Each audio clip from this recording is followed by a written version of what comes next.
Welcome to Draft Utopia on TalkShoe and Restream. Chris Ransom, William Yanish here.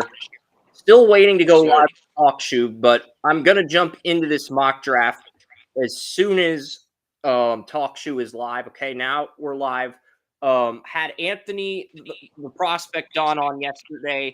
I also went on Ron Steelflyer's show on YouTube. That's coming out on Monday at 6, 2 hours before our sleeper draft, William. So we'll have multiple videos to promote Monday before the drafts, but I do get an off day on Tuesday, and I get an off day tomorrow to finalize the NBA mock write-ups. You get an off day, bro? Come on, man.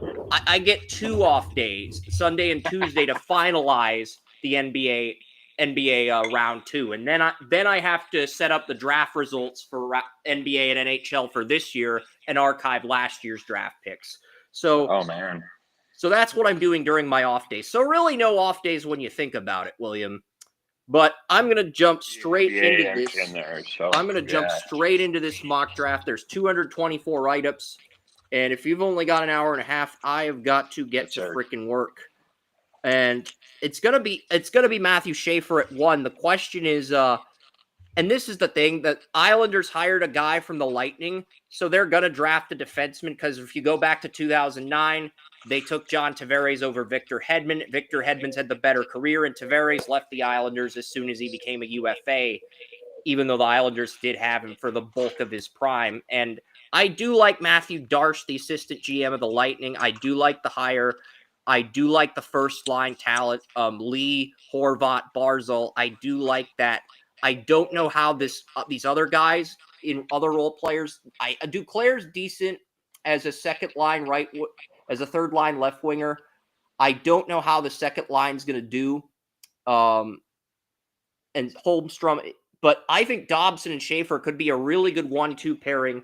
I do like Pelech and Pulak and the second line, and Romanov outplayed Dobson last year with Pulak dealing with injuries, but Pulak and Pelech will both be healthy next year. Romanov and Mayfield will be on the third line, and I just think that defensive combination of Schaefer and Dobson's a really special combo.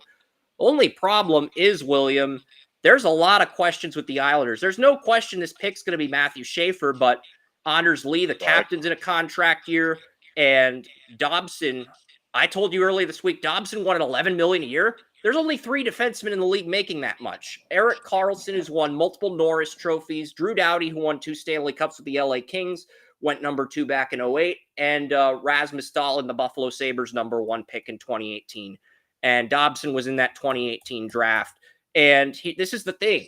You're going to have to pay your number 1 pick 2 years from now if he pans out. Look at Montreal. They had to pay Slavkovsky $7.6 million over 8 years, even though he only had 50 points as a sophomore after having 10 as a rookie. They had to pay him that much because these entry-level contracts, it's like $950K for 3 years. That's basically what every rookie in the draft gets on the rookie pay scale. So when I take that into consideration, I have to think, the Islanders, they're going to have some big decisions. There's no question this pick's going to be Matthew Schaefer. I won't waste any more time, but I think the other storylines outside, for the casual Islanders fan, outside of Schaefer going number 1, is what happens with Dobson and what happens with team captain Anders Lee. Because I think those are the biggest storylines for the Islanders this offseason. What are they going to do with those 2 players? You got anything you want to add, William, before I get to number 2? They just, need to get their structure down, their base straight, and, go for it, man. Do what they can. Go for it. I don't think trading Dobson's the right call, but at the same token, it's like Cale Makar's only making $9 million a year. He's considered the best defenseman in the league. Miro Heiskan's making $8.45 with Dallas. Quinn Hughes, another consistent finalist for the Norris Trophy, making under $8 million a year in Vancouver, but his contract's up in 2027. I'll get to Vancouver later. But San Jose, they got to get another star player to build around Macklin Celebrini, last year's number 1 pick that I was fortunate enough to scout in person with my older brother. I went to a BU game last year for hockey. I turned down the Senior Bowl to go to a BU game. I think it was the right call in hindsight because there wasn't, outside of Penix and Nix, there really wasn't a lot I missed out on at the Senior Bowl. And I really wanted to check off everything on my bucket list because I've scouted MLS. I've scouted MLS, MLB, NBA, NFL prospects in person. NHL was the only sport I hadn't scouted in person, and I was really committed to checking that off my bucket list. So, I mean, that's why I say San Jose. They're probably going to get Michael Misa here. He'll play on the second line behind Celebrini, and I believe he will end up playing on the first line power play unit at left winger. So that's what I'm seeing. And Will Smith, third, will probably move down to third line center, but he'll play right wing on the power play. And San Jose will sort of model their power play after Edmonton. They'll have the pieces to have a very good power play, but they still got to build up that back line. And does Yaroslav Askarov blossom at goalie? I don't think the Sharks are contenders yet. I think they could be by the end of the decade, but they got to get Misa and maybe another top 5 pick in the 2026 NHL draft. They're still a few years away, but they're definitely heading in the right direction. Sam Dickinson should get promoted. They've got a lot of prospects. Dickinson, their 2024 first round pick at 12th overall. They've got other guys, Igor Chernisanov. They got him second. He was 18th on my board. He fell to the Sharks last year. Quentin Musty, second line left winger, 2023 first round pick. They've got William Eklund, 2021 first round pick, 7th overall. They have some pieces for that identity, but I don't think San Jose has quite yet finished building that identity from the ground up. So it'll be interesting to see what the Sharks do, but I think Misa's the pick here. Yeah. And number 3, the Blackhawks, Anton Frondell. They're going to have to pay Connor Bedard. It's gonna be interesting to see what the Blackhawks do, because I've been saying for a few years that Ryan Poles and Kyle Davidson have been playing 3D chess against each other in Chicago with the drafts they've had, and I basically called Bedard Kyle Davidson's queen, and I called Caleb Williams Ryan Poles' queen. But it's interesting because both GMs have had 3 good drafts in a row, William, and this is draft number 4 for Kyle Davidson. And I believe 22 was draft number 1 for Ryan Poles. So, yes, both GMs will have 4 years of drafting under their belt. So, we'll see what happens, because Connor Bedard went number 1 in 2023. He hasn't quite taken the leap yet that everybody was hoping he would take, but I don't think he's a bust. I think part of the problem is the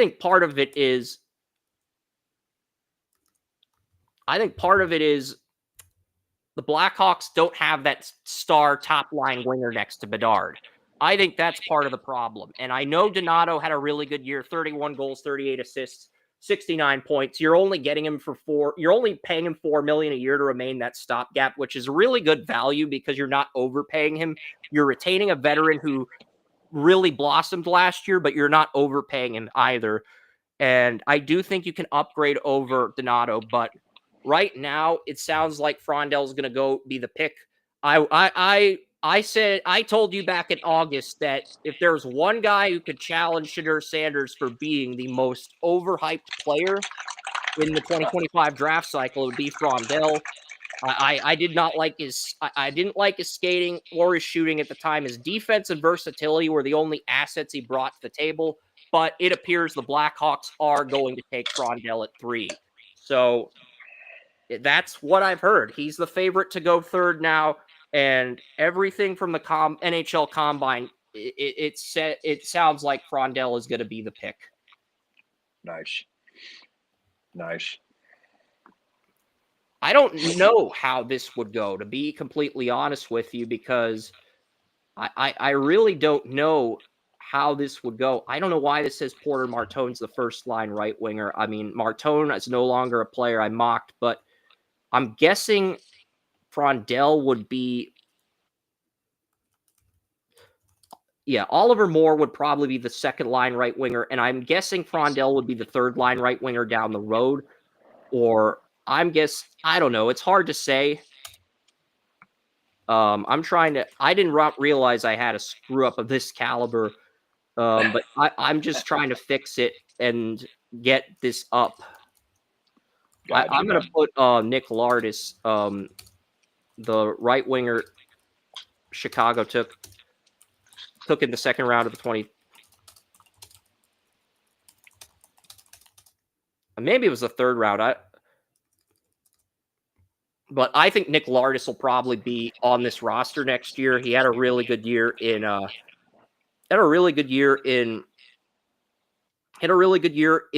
Brantford. Can play. He's a right winger, so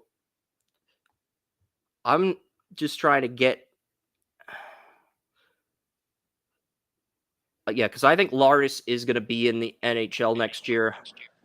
Because I thought I got to put up someone else in to replace Martone unless the Blackhawks get someone else in free agency, and they probably will. But for now, I'm just going to put Lardis in this spot. He was the Blackhawks in the third round. It is the third round, so okay. So yeah, and then you would have other guys. You'd have Colton Dock for depth. You'd have Sasha Boivoire, Marek Vanecker, and Anton Frondell in your prospect pool. So Frondell is going to come back to Sweden. My guess is Frondell is going to replace Jason Dickinson as the third line center when Dickinson becomes a UFA in 2026, because Jason Dickinson does enter a contract year with the Blackhawks. So just fixing the quick typo. I didn't think it was that bad, but yeah, I saw a lot of it, and I'm not high on Frondell. I think he's going to bust, but at the same time, he's got a 95% success rate on the fourth line in the NHL, an 80% success rate on the third line, 55% on the second line, and 30% on the first line.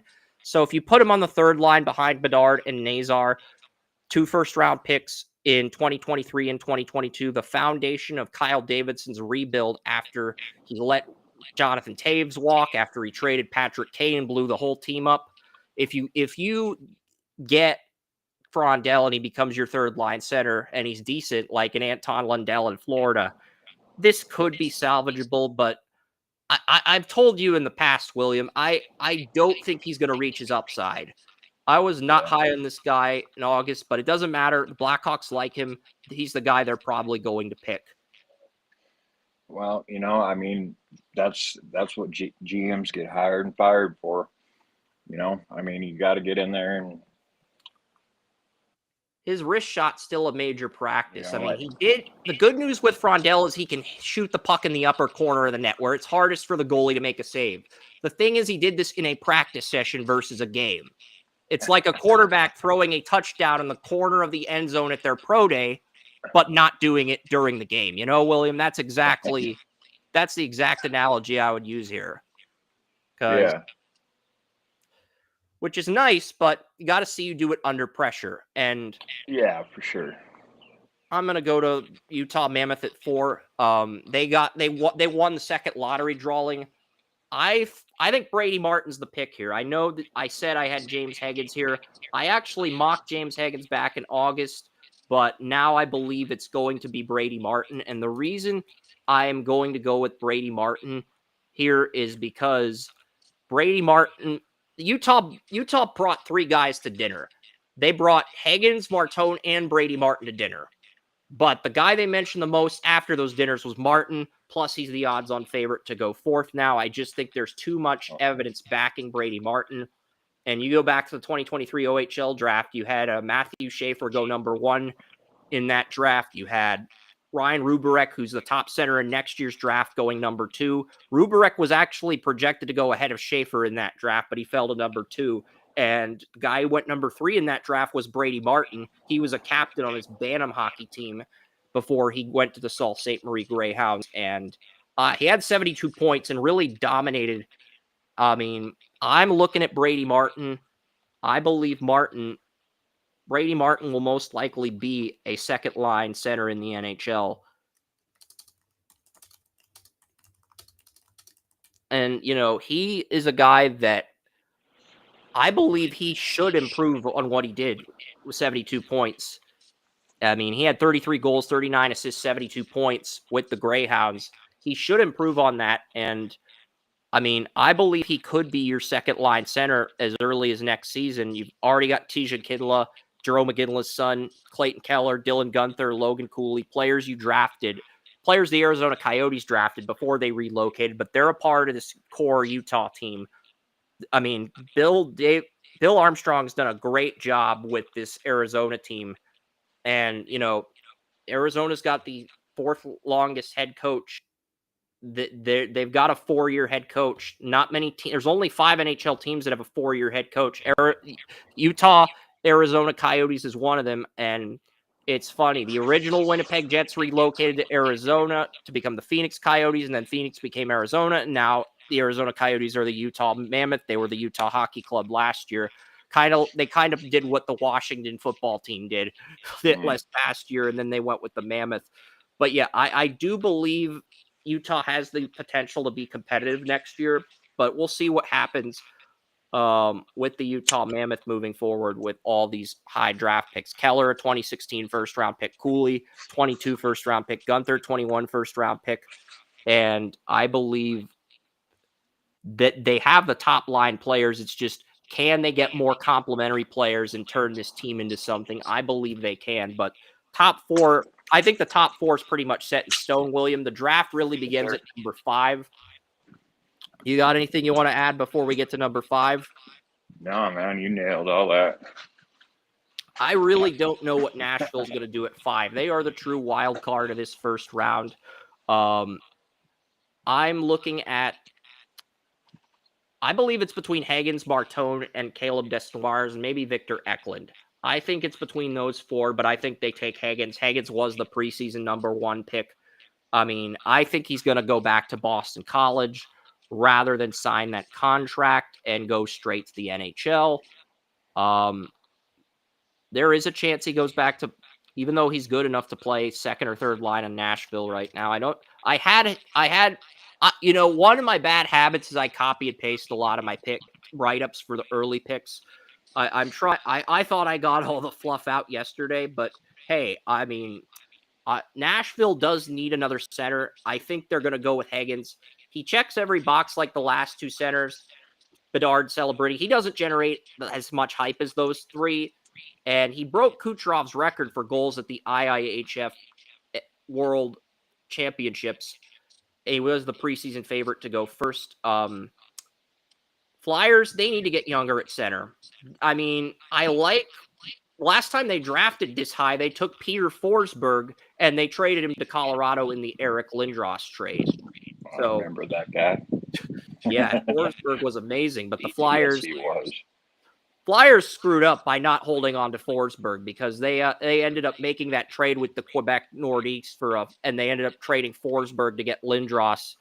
And it did work out for both teams until Lindros had injuries in the 2000s. But I really feel like Colorado fleeced Philly in that trade. But that's another conversation for another day. Briere's your GM. You hired Rick Tocchet, the former Vancouver head coach. And Caleb Desnoyers, his older brother, is on the Flyers. Jake O'Brien could go here too. I mocked him to Philadelphia back in August. I like Caleb a little bit more, but I think one of those 2 is going to push Sean Couturier to be that first line center, because Sean Couturier was drafted 7th overall in 2011. He's been with the Flyers for 13 years now. Next year's going to be year 14. He's 32. He's going to turn 33. You have to get your successor to Couturier at some point. And it feels like I like Couturier. I love Couturier. I think Couturier's best years are over. I don't think he's a liability, but he's no longer that guy who's an all-star caliber center. Still a very good high-end first-line center, but you need a younger guy to push him. You got to get younger if you're the Flyers and you're going through this rebuild. I love what Michkov did, and he had a really good rookie year. You've got Bobby Brink. You've got Tyson Forrester. I think Desnoyers could be your first-line center. You could go Porter Martone here, too. Could also go Keshawn Aitchison if you want a defenseman. It really depends. Do the Flyers want a winger, a forward, or a defense center, or a defenseman? Goalies usually don't go early in the NHL draft, but I'm thinking the Flyers. I'm gonna go with Desnoyers, but both Anthony and Ron told me the Flyers have different plans at 6. So that's just something to take in mind. If I'm wrong on a pick, this is probably the pick I'll be wrong on come draft day. I mean, I've had pretty accurate mock drafts in previous years, but this is the pick I'm expecting to be wrong on if I'm wrong on a pick. But right now, I'm going to go with Desnoyers. He was number 1 in the 2023 QMJHL draft. I mean, he had a really good season. I'm talking 84 points. He was the MVP of the QMJHL playoffs, and he was at the Memorial Cup. He won the Paul Dumont Trophy, which goes to player with the best personality in the QMJHL. Previous winners for this include Sidney Crosby, Chris Letang, Jonathan Huberdeau, Jonathan Drouin, Nicolas Ehlers, Pierre-Luc Dubois, Thomas Charbot, and Alexis Lafreniere, the last player from the QMJHL to go number 1 in the NHL draft. So winning the Paul Dumont Trophy is pretty much a green light that your character is through the roof and you're going to be a really good NHL player. I wish there was an award like that in college football. Paul Dumont Trophy. I know there's the Heisman, there's the Maxwell for quarterbacks, the Doak Walker for running backs. We could go through all the football awards here, but they should start the WNBA with the hottest chick, and it should be Sophie Cunningham. But I really feel like college football should have an award for personality. They probably do. I'll look it up quickly. College football award for personality. I know they have NFL has awards for character, sportsmanship, etc. Yeah. I'm just curious, is the Werfel Trophy? The Werfel Trophy, how do they have one? Yeah. Wow. It's a college football award that prominently recognizes a player's personality and character, community service, and leadership. And the award is named after former Florida quarterback Danny Werfel. Oh, nice. Yeah. Yeah, I actually hadn't heard of that one for some reason. I've never heard of the Werfel Trophy either. It was introduced in 2005. Yeah. And the only quarterbacks that won this award were Tim Tebow, Tim Hiller, Matt Barkley, Trevor Knight when he was at Texas A&M in 2016, Isaiah Sanders at Stanford in 2021 when he took over for the guy who was on the Texans who was not very good before Stroud. Oh, Mills? Yeah, Davis Mills. He took over for Davis Mills and he won. So, yeah. Man, they totally screwed Kyle Allen over with that one, man. They put him in for 2 games to jump Mills, And Vlad McConkey won the award in 2023. So, Drew Tranquil won it at Notre Dame. Sam Acho, Barrett Jones. A lot of the players that won this award have not gone on to have good NFL careers. McConkey's really the exception when it comes to players on this list.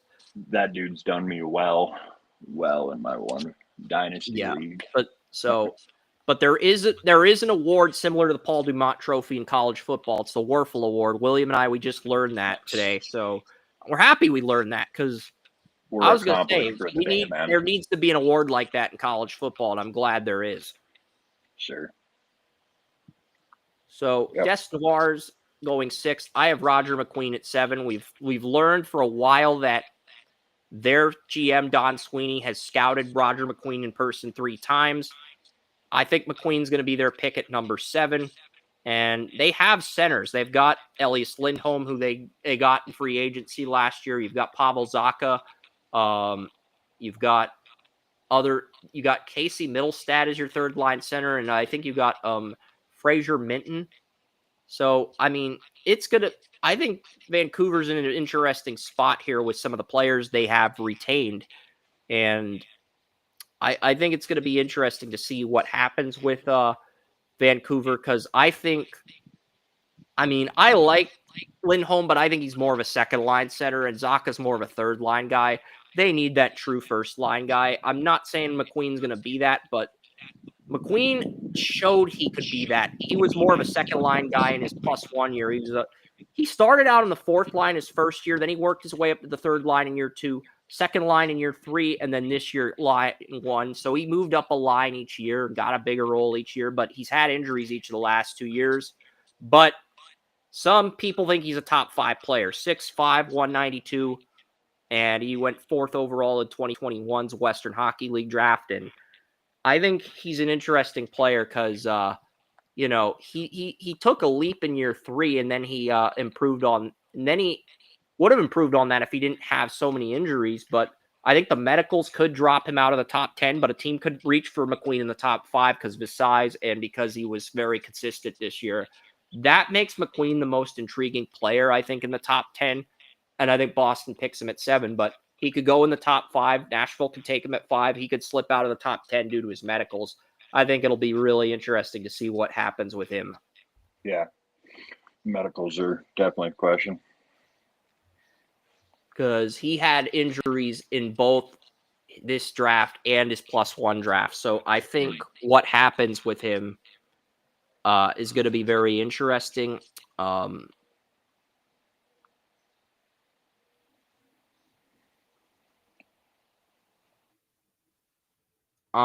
Wait, what am I? I'm just trying to think of where I had where was my typo? I know I had a typo somewhere. I'm just trying to figure out where it was. It was okay. It was get on I Facebook, listed it. It was listed as listed under. I found the paragraph done. All right, so we're gonna get to number 8 right now.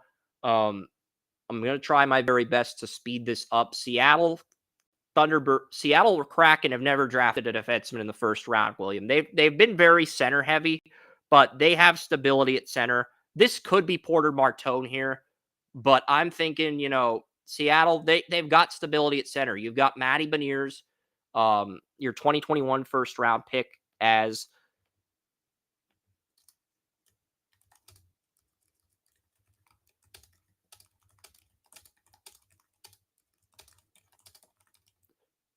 you got Matty Beniers, first line center, former Calder winner.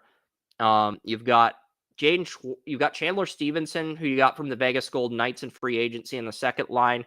You've got Shane Wright in the third line. And last year's first round pick, Berkeley Catan, got the Spokane Chiefs all the way to the WHL championship. I think he will be on the fourth line.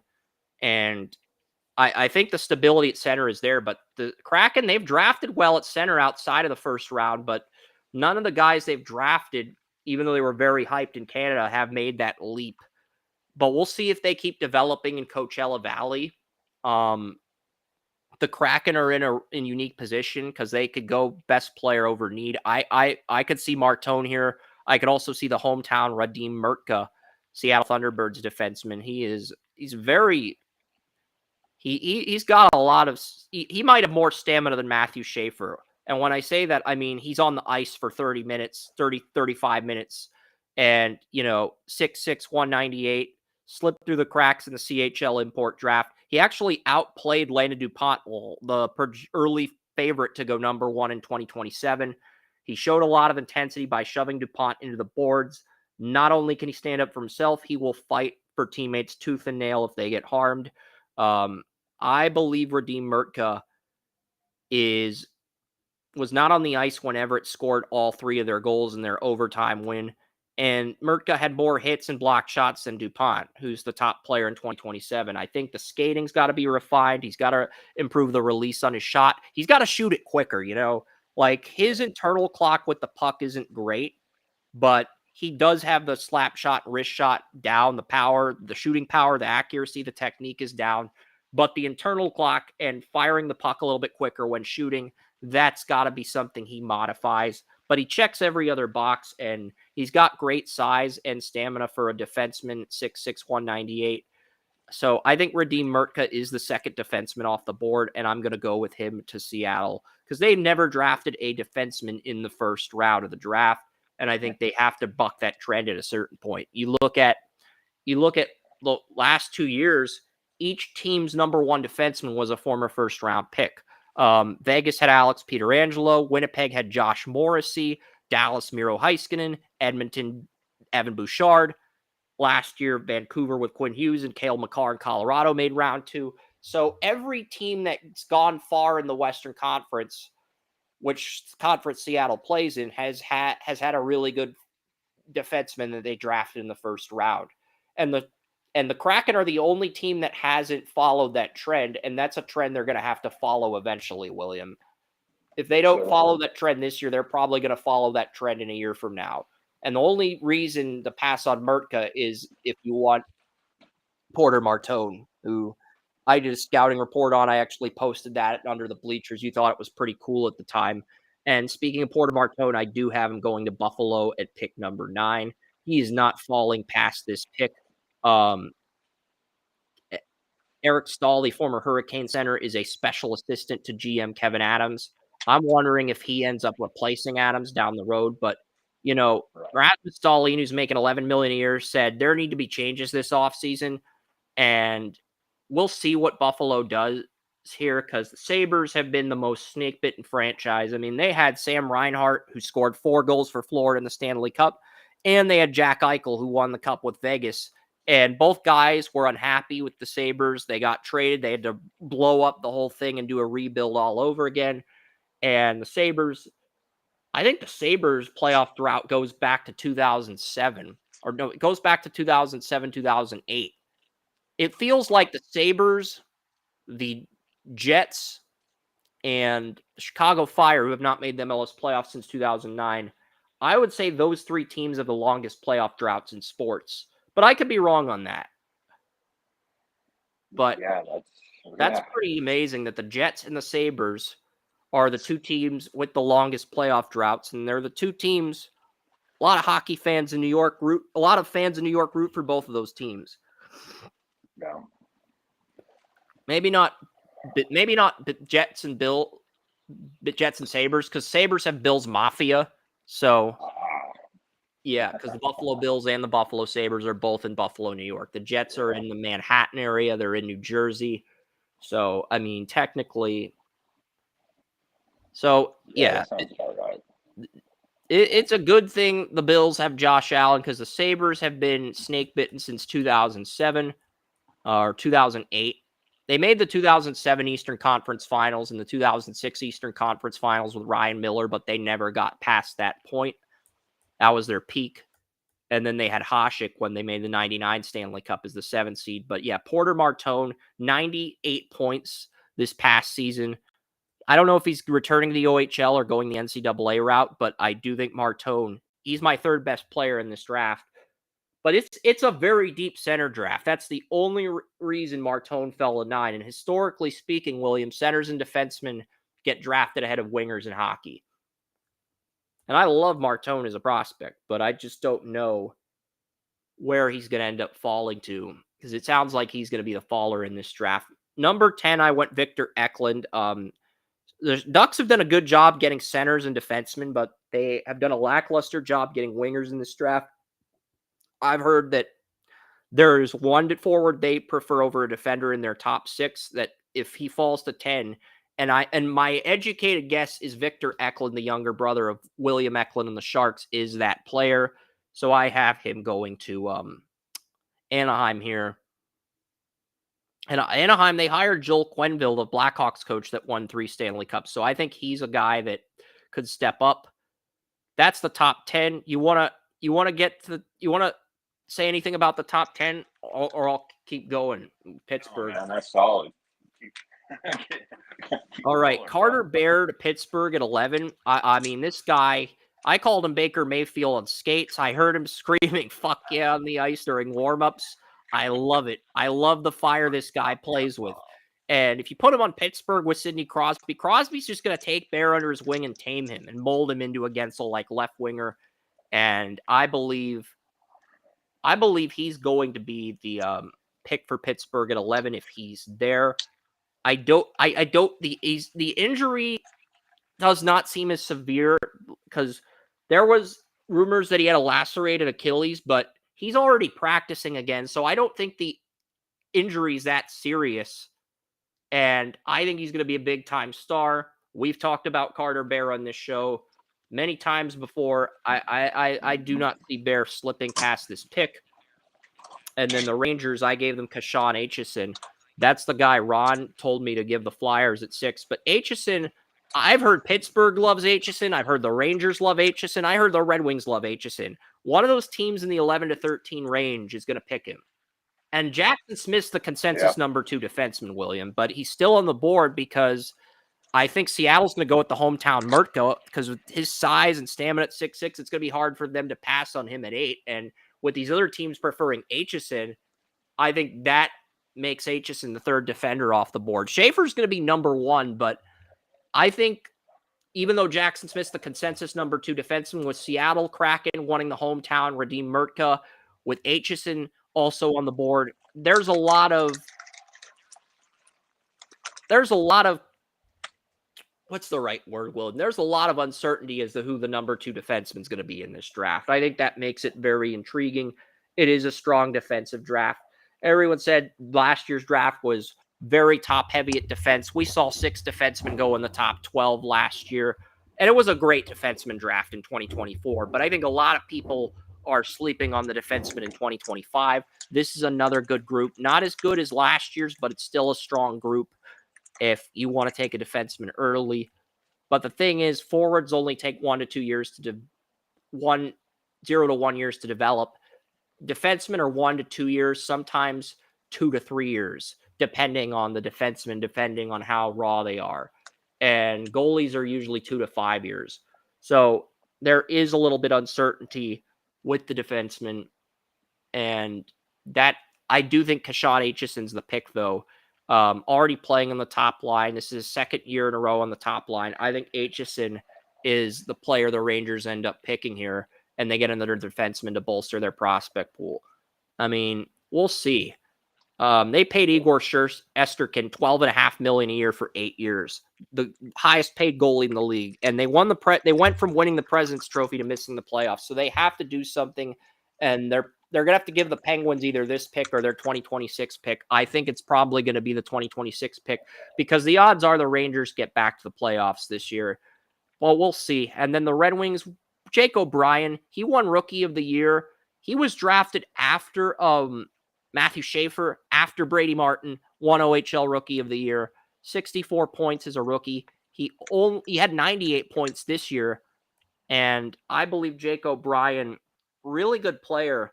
And the Red Wings need that second line center behind their captain, Dylan Larkin.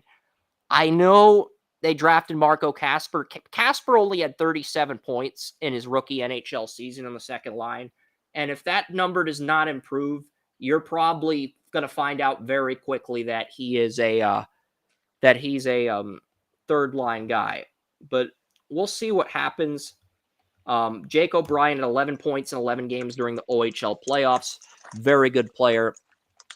He could go in the top 10. He might even go as early as 6 to Philly. I wouldn't doubt it. He's 5th on my big board behind Caleb Desduars, who's 4th. So one of these centers is going to fall. And I think they could fall to Pittsburgh. They could fall to it's going to be interesting to see who falls out of the top 10 because this draft, I think it's deeper than 2024 or 2023. I went with Milton Gastrin to Columbus. Milton Gastrin is a player I heard Columbus loves. I do not think I think he might be an early second round talent, but I also heard from Anthony he didn't have the greatest NHL combine, but I am going to keep him. He was on the Sweden under 16, under 17, and under 18 team in Sweden. So he was the leader of those teams in Sweden. So, I mean, I really am looking at Gastrin, and then we got Justin Carbonneau.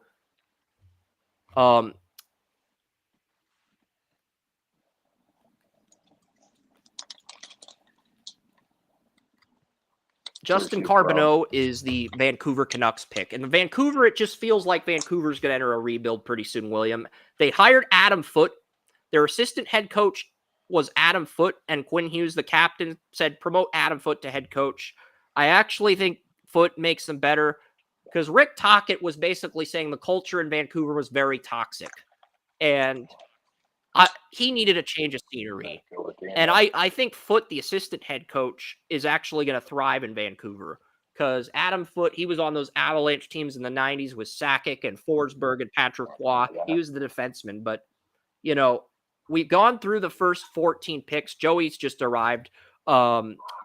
We just went through the first 14 picks in this year's NHL draft. I'm going with Justin Carbonneau to Vancouver because you look at Quinn Hughes, 2 years left on his contract. Thatcher Demko, goalie, 1 year left on his contract. Vancouver feels like they're in a very similar situation as Calgary a few years ago, where a lot of their star players became UFAs. They didn't want to stay in Canada because of the dollar, Canadian dollar's less than the American dollar, and they had to blow their team up. And it just feels like Vancouver's entering a very similar. Now, they did keep Elias Peterson, their 5th overall pick in the 2017 draft. They gave Peterson an 8-year contract, but Quinn Hughes is a UFA in 2027, Demko 2026, and Brock Boeser, your 2015 first-round pick that you had success with as a right winger, is a UFA this summer. He's already said he's testing the market. So it just feels like Vancouver might be heading in the same direction as Calgary a few years ago when they ended up trading Matthew Tkachuk to the Florida Panthers for Jonathan Huberdeau because they knew Tkachuk wasn't going to re-sign with Calgary. And it just feels like they're heading in that direction. I could be wrong, Joey, but I'm going with Carbonneau for Vancouver. They need another young right winger, 89 points. I believe Carbonneau is a star in the making, and I have got Vancouver taking the right winger here at 15 to replace Boeser. Because if you're one of these Canadian teams, all you can do is really draft well, and maybe if you get a player like McDavid that can carry you to the cup, maybe you could keep that player under contract and then try to extend your window as long as possible. That's really all you can do if you're a Canadian team, because the Canadian teams are at a disadvantage with the Canadian dollar being worth less than the American dollar.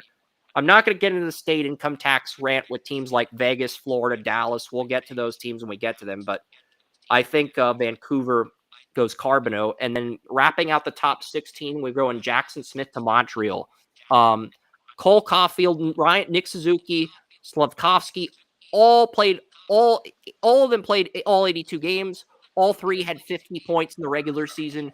All those guys played 79 games this year and had 51 points each on that top line. And everyone on that top line is under contract till 2030. So Montreal has a first line of forwards that can win a championship, but they've got to get younger. They've got to get deeper. They got to get deeper on the second line. And they've also got to get some other players in this draft. And I went with Jackson Smith. Consensus number 2 defenseman, cannot fall past this pick. I think Montreal can make the playoffs each year if their top line steps up. But at the same token, I think they're going to need Jacob Fowler to reach the NHL to get over that hump. I mean, Fowler, he did really good in the AHL playoffs, got the Laval Rocket to the conference finals where they lost to the Charlotte Checkers, the Florida Panthers AHL team. And, Lane Hudson's 60 assists as a rookie defenseman. And Lane Hudson and Macklin Celebrini were teammates at Boston University. And I loved Lane Hudson. He was a number 1 defenseman on the U.S. national team, but he was 5'10", so he fell to the second round, even though he was the best defenseman on Team USA.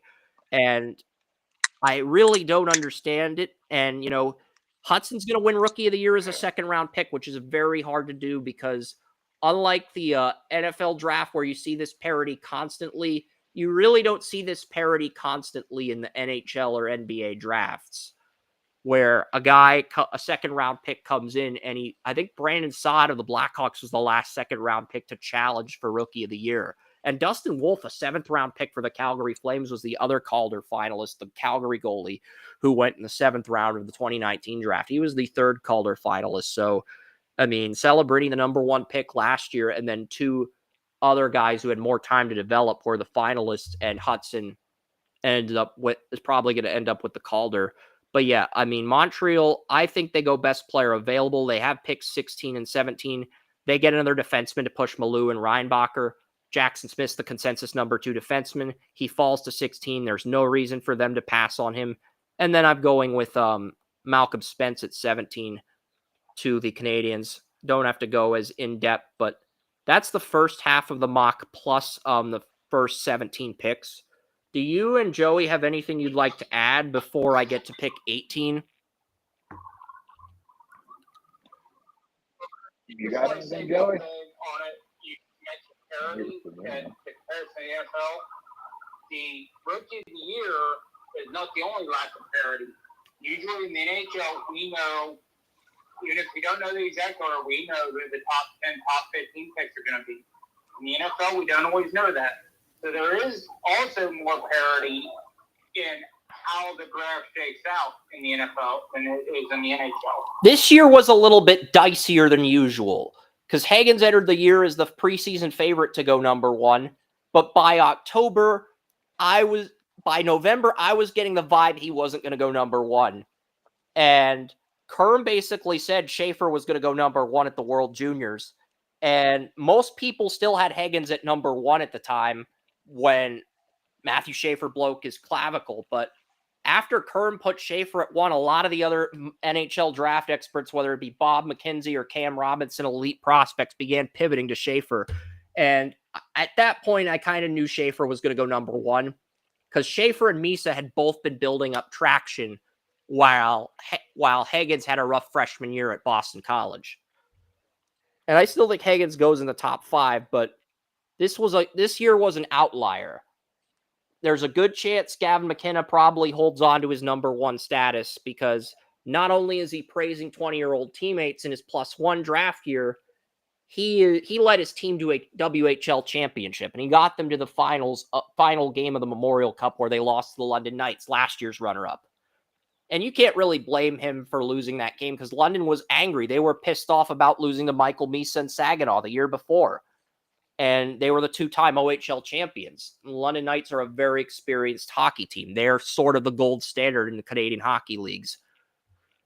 I mean, they've been good dating back to 2006. They had Corey Perry when they beat Sidney Crosby in 05 Memorial Cup. So, but yeah, I'll get to Calgary at 18. They have the New Jersey Devils first-round pick thanks to trading goalie Jacob Markstrom to the Devils. But their 7th-round goalie, Dustin Wolf, looks good. And they drafted a goalie in the 7th round of the 2021 draft, and he took Penn State to the Frozen Four. So Calgary has 2 7th-round goalies. They hit on 2 7th-round goalies. So, I mean, that's pretty good for Calgary. And they had a very good 2024 draft. Zane Pareka debut in the season finale. He had over 100. He was the first defenseman, Cale Makar, to have over 100 points for a defenseman. So I think Pareka's really going to break out next year. And with Dustin Wolf, with all this young talent in Calgary and all the prospects they drafted, they got Henry Muse in the 3rd round, Eric Jameson in the 6th round. Calgary was one of these teams like Pittsburgh, like the LA Kings, to hit on all their draft picks, get an A+ on every single pick in the draft, which is very hard to do. And that's going to create a playoff window for Calgary. Could be as early as this year. But Calgary's got 2 first-round picks. They've got this pick, and they've got number 32 from the Florida Panthers. So if they can hit on these picks, or maybe they move up and get a guy they like, but I'm going Benjamin Kendall. This is a player that he plays for the Calgary Hitmen. The Calgary Hitmen and the Calgary Flames share the same stadium. So Calgary has a ton of intel on Benjamin Kendall, and I believe he goes 18th. 99 points, 64 assists, 35 points. I believe he can be a first-line right winger, but they don't have to rush him. What's impressive is Kendall took the first-line right winger job from Carson Wetch. Carson Wetch was a player we talked about last year, Joey. He was the Sharks' 3rd-round pick. I think a lot of people had him going in the 2nd round. He fell to the Sharks in the 3rd round, and Kendall came in and took that line 1 job from Wetch. So I think that says everything about why he belongs in the 1st round.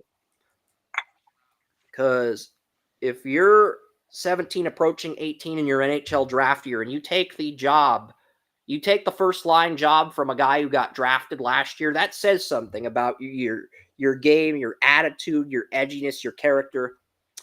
So I really think Kendall's going to come off the board here. The Blues, they don't have a lot of cap space. They don't have an all-star caliber player with a 90 rating, but they have a lot of depth at forward. All 3 forward spots, all 3 defenseman spots. I do think they need to get younger. The reason I say they need to get younger is outside of Nick Leddy and Torrey Krug, who are going to be UFAs in 2027, they really don't have any insurance.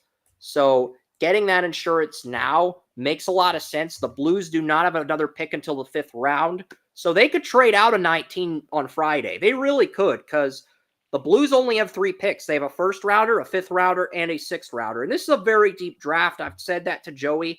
I mean, this is a very deep draft. We're talking 83 forwards with experience in the first line and 10 goalies that check off every box. So 93 players with a chance to become high-end stars. And realistically, probably only 31 of them become stars. The other 31 become respectable role players on the 2nd, 3rd, 4th line. And then the other 31 players just underachieve at the NHL completely. When I talk about numbers game in the NFL draft, numbers game pretty much applies to any draft in any sport. So if I'm saying there's 93 players with potential to become all-stars, in Joey's eyes, that means there's 31 players that are going to make it. And there's going to be another 31 that are good role players, but don't live up to the hype. And then there's going to be another 31 that just disappoint completely. And then there's going to be the rest of this draft, depending on how those players develop. But Cameron Reed, 10th overall in the 23 OHL draft. I saw one of his interviews on YouTube, and I was not high on this guy at the beginning of the year, but he really stepped up. 40 assists, 54 points, got the Kitchener Rangers to the conference finals where they lost to the London Knights. 6', 193. I think Cameron Reed goes to the Blues. And then the Blue Jackets, I've heard they love a college player. Best college player in this draft is Logan Hensler. And Logan Hensler, believe it or not, he was considered the number 1 defenseman ahead of Matthew Schaefer at the beginning of the year. So I have to believe Hensler is going to be picked by somebody. And I think Columbus is the team that rolls the dice on him. Could see him on the Cleveland Monsters pretty soon if Columbus does in fact pick him. I mean, they've drafted a few defensemen. Nazco, 2020 3rd-round pick. They drafted Strawman from the Youngstown Phantoms, who just finished his freshman year at North Dakota when they won the Clark Cup. They drafted Charlie Ellick, a consensus first-round pick in the 2nd round. I had a 2nd-round grade on Ellick. You and I were not high on Ellick last year, Joey, but Columbus got him in the 2nd round. We'll see how he develops, but I think Hensler would be that next man up. Remember, they traded David Reinbacher, the guy they took 6th overall to Minnesota for this pick. Yeah.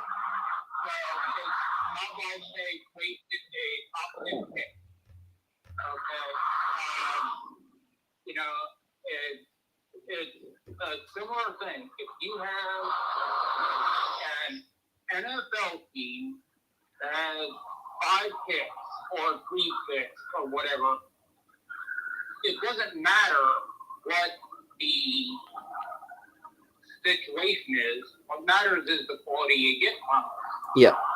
So you're looking at, okay, you get a star, you get a potential star, you get a potential starter, you get another potential star, and you get developmental guys.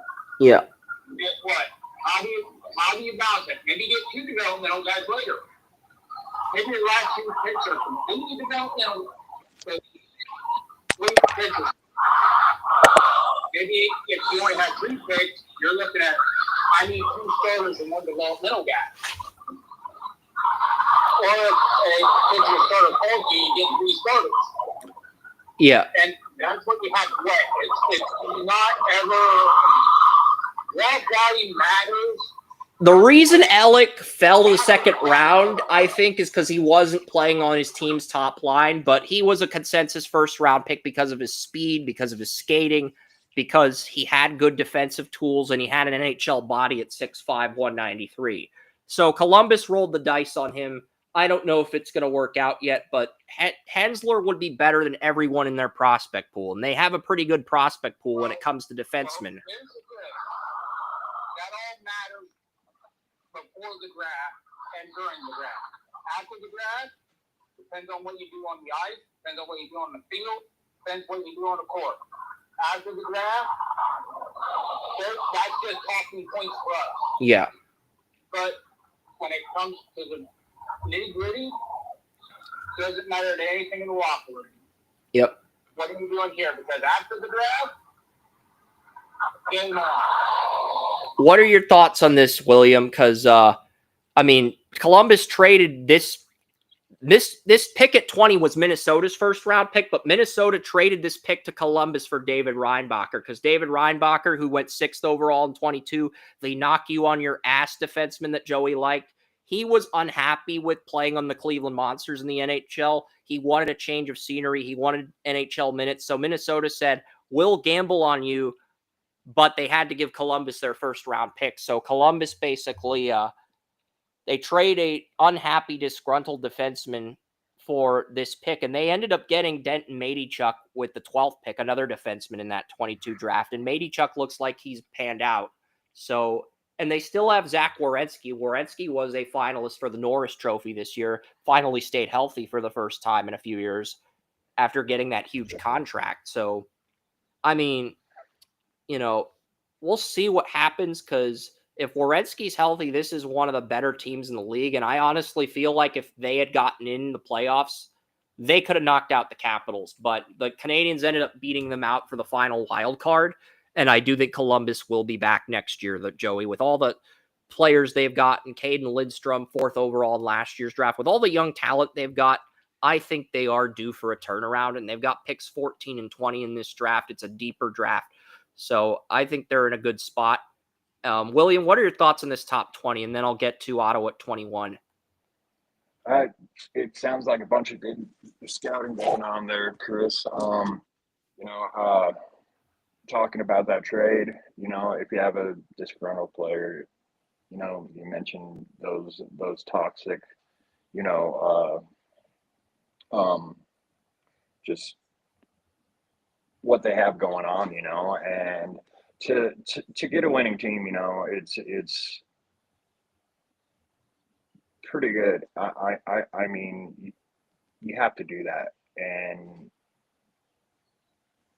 I don't know, man. I'm just surprised they got a first-round pick for Reinbacher because I figured a team would try to lowball Columbus because that's usually what happens when you trade a disgruntled player that you draft in the top 10. Usually you don't get a first-round pick back for them. And you got a first-round pick back, but the guy you drafted 6th overall, you trade him, you end up with pick 20 back. And I don't think you can complain about that. No, you can't at all. That's a good return. Yeah. And it's like, you get to football and stuff and end up with players like, ones that complain, Brandon Ayuk and, Deebo Samuel and stuff, and then they get traded for a 5th round pick, and he wasn't even that disgruntled. Exactly. Well, and I think most of his disgruntledness was just his, him trying to get his money. Agreed. For Ottawa should forfeit this pick. They have to forfeit a first-round pick in 24, 25, or 26 because they didn't give the Vegas Golden Knights Evgeny Dodonov's 10-team no-trade list when he had a no-trade clause back in 2021 before Ottawa traded Dodonov to Vegas. So that's considered tampering by the NHL's rules. Because they didn't give Vegas that 10-team no-trade list, that's considered tampering by NHL standards. And the punishment is Ottawa loses a first-round pick. They chose to keep number 7. They're choosing to keep 21, even though I think they should bite the bullet this year, which means if they do keep this first-round pick, that means they won't have a first-round pick next year. And if they... Here's the stupid thing that's really screwed up about that. It's like you made that choice as a team, and guess what? You got caught. Number 7. You're picking number 7. That means the trade itself, if you gave up that much, fell through. No, because here's the thing, Joey. Ottawa took Carter Yakimchuk 7th overall in last year's draft, so they kept 7. But they get to choose what first-round pick they're giving up. So they chose to keep 7. They're choosing to keep 21, which is a late first-round pick. You're probably better off giving that pick up because the odds of Ottawa being better than they were this year aren't great. And if they end up in the bottom 11 and they keep 21, you're basically forfeiting a lottery pick, a really good pick in next year's draft, which is probably the most top-heavy draft since 2015 when you had McDavid, Mikko Rantanen. So that's not a smart business decision, in my opinion. I would just bite the bullet. It's not. it's like you made the decision. If you have a top 10 pick, for whatever reason, that means you probably didn't perform well. Then, if you got a second first, well, it makes it more palatable. So you're either going to give up one first-round pick and still keep a first-round pick, or give up a first-round pick and keep another first-round pick, or if you have a repeat of a bad season, you're giving up everything that year. Yes. So do you want to give up your pick next year, or do you want to give up 21 and bite the bullet this year? Giving up 21 and biting the bullet, there's 32 NHL teams. Is Ottawa going to be better than the 21 next year? Probably not. From a number, I would say there's a 60, maybe a 70% probability that Ottawa is worse than they were this year. I'm not saying they won't regress and miss the playoffs. I'm saying maybe they will be better because Toronto's going to lose Marner to free agency. So that does kind of open things up in the Atlantic, but you still have Florida and you still have Tampa Bay. I guess Ottawa could, in theory, be the third best team in that division if Marner leaving causes a fallout in Toronto. So in theory, I guess you could be the third best team, but I really think it's just better to bite the bullet this year because you're going to either have to give up a first-round pick next year wherever you're drafting, or you're going to have to give up 21 this year. And this is the thing. I'm going to say something, and I don't want you to interrupt because even though it's a different situation, it's the same business situation when it comes to biting the bullet. Okay? After this year, June 1st, the Browns can cut Deshaun Watson and only cost them $81 million. They cut him before June 1st, it'll cost them $120-something million. Okay? The Browns should bite the bullet. And this goes directly to your argument with biting the bullet in the NHL situation, because sometimes it's better to just rip the freaking Band-Aid off. Well, here's the thing with Ottawa, Joey. They believe they could take the NHL to court and win a lawsuit against them, allowing them to keep their pick in 2026. That is how stubborn their front office is. That is how stubborn their ownership is. They think they can win a lawsuit against the NHL.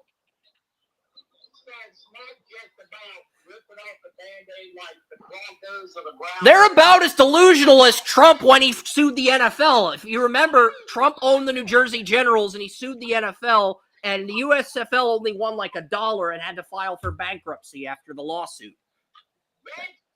That goes beyond what we were talking about. That just goes into freaking stupid.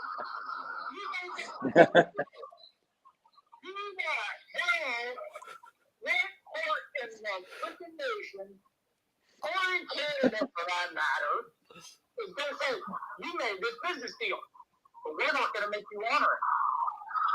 Ottawa's saying, we don't have to honor the business deal we didn't honor, so we're going to sue you because we want to keep all our picks.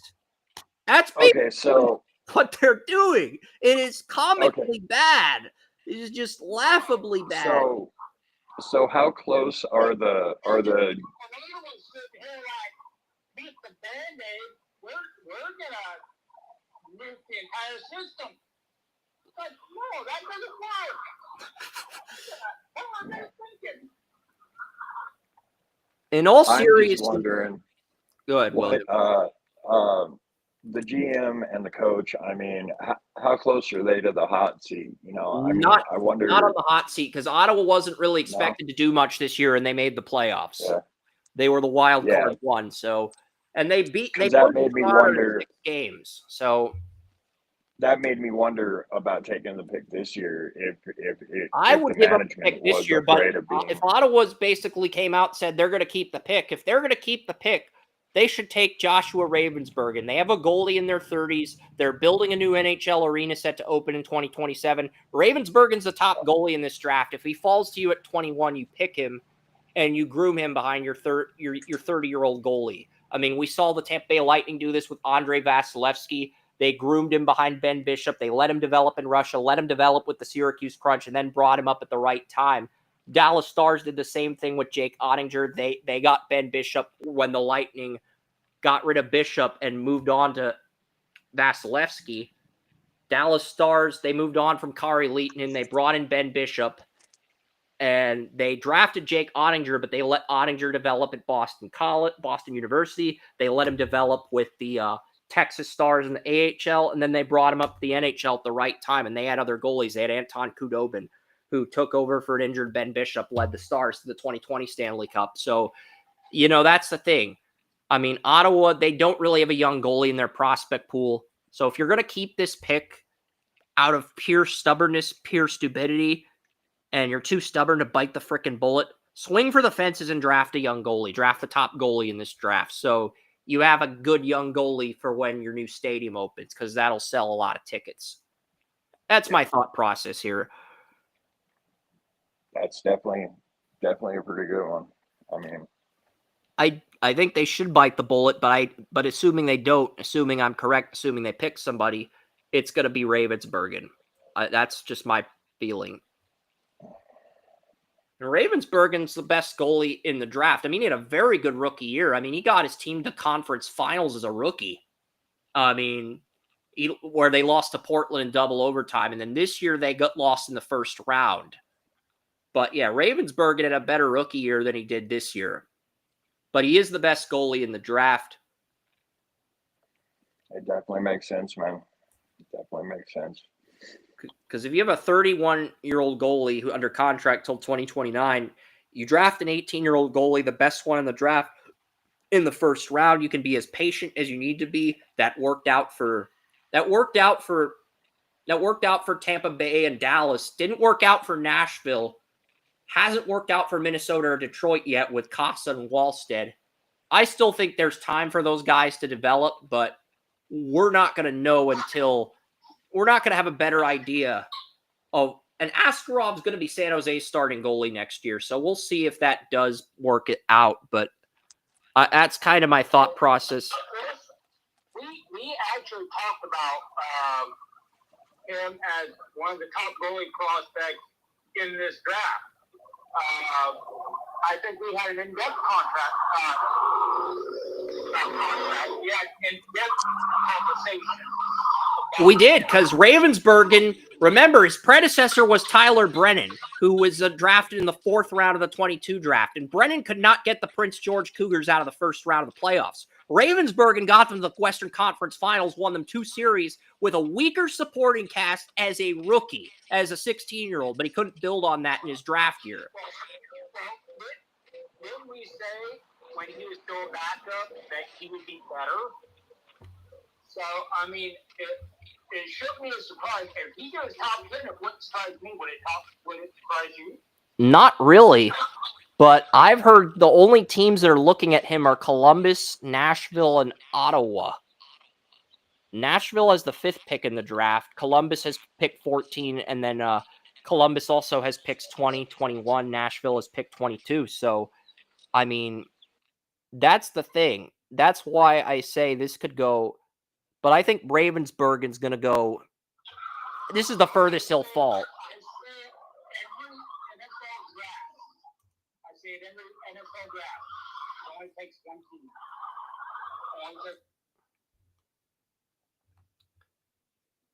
That's true.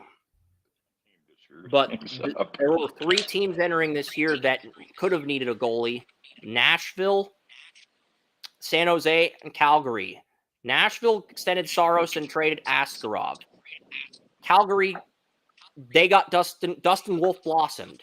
San Jose gave up a 1st-round pick for Askarov, but kept him in the minor leagues this year, and he's going to start in the NHL next season. So, I mean, we'll see. And Chicago got a 1st-round. Florida gave up a 1st-round pick to get Seth Jones, and they traded Spencer Knight, their 2019 1st-round pick, to the Chicago Blackhawks. And Spencer Knight's only 23 after being a 2019 1st-round pick, and Bobrovsky's 36. So, even though the Panthers won a 2nd Stanley Cup, if Spencer Knight blossoms with the Blackhawks, that trade could end up backfiring the Florida Panthers long term. it definitely helped them short term. You can't complain, but the same token, that could end up backfiring down the road. But we'll see. But yeah, I think Ravensburgen's going to be the first goalie off the board. Flyers, I went Lyndon Lakovic. He's versatile enough to play both winger roles. And there's a lot of guys in this draft that are either versatile enough to play both winger roles or versatile enough to play all three forward roles. And we talk about the importance of versatility in football. We've talked about it in soccer drafts. We've talked about it even in baseball if you've got an infielder that can play all the infield spots or all the outfield spots. And we've even talked about versatility in the NBA draft. I think versatility is applicable to any draft, regardless of the sport you cover, guys. So, I mean, Lakovic, if the Flyers take a center at 6, I think they got to go with a winger at 22 with this first rounder from Colorado. And I am going to check the chat room. I am going to check some other things here before we get to the 23rd pick. I'm going to see what our chat room's saying. Oh, no, it's not even. It's just one of those kick people. All right. So, all right. We did have an intelligent question yesterday. Somebody was saying, you guys said Connor McDavid's not the best player in the world. Yes, Connor McDavid is the best player in the world. And it's like, you think we don't know this? We've known this for like 8 years now. I mean, do you not understand Cal Crosby after his 2 cup wins, after his second and third cup wins. You can, but yeah, it's going to be interesting, though. Blake Fidler, he's the son of Vernon Findler. You actually took him in the draft simulator we did earlier this year, William. But I do have Blake Fidler going to the Nashville Predators. Vernon Findler began his career with the Nashville Predators, too. They need a defenseman, so I'm going Blake Fidler here. And then the LA Kings, they got to get another center because right now their 2 best centers are Quentin Byfield, number 2 pick in the 2020 NHL draft. I remember Snoop Dogg praising Byfield. Yes, because Byfield was like the highest drafted African-American in hockey, 2nd overall. So, and when he went to the LA Kings, the endorsement from Snoop Dogg, the fact that Snoop Dogg gave Byfield endorsement was pretty cool at the time, but Kopitar's 36 now, and despite winning 2 Stanley Cups with the Kings, who are you going to have behind Byfield when Kopitar retires? Because Kopitar was drafted by the Kings in the first round of the 2006 or the 2005 draft. So it's been 20 years. And Kopitar's been great for the Kings, but, you know, at a certain point, he's going to retire, so you got to prepare. And I think Braden Coots a really good player. I know Anthony, who came on yesterday's podcast, is higher on him than I was. 10th overall in the 22 WHL draft, 63 points, and 22nd player with experience on the first line. I gave the Blackhawks another center, Cole Reshney, Victoria Royals center. He was drafted 3rd by the Vancouver Giants, but he ended up getting moved to the Victoria Royals. And I think Reshney is a player who's going to go the NCAA route. We're seeing a lot of hockey players go the NCAA route with NIL and the portal because now, previously, the only way to get paid in hockey was to play in the Canadian Hockey League. Now, with NIL, you can get paid to play college hockey. So if you're dominating in junior hockey in Canada, in the CHL or the USHL, and you want to challenge, you can go the NCAA route. You can leave Canada to go to the NCAA. And a lot of people are doing YouTube videos about the decline of hockey in Canada, and you're seeing the WHL say, you know what, we're gonna make exceptional status the norm here. And we haven't seen an OHL or a QMHL player with exceptional status in a while since Misa. And I mean, we're seeing a lot of exceptional status players in the Western Hockey League in recent years, starting with McKenna, who was the first player drafted in the WHL at age 14. And there were 2 players. There were 2 or 3 players in this year's WHL draft that were, because usually the WHL, you have to be 15 to get drafted. You have to be 16 to be drafted in the OHL or the Quebec Major Junior Hockey League. But we're seeing a lot of exceptional status players entering the Western Hockey League. But anyway, Benjamin Cavan goes to Nashville. I think Nashville, they're going to go with a right winger a defenseman and a center with their first 3 picks. Kevon, 1 more year of USHL eligibility, and then he goes to Arizona State in 2026. 43 points this past season after having 57 in his +1 year. Kevon did enter this season as a potential top 15 pick, but he regressed. I think he's going to go in the back end of the first round now. Riker Lee, the Capitals. I have Riker Lee, the Madison Capitals, going to Washington. 68 points with the Madison Capitals. 6 points in the playoffs for the USHL. He can play both winger spots with his versatility, and I believe the Capitals just continue to reload. Winnipeg Jets, Haoxie Wang. Winnipeg, they don't really have any good defensemen outside of Josh Morrissey and Neil Pionk, who they extended. So Winnipeg gets the Wang at 28. His last name's Wang. I mean, Joey's made some Beavis and Butthead jokes, but Haoxie Wang, also known as Simon Wang, 6'6", 212, dominated with the King Rebellion Jr. in the 08 JHL, got promoted to the Ontario Hockey League, and he's going to Boston University to develop further starting in 2025. So, yes, they are. They got the Wang in the Frozen Four when they lost to Western Michigan.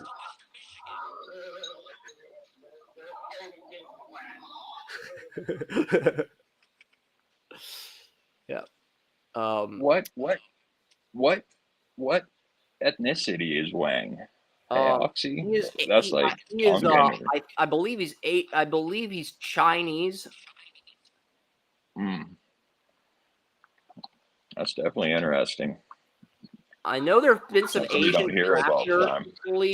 I don't believe it might be South Korean. I'm looking up. I'm gonna look up Haoxie Wang really quickly and find out the ethnicity. Birthplace Beijing, China. So he's from Beijing, China. Beijing, China. So that's where he's from. He was born in Beijing, China, and he played hockey in Beijing, China before coming over to Canada. Walmart products. In Wang, you get all the advantages of size without the usual drawbacks that come with it. He can flex his lower body, bring his knees over his toes, and drop his upper body at just the right angle to enable a fast and smooth lateral pivot. He also crosswords and excels in backward strides. Elite Prospects 2025 Draft Guide. That's their summary of Simon Wang. Impressive. They took a big Wang. Yep. I mean, that's impressive. Yep. So Wang Chung tonight. Another defenseman comes off the board at 29 is Carolina, and they're another team that needs defensemen. I believe Carlos Handel does sneak into the first round, and mainly because of his background. I mean, this guy, 6'1", 170, he was born in Germany. He played on the Adler Mannheim under-17 team, but he also played on the Malmö Redhawks under-20 team in Sweden before being drafted by the Halifax Mooseheads in the CHL import draft. So he went from Germany to Sweden to Quebec. And I'm really intrigued. Handel was the #1 defenseman on the Halifax Mooseheads. I think that background of playing in those different countries is very good. And he had 23 assists, 26 points, 20 penalty minutes. And he had the game-winning goal in a Game 7 win against the Drummondville Voltigeurs, where Halifax shut out the Drummondville Voltigeurs. And Drummondville was like an 11 seed, and Drummondville was a 6 seed, and Halifax was an 11 seed. So for him to be the hero, not only defensively, but to get the game-winning goal in that Game 7, that says a lot about Handel. And honestly, he is a guy a lot of people are sleeping on. He could be a #1 defenseman that you get in the 3rd or 4th round, because I've seen him as low as the 3rd or 4th round, but I think he has first-round tape. Nice. And he interviewed well. Next player, San Jose Sharks. They used the Dallas Stars first-round pick to get the player I mocked to Dallas in the preseason, Bill Zonin. And Bill Zonin, he had a very good – he had 39 points in his rookie year. Then he improved to 58 points in his second year. And then this year, his third year, he had 28 goals, 55 assists, and 83 points. He also had 8 goals, 8 assists, 16 points in 13 playoff games. And I saw Bill Zonnen's interview before the season. A lot of people are saying he's a second-round talent. I don't know why. He had a very good interview. He's been very consistent throughout this draft process. He was a left winger in his +1 year. He made the transition to center this year and showcased a lot of maturity for a skater. So I think this guy's got outstanding character, and he can play center, left winger, or right winger. Zonnen could be your fourth-line center. Could also move him to the wing in one of those other roles. But I'm going Bill Zonnen. You'll see what I do in round 2, William. I'm Shane Van Sage, the Michigan State right winger who was considered a top 15 pick. He had 5 goals, 5 assists, 10 points in 25 USHL games. This year at Michigan State, he only had 6 goals, 10 assists, 16 points as a freshman at Michigan State. There are some people that think he's not a first-round player. He was mainly a back six guy at Michigan State, but he did play on Michigan State's first line at right winger. And there were a lot of people saying, oh, Shane Van Sage, he was not a line one guy, but a lot of people, I know Hockey News had him in their top 10 last year. I watched the tape and I said, I like this guy. If he turns it around, he could be a top 16 guy, but he's not a top 10 guy. And I think you could question if he's a first round guy, honestly, because he only had 10 points in the USHL and he only had 16 points at Michigan State. So, and he's going to go back to college even if you draft him. So, yeah, I do think he comes off the board here, but I think you can make an argument he's not a first round pick. And Calgary wraps it up with Ivan Rybikin. This guy, he was very good in Russia.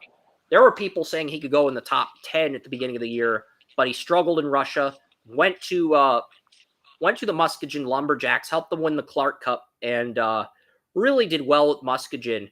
And he can defend with his stick or his body. He will protect the puck in the net the way a Secret Service agent protects the president from an assassination. That is how dedicated this guy is to keeping the puck out of the net. Very good defensively, and made a game-winning goal in a penalty shootout. Can get on the power play as well as the penalty killing unit. He showcased these qualities in the USHL as well as Russia. Met Ovechkin. You'd like to see him add 5 to 10 pounds of muscle. Sometimes he's too fast. One play, he crashed into the boards with nobody defending him. He took a penalty for roughing.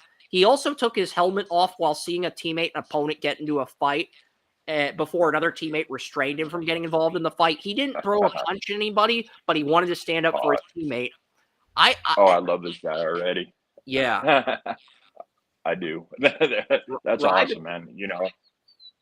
Yeah, Rybikin should be a first-round pick. Even with all the adversity and setbacks he had to deal with, I think someone's going to take him. I got Calgary taking him to wrap up the first round. And only 32 picks through 224, but I'm going to get through some of these second-round picks. I'm going to try to get through the top 50 before William has to go. And now that we've gone through in-depth with most of the teams in the first round, these write-ups are going to be a lot quicker for the teams that did not pick in the first round. But one of my favorite defensemen fell to the Sharks at 33. Owen Conrad, 6'3", 214 pounds,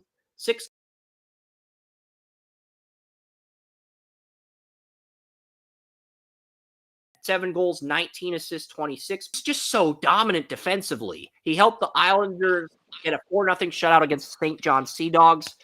He was a top 10 player in the Quebec Major Junior Hockey League draft, but he fell to the Islanders at 20 in the first round. And not only has he lived up to the hype, he's dominated on tape. He's the number 1 defenseman on the Charlottetown Islanders. The only thing keeping him out of the first round is the production. 29 and 26 points, a little bit underwhelming for a defenseman. 1 point in the playoffs as a rookie, 0 points in the playoffs as a sophomore. But he just clicked on tape. I know he's listed as a third-round prospect in most mocks. He's 97th among North American skaters on NHL Central Scouting, but Conrad just wowed me on tape. Like, the only player on tape, I think Handel and Conrad were the only 2 defensemen that got shutouts on tape. Of all the game film I watched for every defenseman in this draft. And Conrad's a player. When we did our NHL Draft Gym show a few months ago, Conrad I think was the first guy I mentioned. So, and I think he can be a lot. I think he can play with Sam Dickinson on the top line. So Conrad's a player I really like. He's a player I'd pound the table for. And if he falls to round 2, I think he's going to be a steal. And when we're covering the NHL Draft next week, I do expect Conrad to get picked in day 2 versus day 1 because his draft range is all over the place. Some have him in the 2nd round like I do. Some have him in the 3rd round. Some even have him in the 4th round. So his draft range is all over the place. But there are only 2 defensemen that helped their team get shutouts on tape. Carlos Handel and Conrad was more consistent. Handel was more clutch. Conrad was more consistent. So Conrad comes off the board at 33 here. I know it's a little bit of a reach in terms of value, but I just freaking love Conrad's tape. I love Conrad's tape about as much as William loves Jalen Milroe, as much as Joey loves Shitter Sanders. And this is where I get interrogated and say, well, if you love him that much, why don't you have him in the 1st round? I mean, right. Yeah. But he just barely missed the cut. And if Calgary or Philadelphia wants a defenseman at 31 or 32, I could see him coming off the board then. I could even see San Jose picking him at 30. But I guess it's just a value for me. But yeah. That's sure. Colin Potter, no relation to Joey. Considered the fastest skater in this year's NHL draft. We mentioned Colin Potter. I had him in the 1st round of the last mock, but I think he goes to the Blackhawks at 34. He could still go to Chicago at 25, but Colin Potter, only 13 goals, 9 assists, 22 points as a freshman. Nashville Predators, Jacob Wozniak. This is a player that we had a preseason 1st round grade on. He had he went from 50 points to 57 points on the Luleila HF under 20 team. Also had 1 goal, 1 assist. So I really do like this guy, but he does I want to see him do this against men in Sweden, not players in his own age group, but men in Sweden, like 19, 20-year-old, 25-year-old professionals in Sweden. And that's really what we haven't seen yet. But he can play all 3 forward spots with his versatility. He can play left wing, center, right wing. And, versatility is really valued. Doesn't matter what sport you're in. It is valued in Spain. And you're going to see versatility continue to be the theme here because Nathan Bem can play left wing and right wing on the Kamloops Blazers. I have the Flyers taking him at 36. 31 goals, 35 assists, 66 points in 59 games. Nathan Bem, he got to learn under Logan Stankoven when he first got the Kamloops Blazers, and Stankoven went from Kamloops to the Memorial Cup to the Texas Stars to the Dallas Stars to being traded to the Carolina Hurricanes in the Mikko Rantanen trade. So, having that hands-on mentorship from Logan Stankoven, it's a big reason why I'm a big fan of Bem, because Stankoven was a pure right winger. Bem, on the other hand, I think maybe Stankoven played a little bit of center with Kamloops too. I don't remember, but I know we had him in the 1st round. He fell to Dallas in round 2, but Nathan Bem can play either winger role. And again, versatility is invaluable. I don't care what sport it is. If you can play multiple positions, it's going to do wonders for your draft stock. That's the thing I've learned over the years from William and Joey. So the Capitals, they get William Moore, another guy who can play all 3 forward spots. And, Washington, they seem to like drafting little brothers in round 2. I mean, they took Cole Hudson, the little brother of Lane Hudson, in their 2nd round pick last year. I have them drafting William Moore, the little brother of Oliver Moore, the Blackhawks 23 1st round pick, with their 2nd round pick. He does have a lot of traits. I mean, he played first line left winger next to James Higgins when Cole Iserman, another USNTT player, was with the Islanders on the 2nd line. I mean, Moore's mainly a 2nd line player, but he does have experience on the 1st line. Done a lot, but he has enough to where you can mold him, develop him. Kraken, Vaclav Netraistel. He could go as early as the first round. Not a lot of experience in the first line, but there are some people saying the Blackhawks could target him at 25. He has a consensus first round grade. Big part of the Lumberjacks team that won the Clark Cup this year. Buffalo Sabres, they go with Eddie Genborg out of Sweden. 34 points in the Linköping under 20 team. And I do like him, but he only had 2 goals, 2 points on the SHL team. He did make it to the SHL where he played against men. That's the good news. Really good defensive awareness. He could play either winger spot with his versatility. He has an NHL-ready shot. The drawback with Eddie Genborg is he needs to develop his playmaking. And he can go back to Sweden, develop and that playmaking, and he'll be ready for Buffalo when the time comes. Goalie number 2 comes off the board at 40. Jack Ivankovic, the Brampton Steelheads goalie. He was the consensus number 2 goalie in this draft. If he was a little bit taller, if he was 6'2" or 6'3", I think Ivankovic would have a first-round grade. And there's some people that think he could go in the first round with Ravensburgen. And in your scenario, Joey, let's say if Ravensburgen goes in the top 10, I do think Ivankovic would get pushed into the back end of the first round if that scenario happened. I'm not saying that scenario will happen, but for hypothetical purposes, let's say Joey's scenario comes true and Ravensburgen goes in the top 10. If that happens, Ivankovic probably does get pushed into the back end of the first round. And Chris, I gotta ask you a question. How tall is the goal? If you're looking for a 6'2", 6'3" goalie, and the goal's only 5'10", he's 6'0". Some have him at 5'10", but he's 6'0". But still, how tall is the goal? Because that's the thing. If you're 6 foot tall and the goal is only 5'10". Well, he's going to Michigan this fall. He's not going to stay in the OHL. He's going to Michigan this fall. I think that's going to toughen him up. He needs to stay at Michigan for 3 years like Jake Ottinger did with Dallas. Because Ottinger stayed 3 years at Boston University. Then he went to the AHL. And he probably could have started earlier, but Dallas was patient with him. And then that patience paid off because he reached his potential at age 26 and got an 8-year contract. And most goalies, they don't reach their potential until they're 28, 29, 30. So that's the thing. I'm not arguing that. What I'm saying is, if people are looking at height, well, if your head is sticking out 4 inches above the goal,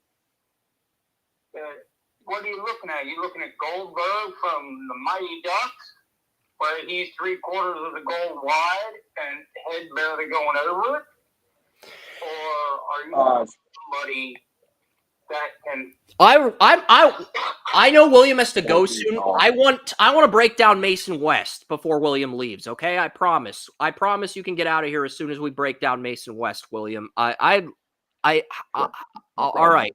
Mason West is pick 42 because we had a conversation about West this morning because it's a very intriguing story. Jack Murtaugh goes to Montreal at 41. He can play all 3 forward spots. Joey and I will continue the Ivankovic conversation when William leaves, but the reason we're going to break down Mason West, it's just a very cool story. Entered the fall with a 5th round grade, was projected to go in the 5th round in the fall, but was so good in high school at Adena High School and so good with the Fargo Force that he has played his way into the 2nd round of this draft.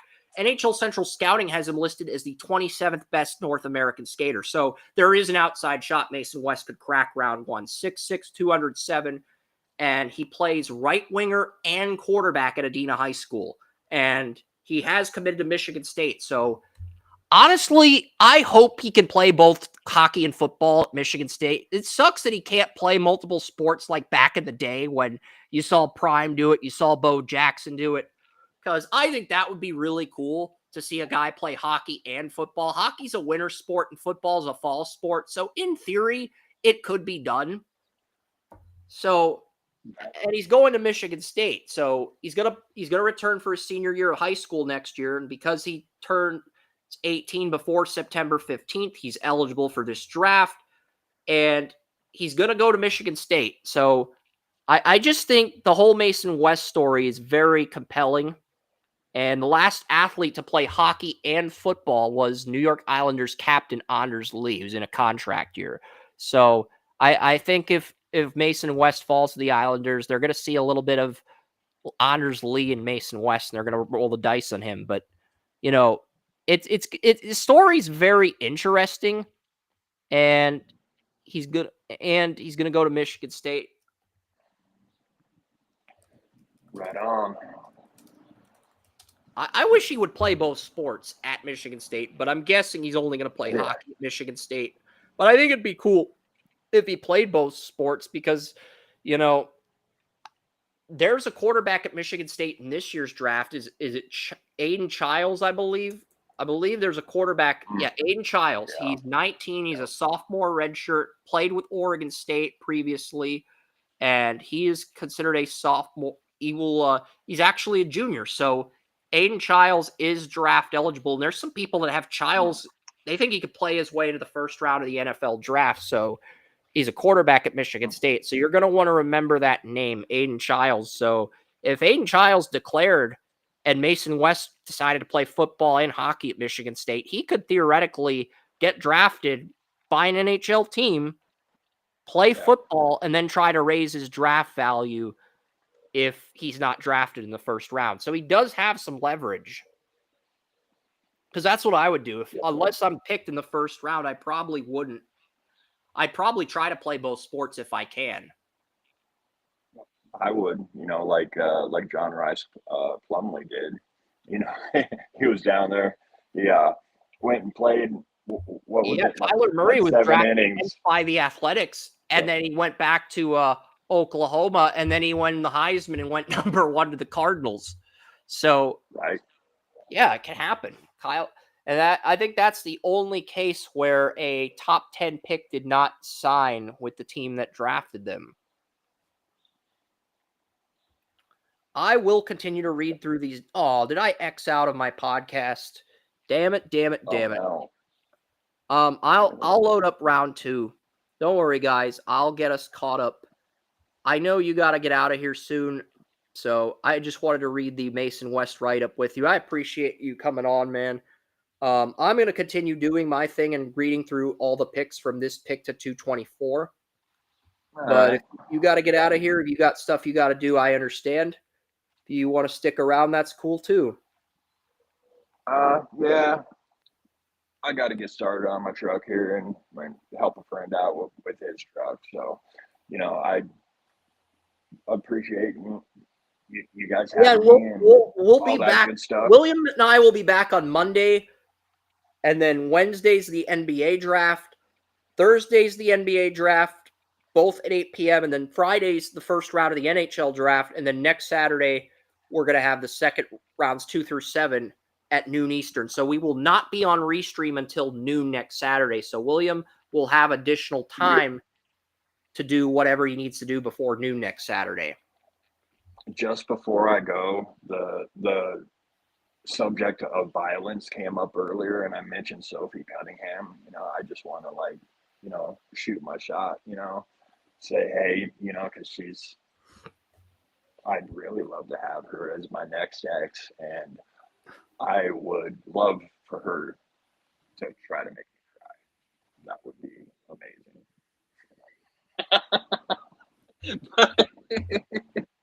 Anyway, besides that, man, it was great being here. I'll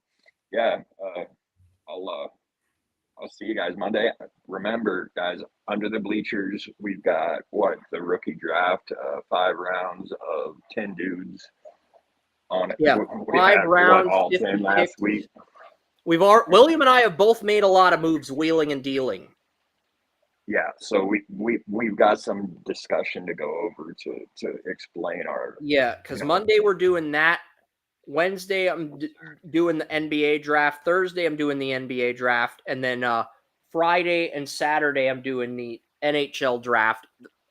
You think day 3 of the NFL draft is hell? Rounds 2 through 7 of the NHL draft is basically day 3 of the NFL draft times 2 in terms of the speed, in terms of how quickly the picks. Because I think the NHL draft, it's only 3 minutes per pick in day 1. And then day 2, it's like you get like a minute to make your pick. So it's basically day 3 of the draft times 5, not times 2, times 5. And that starts at noon. So, but it's also going to be the first remote NHL draft, because usually the NHL draft's an in-person event. This will be the first remote one where they'll be in neutral locations. That's really interesting. I know Joey disconnected. I'm gonna reconnect with him, see if he's in a better location. But I'm also gonna let you do your thing. Yeah, he was getting a little bit squeaky. Yeah, those cars, but yeah, guys. Like I said, thanks for having me. Maybe I'll wait for him to pick up before I click out. Yeah, So, maybe Joey has talk one to last yourself, question. If he bro. doesn't, I'll just continue to grind through this. But I can continue with Sophie. I mean, it's just absolutely beautiful girl. Okay. Joey, you have one last question for William before he signs off. We were just discussing Mason West, a very intriguing player, two-sport athlete that plays football and hockey, going to Michigan State, 6'6", 207.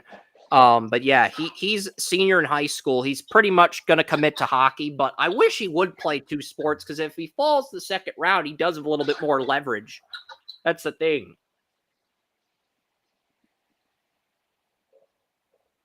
But Did he yeah. leave again? Not really about him specifically, but it's like, William, how many goalkeepers do you think realistically go in the first round? In the first round? Well, I mean, I think those top 2 are about it, man. I mean, there are some other names. I'll quickly pull up some of the names here for the goalies, because I have 10 goalies that check off every box. I'm not going to pull up the round 3, 4 goalies while William's here, but I'll pull up a few names. And believe me, we will go back to these picks after William has to. But I'll pull up some of the goalies here, because I know there are a bunch of goalies. I think I had 5 or 6 goalies in round 2. The third goalie that I had getting picked was I believe it was a Russian goalie, Pyotr Andrianov, who had a 175 goals against average in the MHL, got promoted to the KHL on CSKA Moscow, but didn't play in those games. And he's under contract in Russia till 2027. I think with Thatcher Demko in a contract year, Arthur Silyov struggled to be the backup to Demko when Demko was injured, and he got demoted to the AHL with the Abbotsford Canucks. So I think Vancouver is one of these teams that might draft a goalie too. And Tampa Bay Lightning reportedly love a goalie. Alexei Medalev, the London Knights goalie that won the Memorial Cup, he's in this year's draft. 6'1", 165, but his .912 save percentage, 22-8-2 record, and 32 OHL starts this year.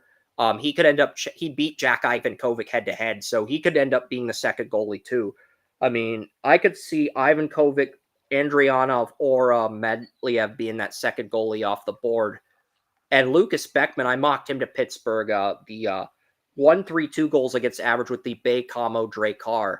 I mean, with all the turnover the Penguins had at goalie, they owe it to themselves to draft a goalie. And Rod of the Steel Flyers podcast says Elijah Neuschwander is his top goalie. I mocked him to the New Jersey Devils. So I think I had 5 goalies in the second round.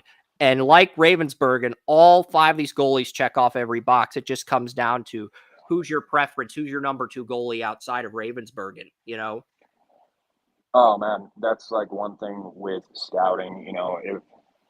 If I were a GM, and I was set on a position, a need or something like that, well, I wouldn't be set on a need. I'm more of the best. Yeah, I think outside of Ravensburgen, there's not really a consensus number 2 goalie. I think we'll see a run on goalies in round 2, like last year when we saw Carter George get picked.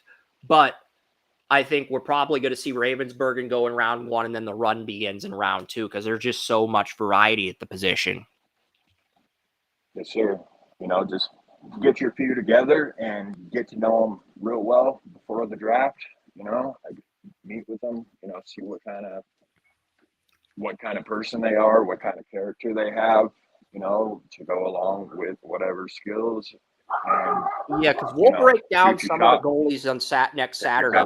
I think that's probably the most interesting part of next Saturday's live stream when the NHL draft's airing live at noon, Joey. Because I've hyped this goalie draft up for 2 years now, maybe 3, and I kind of want to see where these guys end up going. Yes, sir. I can definitely understand that. So, all right. Well, I'm going to get out of here, guys. Remember, Under the Bleachers.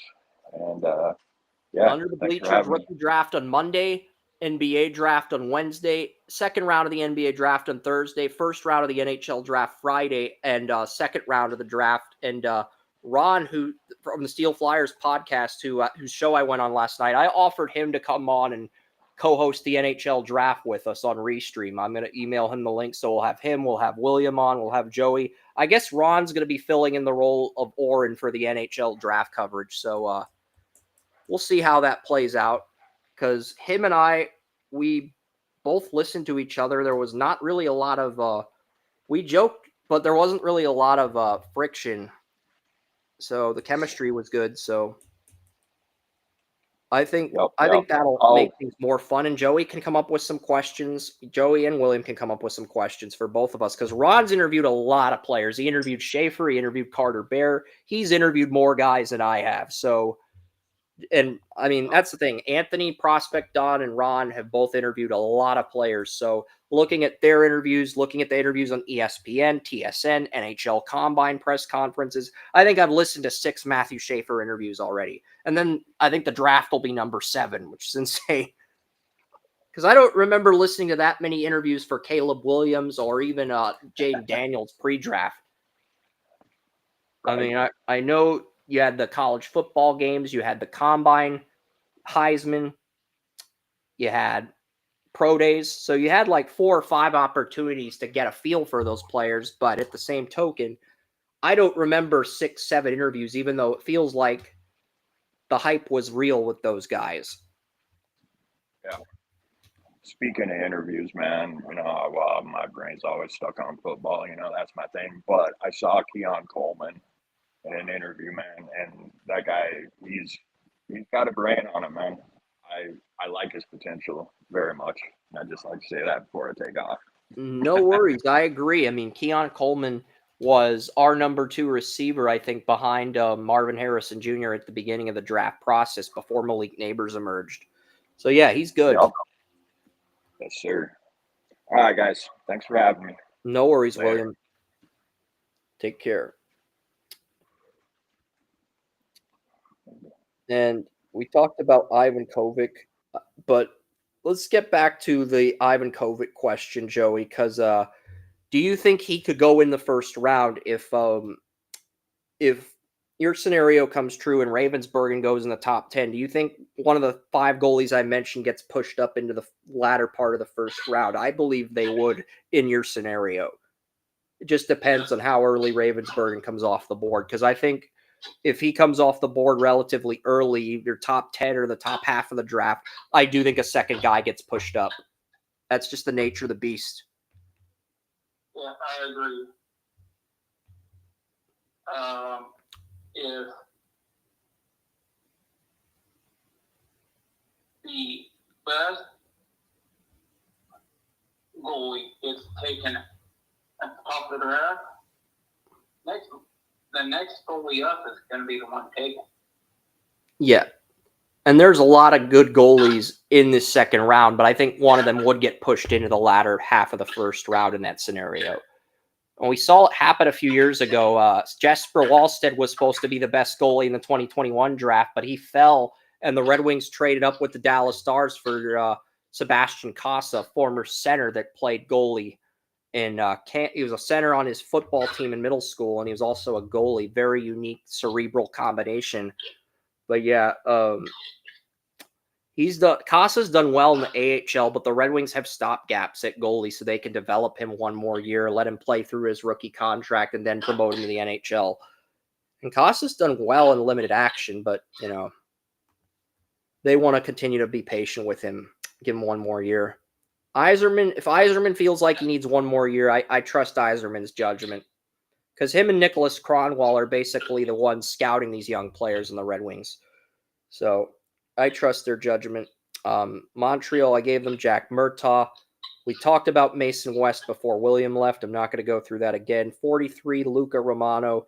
I mean, he's drafted one spot after Cameron Reed in the first round of the OHL draft. He looked good on film despite having a rocky start to the season. Only 22 points as a rookie, but he doubled that with 51, 25 goals, 26 assists. Played on the Kitchener Rangers first line, 11 points in 16 playoff games. I have the New York Rangers getting Luca Romano. I'm a big fan of his. The Red Wings, they get Sasha Budamin. Budamin's a consensus first-round player. Played on the Boston University third-line defense, but one thing Anthony heard about Budamin is guys were telling him Budamin was a pain in the ass to play against. And he had 27 points in the Youngstown Phantoms this year, puts on 7 pounds of muscle, transitions well from the USHL to the NCAA. And, his biggest weakness heading into Boston University was his slap shot power. He fixed that.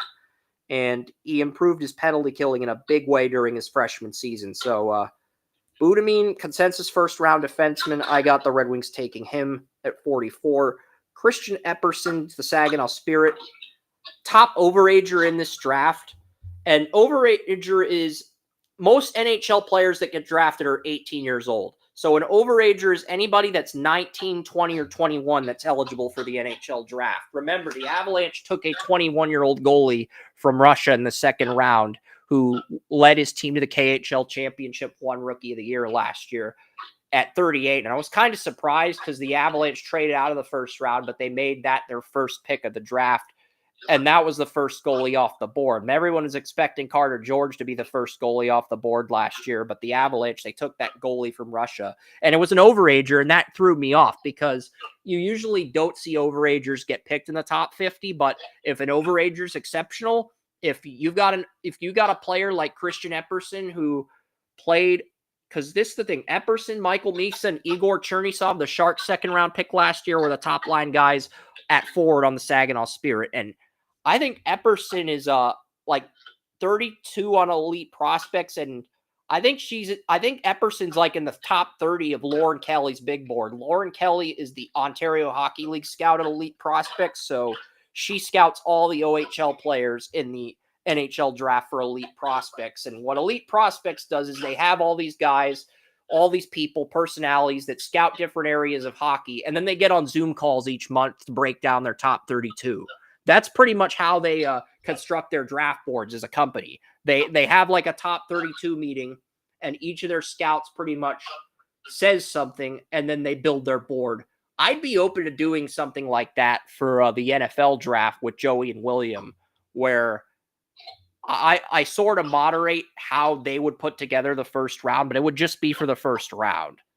That's basically, and then we would keep track of that. But you look at Epperson, 80 points with the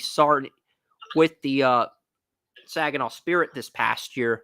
So, I mean, I really do like this player. I don't know why I said Sarnia Sting, but yeah, this guy, really good year. Maybe it's because he played with Misa and Chernisov. I kind of want to see what he does without those two, but I do think he's going to get overdrafted because of who he played with and because he's an overager that some think is a top 32 player. So I think he goes in the top 50 despite being 19 instead of 18.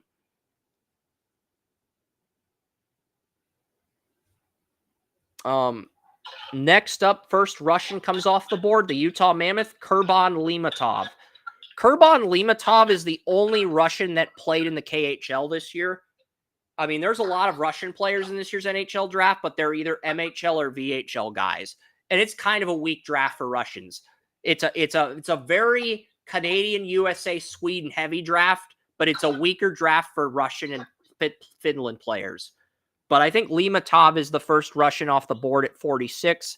And I think Pyotr Andrianov, the goalie from Russia in the MHL that I mentioned, is probably the second Russian off the board. So I do have Vancouver drafting him. And then so that's 46 and 47. And the Flyers, this is their fourth second round pick at 48. Max Pachnecki, a defenseman for the Portland Winterhawks. He was their number one defenseman, and he helped his team score against Ravensburg. But yeah, 37th player with experience on a top line this year. But, 6'5", 177. You'd like to see him add some muscle, but the height is there. He had 7 points in 24 games with the Portland Winterhawks. I think he's more of a defensive defenseman than an offensive defenseman, but he did a good job traits-wise on tape. So that's what we got for the top half of round 2. You want to add anything before I get to the second half of round 2? I guess I'll continue unless you got something you want to add. Adam Benek, kind of small, 5'7", 194, but there have been some players, Stankoven, Caulfield, Debrincat, that have made it in the NHL despite their size. 59 points with the Youngstown Phantoms, and then he was then he gets traded to the he was the Youngstown Phantoms third round pick in the USHL draft, but he dominated to the point where he took that first line job, and he had 3 assists and 3 points in a 3-game series against the eventual Clark Cup champions, Muskegon Lumberjacks, who knocked out Youngstown in the first round. But Adam Benek was the first line center on the Youngstown Phantoms, and he did a good job. I mean, for him to come in as a rookie, third round pick, and then actually win the first line center job, he did a pretty good job moving his way up the roster. Cameron Schmidt, this guy was a consensus first round pick. He fell to 50. He did not test well or interview well at the combine, from what Anthony told me. 58 points in 59 games, 5'7", 161.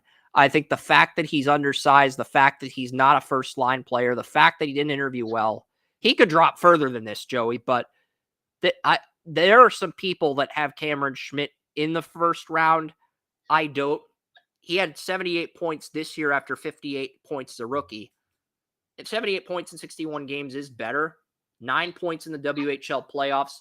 He's got to refine his slap shot. His wrist shot's very good, but his slap shot needs refinement. It's good enough at the WHL level, but it's not an NHL-ready slap shot. And actually, he did play on the first line in the tape I saw, so I thought he was a but when I went through the line combinations for the Vancouver Giants, he was mainly a second-line guy, but the crazy thing is, he did play on the first line in the tape I saw on Prospect Shifts, because I know prospectshifts.net does a lot of game film cuts for the NHL draft that are 20-minute film cuts for the NHL draft. That's kind of where I go to, because nobody else does those outside of Prospect Shifts. And if you want to be featured on Prospect Shifts and you're a hockey player, you have to actually pay the guy that runs the site. He doesn't use social media, so he doesn't have a Twitter handle or a Facebook handle. You pretty much have to go to his website and pay him to show you your tape. That's pretty much how it works. And Jack Nesbitt, the Bruins at 51. Windsor Spitfire center, another player who's a consensus first-round player. I think the hockey guy mocked Nesbitt to Vancouver at 15. Why do I have him slipping to 51? I wasn't overly impressed with what I saw. He's a great passer, but he needs to develop his shot. He's too dependent on his playmaking and passing. And I like him, but I don't think he's the first-round pick the media's hyping him up to be. Minnesota Wild, they get Conrad Fonderk. Preseason first-round pick falls to this spot. San Jose Sharks, they get another defenseman, Charlie Trethaway. This was a guy who was a first-round pick in the preseason, but he's got to develop his wrist shot. His slap shot's good enough, but he's got another year in the USHL, and he's got to enroll in Boston University next fall. So we'll see how he develops. Carter Amico, another defenseman in the U.S. national team, along with Charlie Trethaway, the other defenseman on the U.S. national team. And this is the thing: if you're on the U.S. national team developmental program, that means they view you as one of the best teenagers in North America in hockey. So it's very hard to make this team, even if the numbers are underwhelming. It's because it's the best in North America. Carter Amico, 6'5", 234. Big defensive defenseman, but only 2 assists and 2 points in 4 USHL games. He had a season-ending injury after 4 games, but he has massive size. He also has 1 more year of eligibility before he heads off to Boston University in 2026. And I believe Trethaway is actually enrolling in Boston University next fall, whereas Carter Amico is enrolling in 2026. And then Nashville goes Victor Klingsell. He's a left winger from Sweden. 39 points with the under 20 team, but no points on the SHL team in 3 games.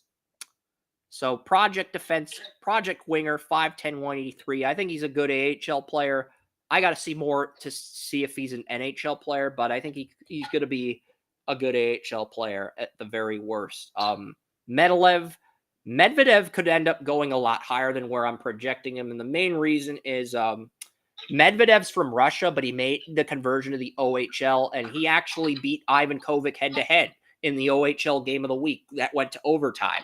And it was a great chess match between Medvedev and Ivan Kovic, the 2 goalies in this year's NHL draft. So I think this is going to be very interesting because I believe Medvedev could be the second goalie off the board. It just depends. Does a team like him more than Ivan Kovic?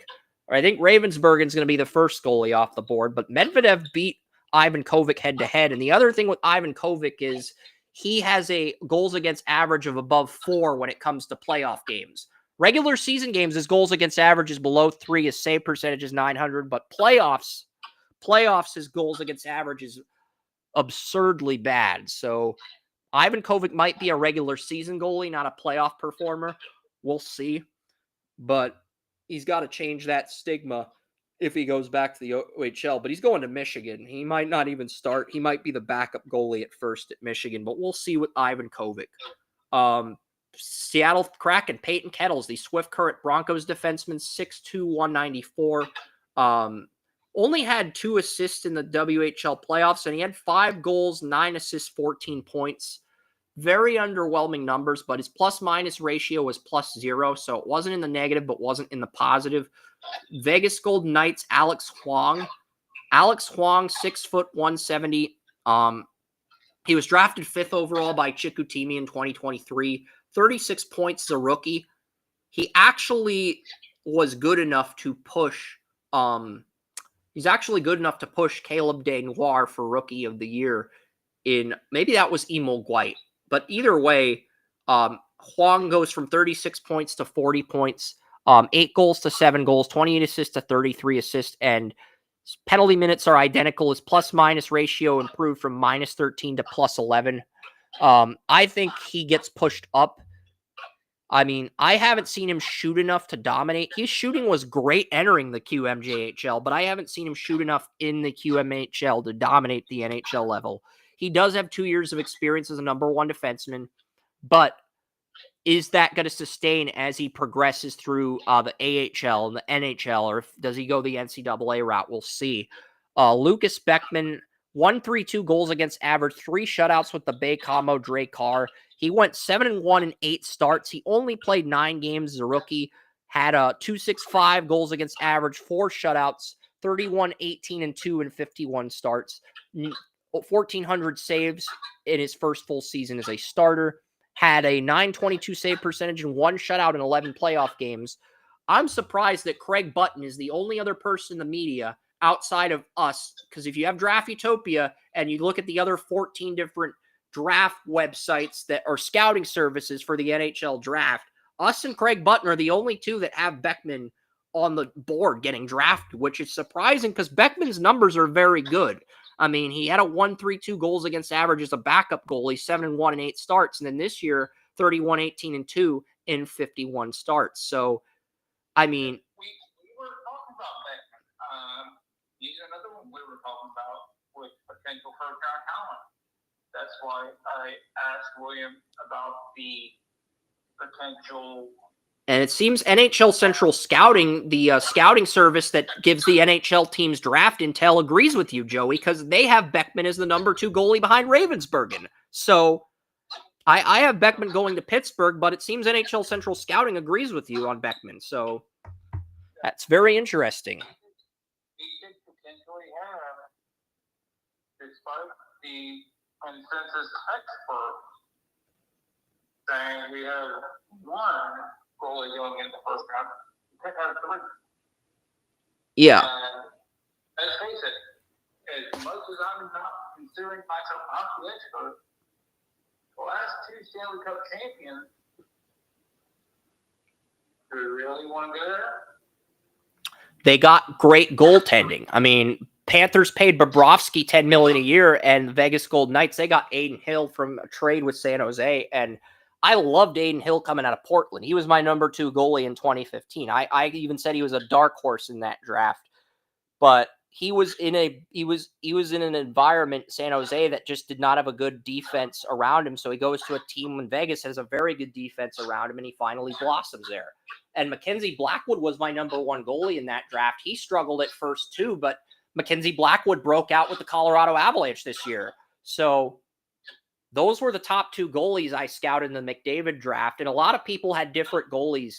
I know there was a goalie from Russia drafted in the first round by the Capitals, but he really didn't pan out the way everybody thought he would.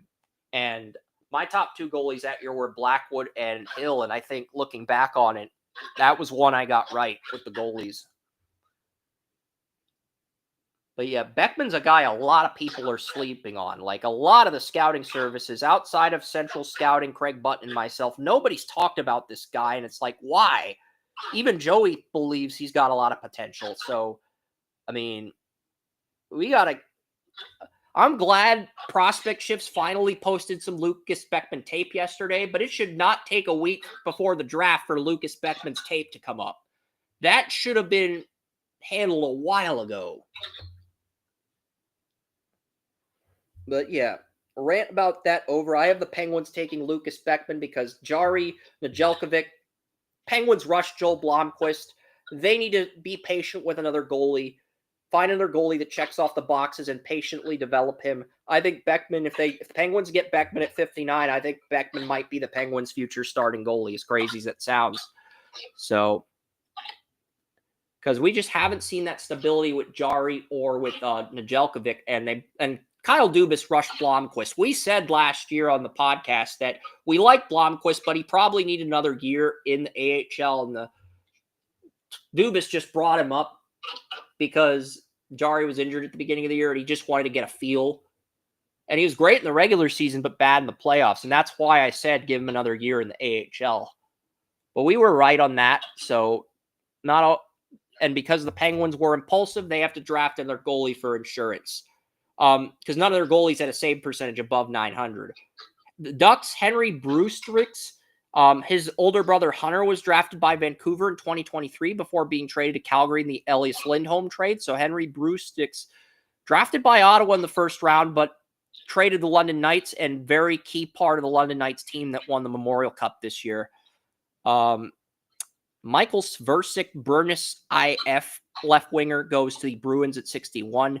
30 points on the Brunus under-20 team. He had 3 points on the Brunus IF SHL team against men his own age. And he can play all 3 forward roles. He's already shown he can play against men in Sweden's highest professional league. The slap shot power and slap shot accuracy need work, but he's very good defensively. Offensive awareness, defensive awareness, hockey IQ's there. Good wrist shot. Very fast skater. He's agile. Foot speed's there. He's under contract with Brunus until 25-26, but there is a +2 option clause in his contract, meaning if Michael Sversik goes to an NHL team and the NHL team doesn't believe he's ready, or if Brunus Sversik goes to an NHL team he's not happy with, he can exercise that option and stay in Sweden for up to 2 seasons. So his NHL contract could take effect next season, but it could also end up taking effect till 2028 if he exercises that option, or if the NHL team advises the Sweden team to exercise that option to keep developing him. But yeah, I do like Sversik. I got the Bruins taking him. Maceo Phillips. This is a player Anthony really likes on the U.S. national team, 6'6", 227. And I believe Maceo Phillips is going to be the pick here because this is a guy, very, very big defenseman, 2 goals, 1 assist, 3 points in 25 USHL games. He's going to go to Minnesota. He can develop for a few years at Minnesota. You don't have to rush him. The Blackhawks already have a ton of good prospects, so they can develop this guy at Minnesota and be patient with him and let him develop in college hockey. And then Elijah Neuschwander, the goalie for HC Fribourg Gotteron. He had a 2.24 goals against average, 918 save percentage. He's going to get promoted to the National League A, where he plays against men in Switzerland. Ron interviewed Elijah and he interviewed Ravensburgen, and he thinks Elijah is going to be better than Ravensburgen. So, and the Devils got Mikhail Yegorov, the goalie in the second round of last year's draft, who came over to Boston University from Russia and got Boston University the championship as a freshman. So, I mean, the Devils, if they get another goalie to push Yegorov, they're going to either hit on Yegorov or they're going to hit on Neuschwander as soon as Jacob Markstrom starts to decline. So the Devils are in a great spot. If I were ranking teams with long-term stability, I would go Florida at 1, Edmonton at 2, Dallas at 3, and New Jersey at 4. I don't see anyone outside of those 3 beating Florida next year with the turnover Toronto's having with Mitch Marner. But we'll get to Toronto right now because they're on deck. I mean, Matthew Nyes, their 2021 second-round pick that they hit on, became a first-line left winger. He's an RFA. Matt Marner, he is probably going to leave Toronto, and they're going to get nothing for him. John Tavares, who was the captain for many years, also a UFA. I think Toronto blew their cup window because they had all these good players they drafted, but, they couldn't close it before, they couldn't take that leap like Edmonton did before their window ended. So, I mean, I think Toronto might be taking a step back, but their GM, Brad Treveling, and their head coach, Craig Berube, will have bigger roles with Brendan Shanahan, the president of hockey operations, being fired.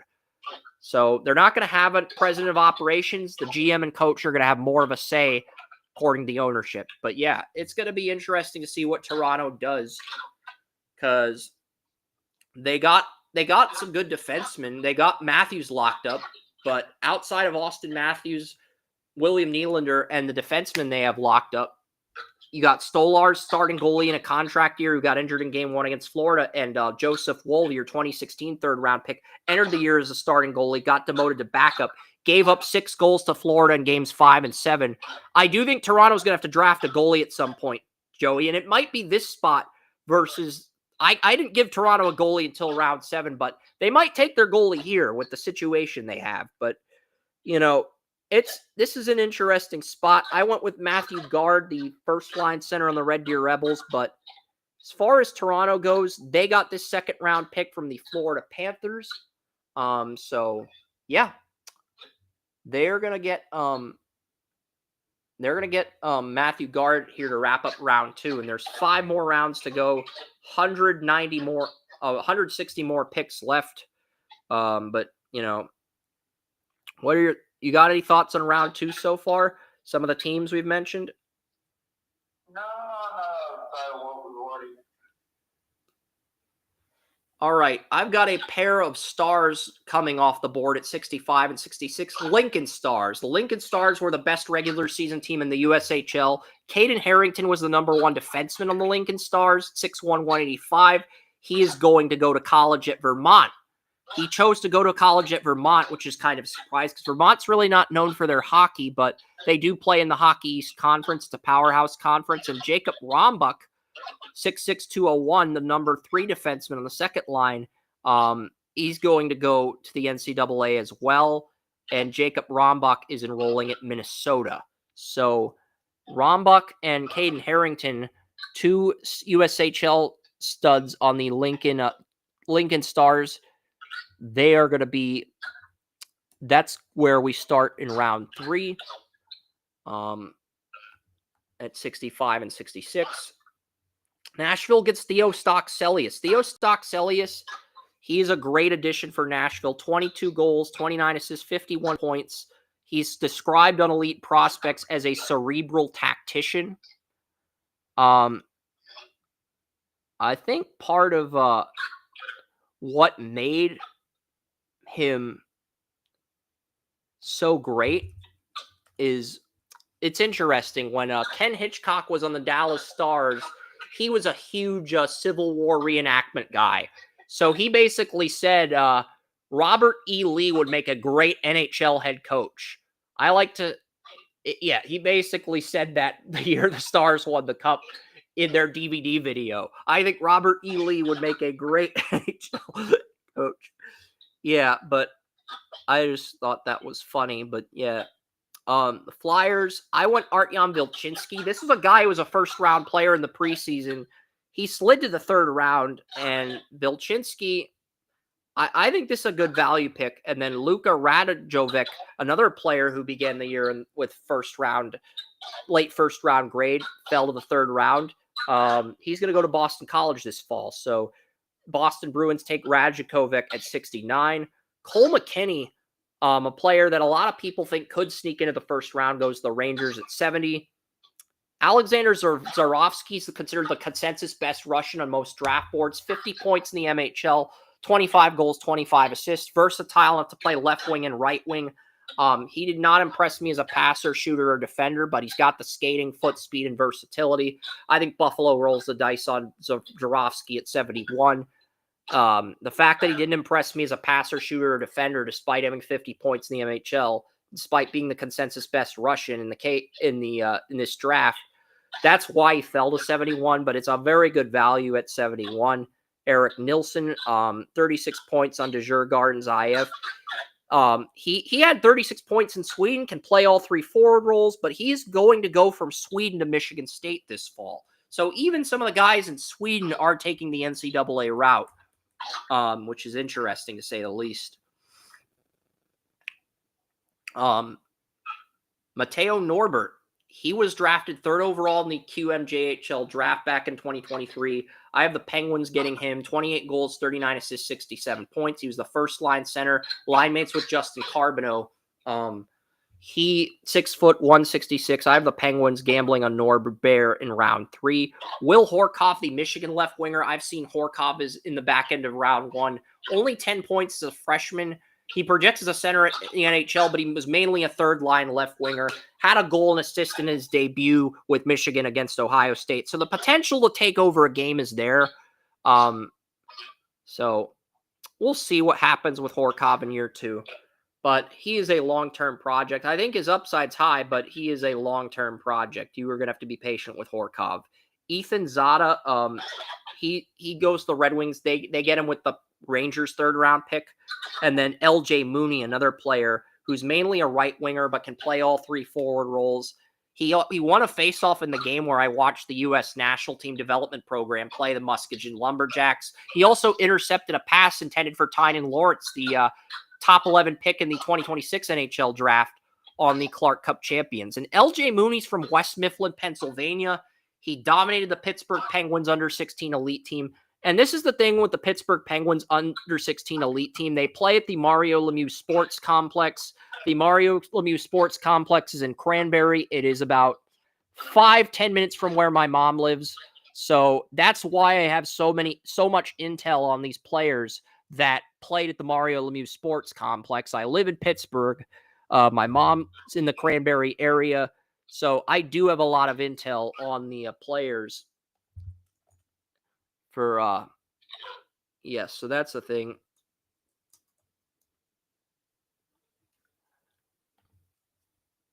That's the thing there.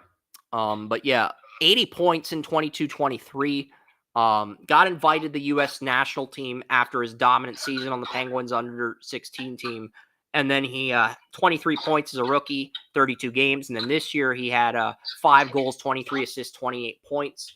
He has one more year of eligibility, and then he's going to go to Minnesota in 2026. And he's already a first-line player in his draft year, and he'll have one more year of first-line experience before he heads off to Minnesota. So while Mooney's a long-term project, he has a lot of upside despite his size.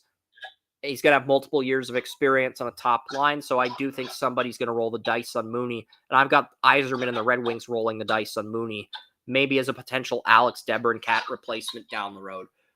Emil Geit, he actually beat out Caleb Desnoyers for Rookie of the Year. 25 goals, 32 assists, 57 points as a rookie. But this year, he only had 30 points after having 57 as a rookie. Had a bit of a sophomore slump. So he goes from being a preseason first-round option to being a And he was drafted second overall behind Desnoyers in the QMJHL draft. But I think Emil Geit, Columbus rolls the dice on him in the third round. The value, the upsides there.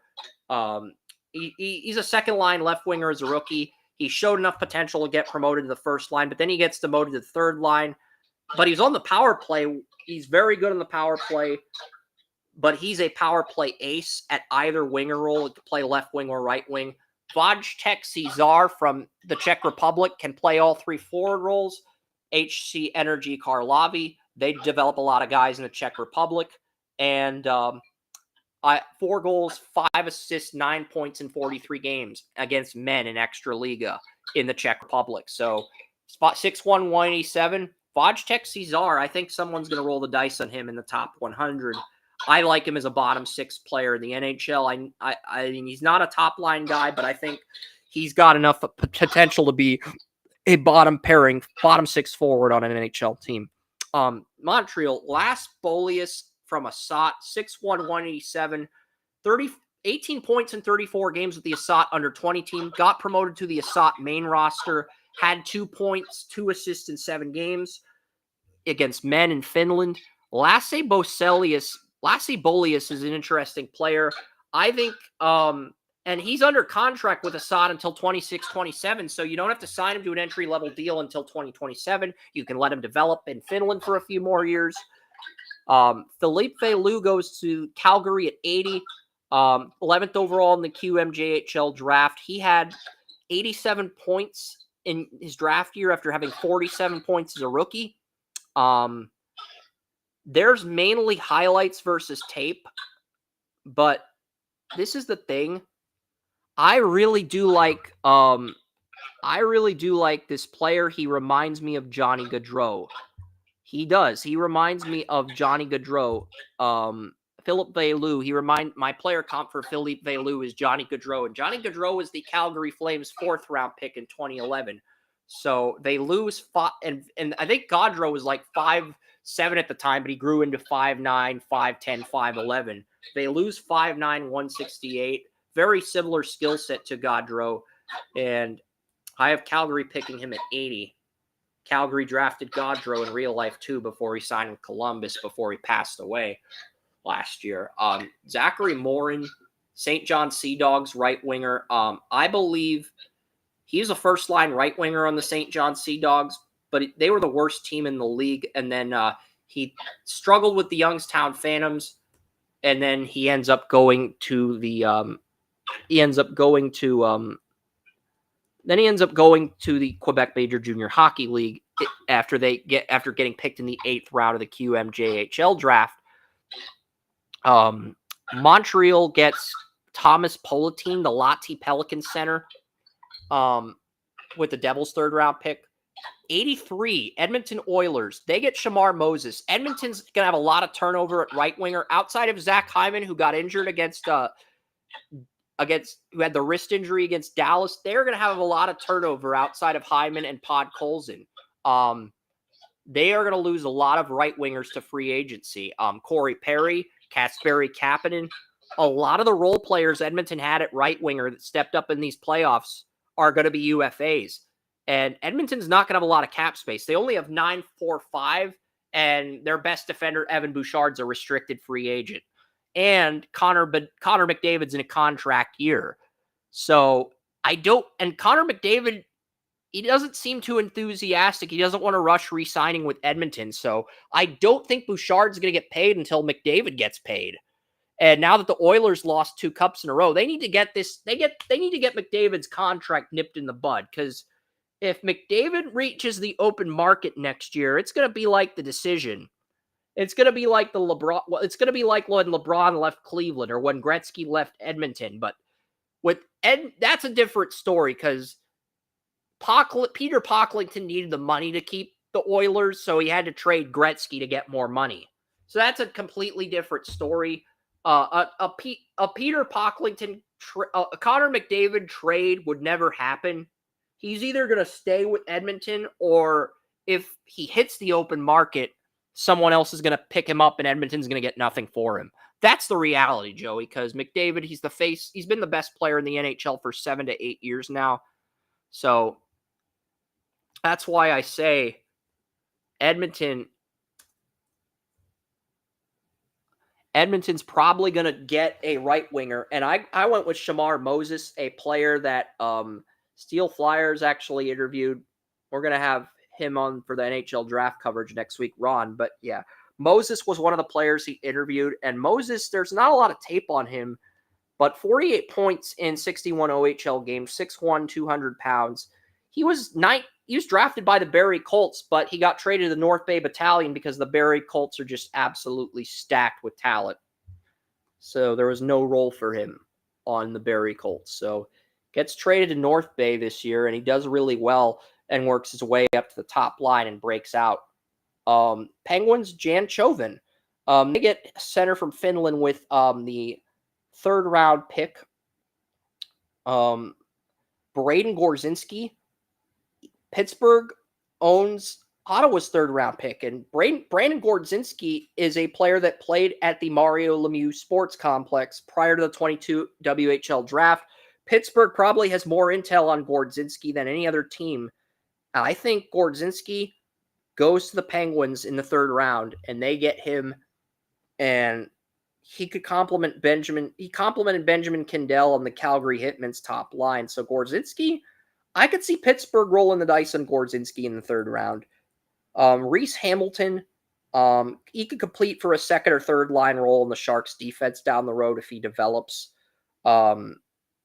He was on the Regina Pats, 4 goals, 10 assists, 14 points. He began the year on the Calgary Hitmen, actually was a preseason first-round pick, but he got traded to the Regina Pats. Carolina Hurricanes, Arvid Drott. I've seen Drott in the late second round, but he got the game-winning goal in overtime against Fargy Stod's BK, and Malty Voss is the best defenseman on the board, but Arvid Drott scored on him on film, so I have to put Drott ahead of Voss. Even though I wanted to give the Hurricanes a defenseman, Voss is the best defenseman on the board, and Drott scored on him, so Carolina goes right winger instead of defenseman, and they get Arvid Drott here. And this is with the Lightning's third-round pick. The LA Kings get Malty Voss here with their third-round pick. The New York Rangers, they get Bryce Pickford. He was on the Medicine Hat Tigers. This pick initially did belong to the Anaheim Ducks, but it got traded to the New York Rangers. The New York Rangers got this pick in the Chris Kreider trade because Chris Kreider got traded to the Chris Kreider got traded from the Rangers to the Anaheim Ducks. So, and Bryce Pickford, he led the Seattle Thunderbirds and the Medicine Hat Tigers to the Ed Choynoth Cup, winning 2 WHL championships with 2 different teams. And he's a 19-year-old defenseman, but he's another really good overager. He was a second-line defenseman, the number 3 defenseman on the Medicine Hat Tigers. I think somebody's going to pick Bryce Pickford. I've seen him in the third round of a lot of mocks. 20 goals, 27 assists, 47 points. He's got one more year of WHL eligibility left, and then he can go straight to the AHL in 2026. Thomas Pozbizal, HK Nitra, another center from Slovakia. 23 points in 42 games in the T-Post League against men in Slovakia. Also team captain for Slovakia at the World Junior Championships each of the last 2 seasons. So I'm not a big World Junior guy. Kerm is a big World Junior guy. He watches the World Juniors every year. And Pobizal, very consistent player for Slovakia, and had to figure out a way to include him in the third round. He could go earlier than this, but I've got the Devils picking him at 90 with the Vegas Golden Knights third round pick. And Vegas, they got this pick from the Washington Capitals in the Logan Thompson trade, where they got the Capitals' third-round pick from that draft, and they got the third-round pick in this draft. And Pavel Moisevic, the goalie they took in the third round last year, sort of regressed, so I have them drafting another goalie. This is a goalie that's going to go the NCAA route. A goalie Vegas doesn't have to sign if he struggles. And it's kind of a luxury pick here for the Golden Knights, but I want Michael Prattle. I do feel like backup goalie's an area Vegas could improve at, and I went Michael Prattle. He had a very good season with the Tri-City Storm. He has one more season with the Storm, and then he heads to college in 2026. My guess he's probably going to play one more year of USHL and 2 to 3 years of college. I don't know where he's going to college. He does check off every box a goalie, but his save percentage, it went from .899 as a rookie to .944 in the playoffs. So not very good in the regular season, very good in the playoffs. So really interesting pick, but only one game in the playoffs. Sam Lorilla, the Fargo Force defenseman, goes to Winnipeg. Spent a season on the U.S. national team development program. Started out as a third-line defenseman, then goes to a second line. Then he ends up on the Fargo Force. Could not stay on the USNTDP team. And fundamentally sound defensively, but more of a defensive defender. Washington Capitals, they get Hayden Palpanakis, a center. He's the first-line center on the Kelowna Rockets. 22 goals, 21 assists, 43 points. Started out on the Spokane Chiefs before getting traded to Kelowna midseason, and then he became the number one center on Kelowna. And he had more goals and assists, but his passing is more refined than his shot. Next player, Dallas Stars. They get Jimmy Lombardi. I talked about Jimmy Lombardi last week, and Lombardi, I told you, not necessarily the greatest production, but he has the traits in spades. He only had 20 points as a rookie. This year, he improved from 20 points to 45 points, nearly doubled his goals from 7 to 13. He didn't double his assists, but he went from 13 assists to 32 assists. So I guess he did double his assist total, and then he doubled his points total. And his plus-minus ratio was -11. It dropped to -4, but he even though his plus-minus ratio is in the negative, he can crash the boards. He blocks shots. He adds 3 assists coming with 2 on the power play. 1 was a shorthanded goal. He's a very dominant penalty killer. 9 for 13 against Michael Misa, the number 2 pick in the draft in faceoffs.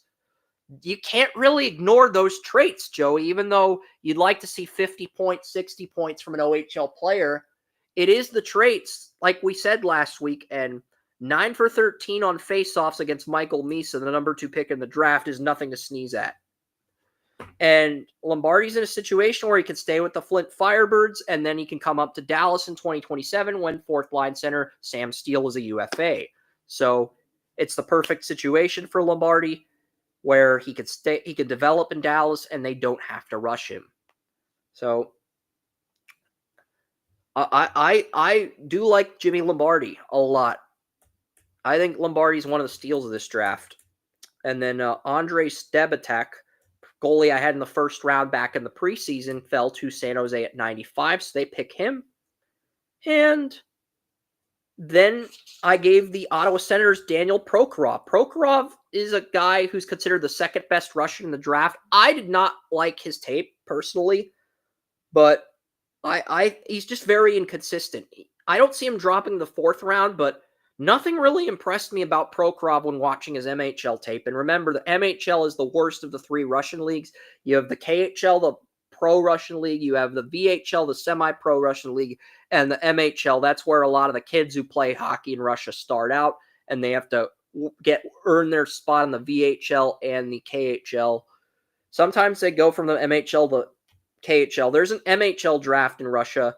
There's not a KHL draft. There's an MHL draft, though. I don't really cover it because the team names for the KHL teams are different at the MHL level, but they're all affiliated like AA and AAA teams. So, but yeah, Prokhorov really didn't impress me. But he's a guy who's a consensus second rounder, but his tape just didn't. He's 6'6", 209. I was not impressed with his tape. So I have him falling to 96. I don't think he falls to the 4th round. I think someone's going to gamble on him. But I gave Ottawa Prokhorov to wrap up the 3rd round. Anything you like, Joey, before we start round 4? I'm going to keep going then, unless you got something you want to add. Round 3 was actually kind of boring. So round, let's see if we can get to. Well, round 4 begins with a bang. Jordan Gavin. He was the 2nd pick in the 2021 WHL draft.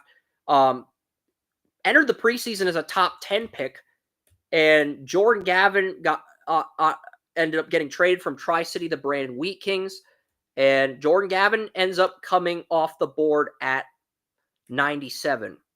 So that's a little more exciting right there, because This is a guy who we were talking about a couple years ago, and he's got some skills.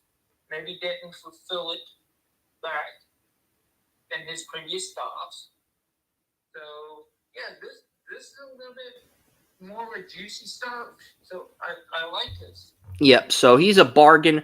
Bruno Osmanis, right winger from Sweden. He had 12 goals, 25 assists, 37 points in 31 games on the IF Bjorklöven under 20 team in Allsvenskan. He also, when he got promoted to Allsvenskan, he had 7 points in 27 games.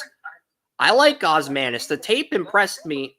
This is a guy that showed a lot more potential than I thought. And I've seen him graded as high as the second round, with 3 scouting services putting him in the second round, 3 more putting him in the third round. So Osmanis and Dakota Reem Mullen. Dakota Reem Mullen, I've seen him listed as high as the second round on Tankathon. He's also the son of Manon Reem. And Manon Reem was a former professional women's hockey goalie. She played professionally. She actually played a preseason game for the Tampa Bay Lightning in an exhibition game. So not only was she a female goalie, she played a period of NHL hockey in a preseason game. So Dakota Reem. Here's the thing. Here's what we need to realize. I've said it in the NFL draft, I've said it in the NBA draft. Do not discount generational players. Because we see it all the time. These people who are raised in the game, no matter where they're drafted, they're raised in the game. They know how to handle themselves in the game. They will rise above. Yeah, and that's the thing. 23 and 24 NHL drafts bored Joey, but this year's draft is better than those two. The second round, there were some intriguing players. Third round, there was some good talent, but it got to the point where it started to get bland for Joey. Fourth round, interest level is slowly creeping back up. It's never going to be at the level where it is with his NFL and NBA draft evaluations, but interest levels slowly starting to spike with these first 3 picks. When you have a few guys that could have gone in the second and third round, but into the fourth, yeah, that's going to create a little bit more interest. And Dakota Reem Mullen, he's got the floor of a number 6 defenseman on an AHL team, but the ceiling of a number 1 defenseman on an NHL team. Is he going to be a floor guy or is he going to be a ceiling guy? That's kind of what's interesting about him. And, it'll be interesting because he had 3 goals, 6 assists, 9 points in his freshman season with Michigan. And Michigan, they played him on the first line right away, but he struggled there in his debut. But, we'll see what happens with Dakota Reem Mullen. His mom played professional hockey, so you can't discount his talent, his abilities. There's still 2 goalies that check off every box still on the board in the fourth round, and one of them is going to go to the Bruins, Patrick Kirkola.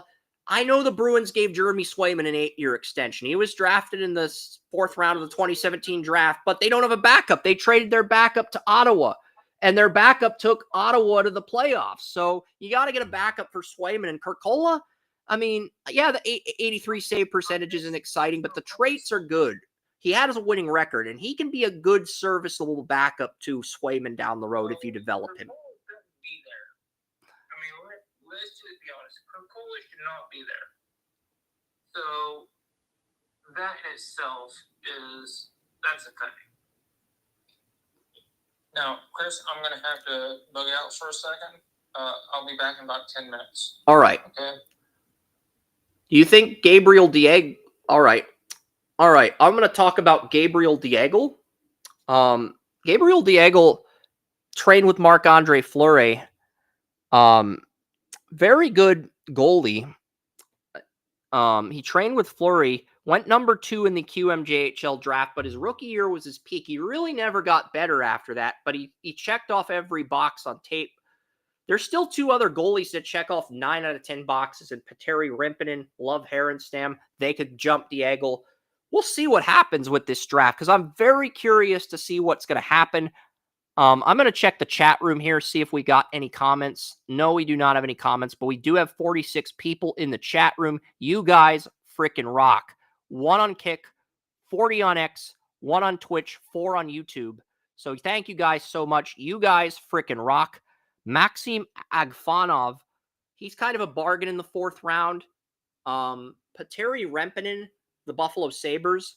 .320 goals against average, .887 save percentage.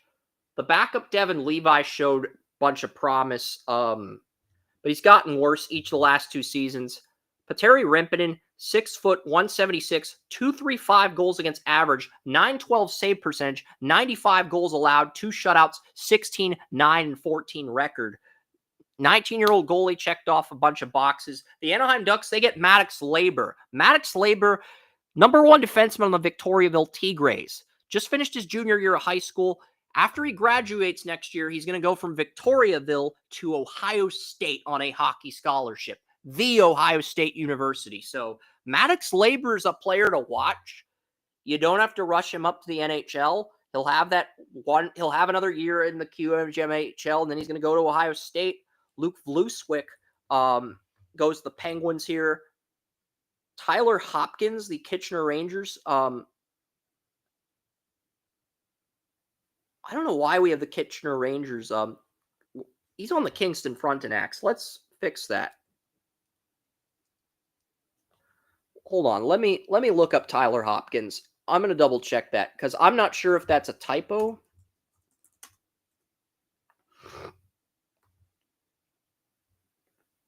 Yeah. That is a typo. I'm glad we caught that.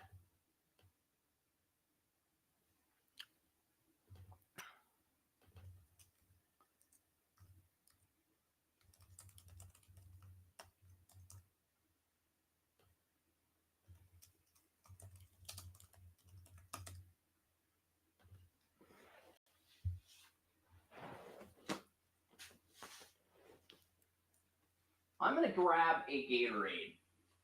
Only because I'm kind of thirsty. And Joey's not going to be back for 10 minutes anyway. I can do the show. I can go through this while he handles some business, but I am going to drink some Gatorade. I'm not going to. So I've got some peanuts. I've got some Gatorade. Some Planters peanuts. I've got some Gatorade. I don't think I'll need it, but I am getting a little thirsty, so. But yeah, Tyler Hopkins, let me refresh the page here. I gave the eye Tyler Hopkins. I heard he's somebody they like. And, Tyler Hopkins is really good value in the 4th round.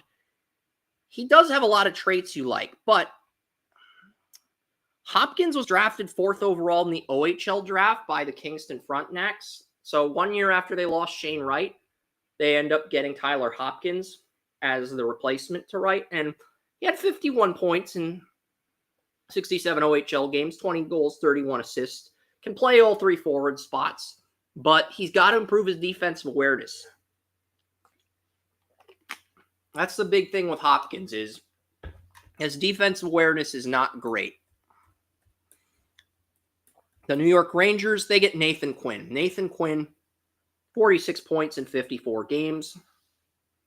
Matus Kucherik from HC Slavia Praha. This is the Red Wings 4th round pick. One of the top 4th round picks. Not a top line guy, but he has a lot of traits you covet, even though there's not a lot of tape on him. And there's a reason he cracked Craig Button's top 50. Love Herenstam to Columbus at 109. Love Herenstam really began the year, I'd like to see his post-integration improve, but he checked off 9 out of 10 boxes. And 331 goals against average and 895 save percentage.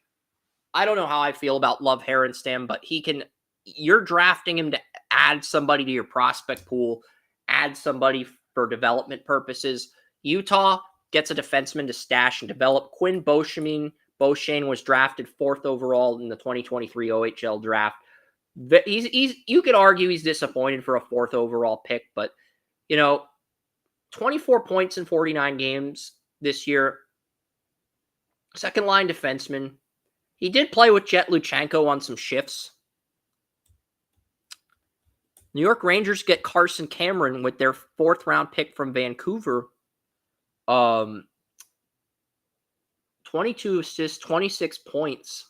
23. And then Mons Goose, Farjestad's BK goalie, ends up going to Florida here at 112. And, Florida's in an interesting spot. I'll wait. But yeah, Mons Goose, 317 goals against average, 893 save percentage, checked off 9 out of 10 boxes. Sean Barnhill, the Dubuque Fighting Saints defenseman, played on the power play and penalty killing unit, was a top-line defenseman on the Dubuque Fighting Saints this year. Philippe Ekberg from Sweden made the jump to the OHL. And, Philippe Ekberg, I got the New Jersey Devils rolling the dice on Philippe Ekberg in the 4th round. I do like Ekberg. He's a first-round pick in the CHL import draft, where a lot of these top guys end up going and developing. Francesco Delace, UMass defenseman. I have him going to the Sharks here. 24 points as a freshman at UMass in 40 games. He's the number 4 defenseman. Really good number 4 complementary defenseman. David Bedkowski from the Owen Sound Attack goes to the Buffalo Sabres here.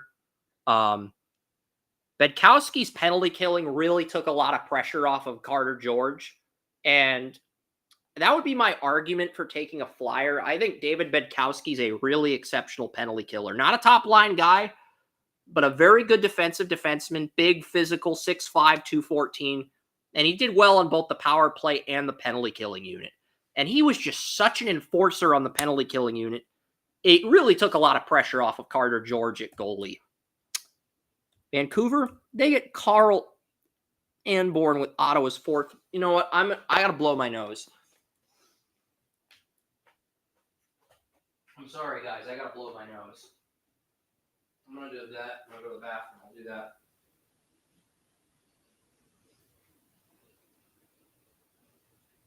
All right. But yeah, look at this draft here.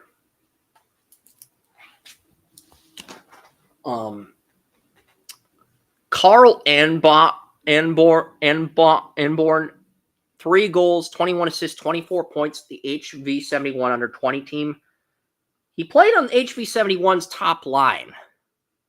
Okay, and he had an assist, 1 point on the SHL team. So I do like Anborn. The tape checks out. One of the better defensemen in Sweden.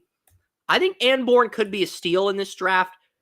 The Avalanche go with Mason Moe, and Mason Moe was a first-line player. Mason Moe was not a first-line player, but, 43 points, plus 10 plus-minus ratio, had 6 points in 6 games during the USHL playoffs. I think Mason Moe could develop into a bottom 6 center on the Avalanche down the road. I really like Mason Moe, and because he's a 4th-round pick, you can let him play 3 years of college hockey, have him go to your AHL team. And this is the Avalanche's first pick in this draft. The Red Wings, Gustav Hillstrom has the versatility to play all 3 forward spots. I believe he projects best at right winger. He does have, he's one of the players from Sweden with experience on the first line. And I think that experience is somewhat of an advantage, but the Red Wings do own the Lightning's 4th-round pick. The LA Kings, they go defense again. Zeb Lidgren, 4 goals, 15 assists, 19 points. Struggled in the SHL, dominated. He might be an OHL guy. Toronto, Max Westergaard can play both winger spots.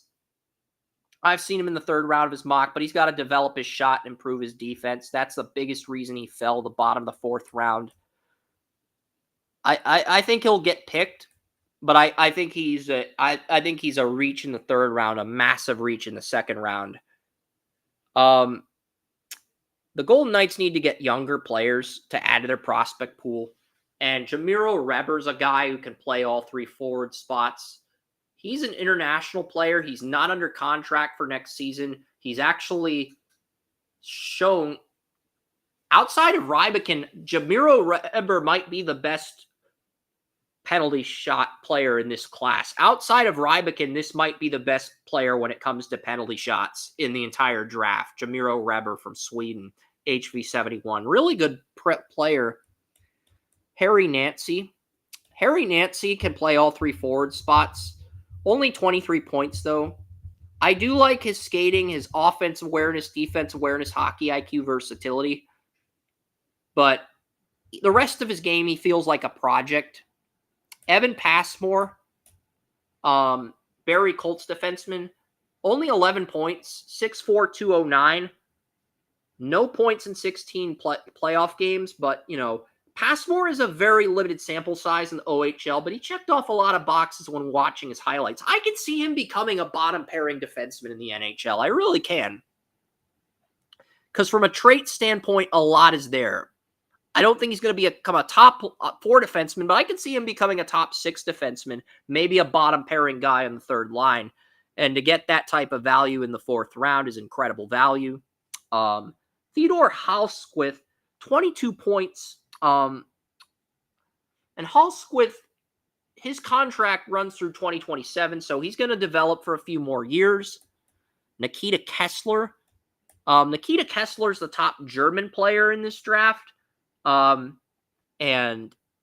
he had 16 points on the ECH Munchen under 20 team. He had 70 points on the ECH Munchen main roster, and he's a first-line right winger, so... And Dallas has Mikko Rantanen, so they don't really need him to play that top-line role. You have Tyler Seguin as the second-line right winger, so really, they just need Kessler to develop into a decent bottom 6 right winger at the NHL level, and I think that's a very realistic goal for him, because I think his floor is probably a first-line AHL player, and his ceiling's a first-line NHL player. So I think he could very easily become a third or fourth line right winger on Dallas down the road with the proper development. And with Emil Hemming in their prospect pool as well, you're looking at Kessler probably being a fourth line right winger down the road.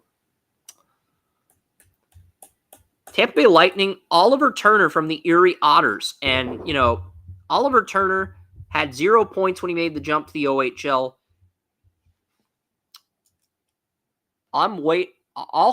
If we get done with the 4th round, I'll call Joey back, but I'm going to wait.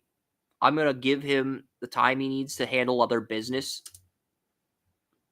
And then to wrap up the 4th round, Owen Griffin. Owen Griffin, really good stuff here. He may not be a first-line player, but 51 points, very consistent player, really jumped out on tape when watching the highlights. So,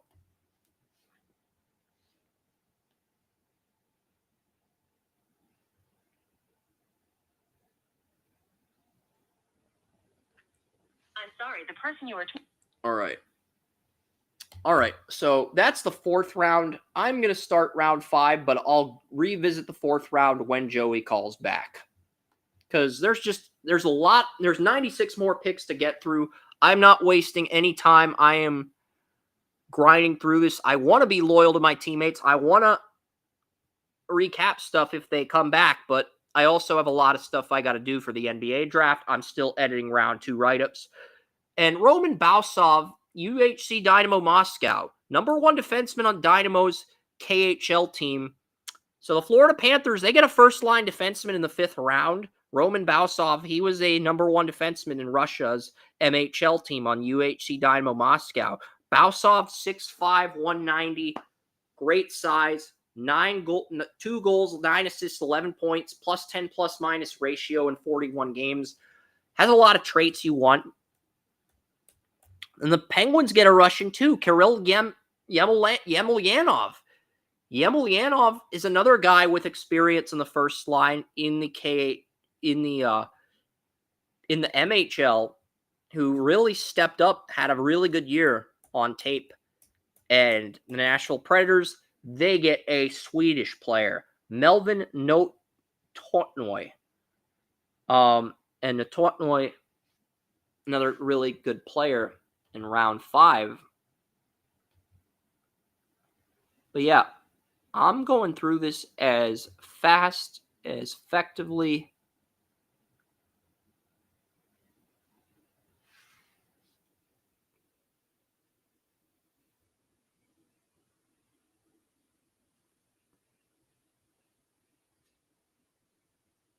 Okay, there we go.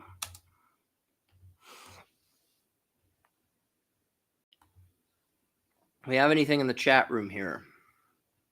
Nope, just 49 listeners. Okay, we'll keep going. But note boy, Anthony Alain Samake from the Sioux City Musketeers, 6'1", had 1 assist in 5 games during the USHL playoffs. Rest of his game needs work. He does have experience on a first line. He's going to enroll at Connecticut this fall. Stash and develop player. Topias Heinonen, overager at 19, but he can go to the AHL. David Lewandowski, a center from Germany that played for the Saskatoon Blades. Tomas Galvis from HC Billy Tigery Liberec, player that probably should have got picked last year, did not get picked. Danil Ustinkov.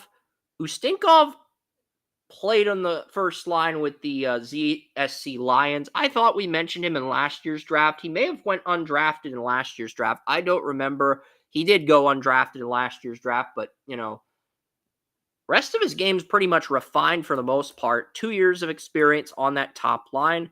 Matthias Vanhanen, very good defensively, excellent skater, very good defensively, but his offensive game is a huge project. Savin Verk is a player that the Islanders like, apparently. 22 goals, 24 assists, 46 points. Can play either winger spot, right wing or left wing. Luis Anton Denault goes to the New York Rangers.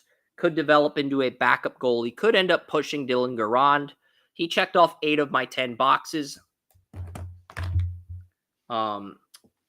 He's 6'8", 205 pounds. He is the tallest goalie in the draft. Lev Katzen goes to the Red Wings at 140 here. 5'8", 176. He was also an alternate captain on the Green Bay Gamblers before joining the Guelph Storm. He's heading to Penn State this fall. Minnesota Wild, they get their goalie here with the Blue Jackets' 5th-round pick. And they get Semyon Frolov, the goalie in the MHK Spartak Moscow, the MHL affiliate of Spartak Moscow. 288 goals against average, 903 save percentage in 4 games of the playoffs, despite getting swept in the first round. He's got to improve his post-integration. He's got to do a better job reading the puck by tracking. Post-save recovery could get better. But, he's a player who could and who may be a little bit too low, because I've seen Frolov in the 3rd round of some mock drafts. Oscar Davidson.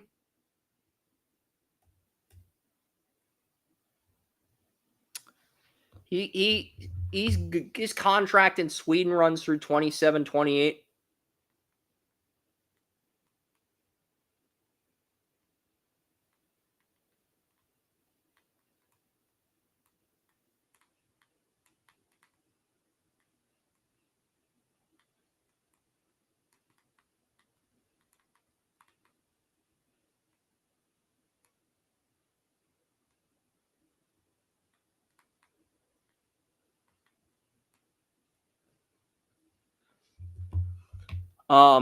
Ilyas Magmostoltsentov, 2 points, 2 games in 24-25. I think he's probably more likely to be an AHL defenseman, but he does have an outside shot to develop into a bottom pairing defenseman. Cooper Simpson, 483 points at Shakopee High School in Minnesota, only had 8 points with the Tri-City Storm in the USHL. So Cooper Simpson's a player, and that's the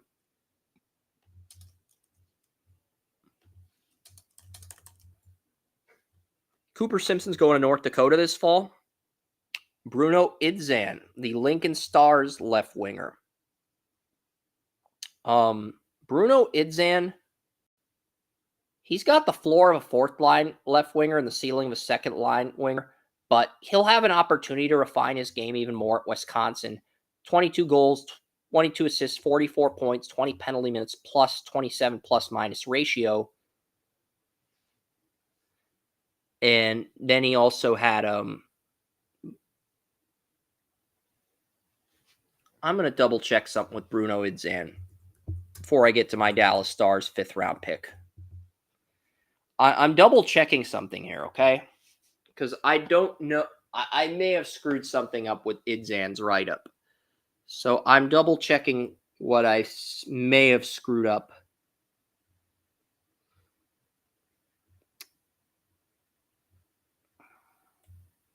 Yeah, that's playoffs.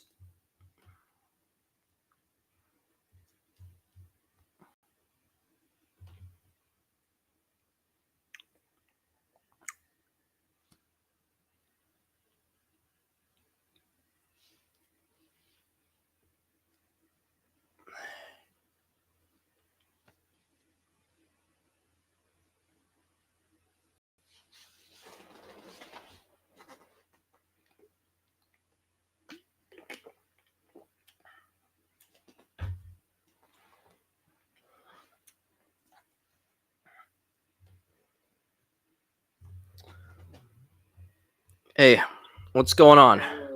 It's my phone's old. It was doing stupid crap. I had to restart it and, just leave it off and do all that stuff that old phones do. I'm pretty sure I'm going to have to replace it before too long. So, but Yeah, I'm back. Old technology. no worries. I'm gonna, because What are we in? The Galaxy 25 era? This is a Galaxy 21. Yeah. I am way behind schedule here. Yeah, because I got all the way up to the 4th round. We were discussing Kurt Cole at 400. I'm not going to go through every pick by pick again, but I'm just kind of curious. What goalies do you think I should have ranked ahead of him? I mean, Gabriel Diego, he trained with Marc-Andre Fleury in a pickup hockey game when Fleury played with some younger kids in Canada. He was on the board. Some of the other goalies, Love Harenstam was available. Simon Frolov, Petteri Rempinen. Only check. I like Prologue, but I like Prologue as a number 4. I think the top 3 were the right top 3. But Prologue, I don't know where you had. I had Frolov falling to Minnesota in the 5th round. He only checked off 7 out of 10 boxes for me, but there were other goalies that checked off. The 4th guy. Interesting. So I had the Wild taking him in the 5th round, and Maddox Labor, number 1 defenseman on the Victoria Royals, fell to Anaheim in round 4. Tyler Hopkins, a player the Islanders fell to them in round 4. The Florida Panthers got Måns Goose. Måns Goose is a goalie from Sweden. 317 goals against average and 893 save percentage. He was a backup goalie in 3 SHL games. He didn't see the ice. But yeah, I mean, the reason I gave Florida goalies because they traded Spencer Knight away. Sir Bobrovsky's 36 and he's entering a contract year. He's still the guy as long as he wants to be the guy, but you have to have that fallback plan. With no first-round picks until 2028, you're just going to have to keep drafting goalies until you get your guy, until you get your successor, trial and error. That's pretty much where Florida's at. And Florida, they got some key free agents. Ekblad gave an emotional speech yesterday. Sounds like he won't be back. Sam Bennett was drafted after Ekblad in 2014, but he won the Conn Smythe Trophy for Florida, and he's also a UFA. So it's pretty obvious he's going to be back. Brad Marchand, also a UFA. We knew this was Florida's last shot. That's why I picked them at the beginning of the season to repeat because... And then you picked Edmonton at the start of the playoffs, but we both saw Florida beat Edmonton again, this time in 6 games. Yeah, we knew who the top 2 teams were. Yeah. We knew who the top 2 teams were. But the reason that Florida's got $20 million in cap space. So if they can get Bennett for like $8 million, they can get Ekblad for that, and they can bring back Brad Marchand. They could easily run this thing back next year. They could, but at the same time, I do feel like they've peaked. They're going to lose pieces. They are going to lose pieces. You're right. And the fact that Ekblad gave that emotional speech, that kind of tells me he's probably the guy they're going to end up having to sacrifice to keep their Conn Smythe Trophy winner in Sam Bennett.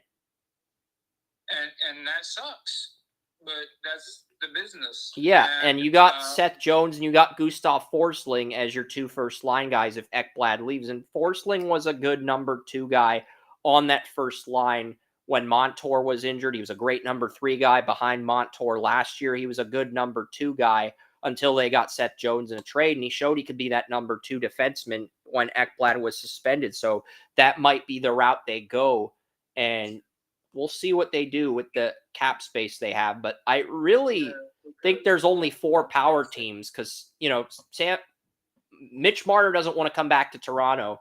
So if Mitch Marner leaves Toronto, that pretty much closes their window to win a Stanley Cup. So really, I'm looking at I really only see 4 contenders for next year. I see Florida, I see Edmonton, I see Dallas, I see New Jersey, and you can throw Colorado in the mix if you want to.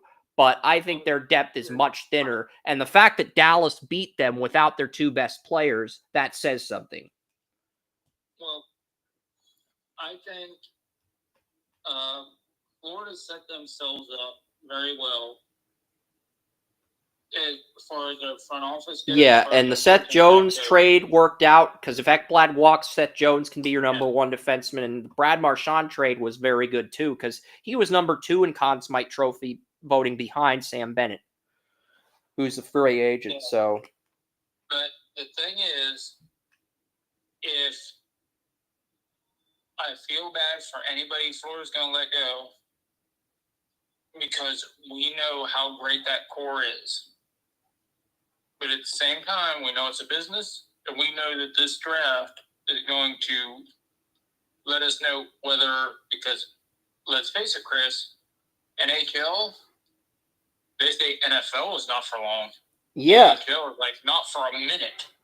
Okay. Because if you're not a first-round pick, you have to keep jumping through hoops, whether it's 3 years of college, finishing your contract in Sweden, Russia, Finland, dominate the AHL, and you have to do all that just to earn an opportunity in the NHL. That's the thing. If you're NHL is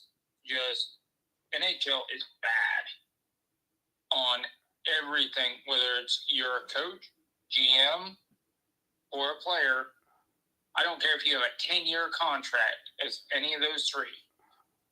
2 years. If you're not going after 2 years, you better have won at least. And Grayson Sachin, remember, when the Florida Panthers lost the Stanley Cup to the Vegas Golden Knights, they got Grayson Sachin at 63 in the second round. Grayson Sachin was in my top 15 that year, and he fell to Florida's lap in that draft.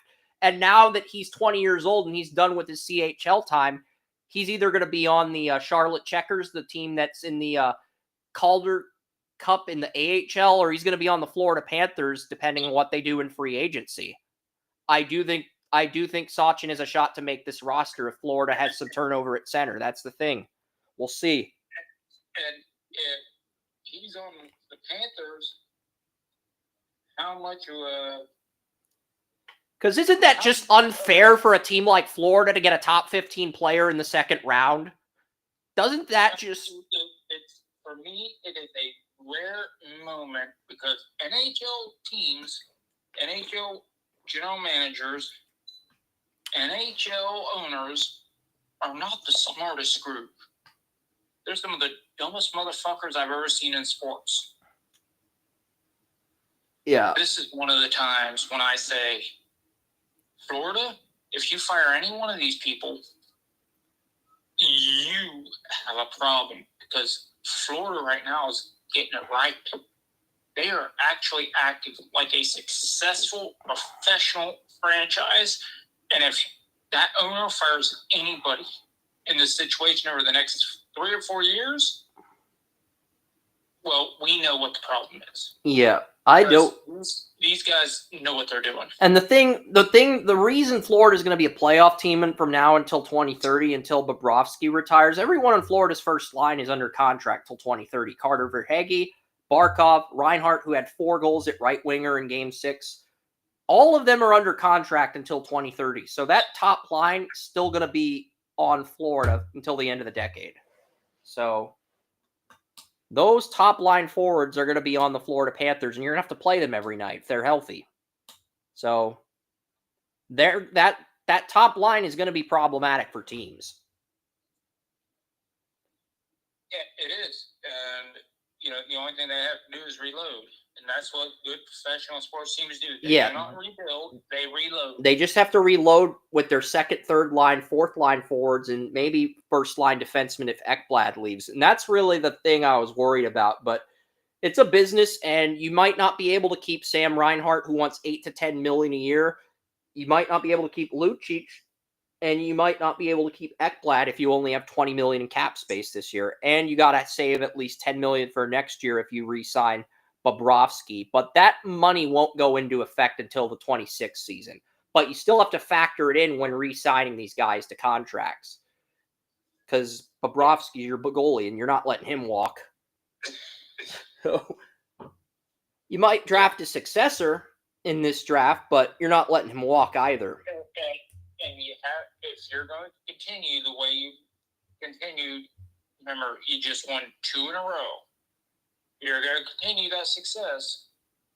You got there because you drafted the way you needed to. You replaced the way you needed to.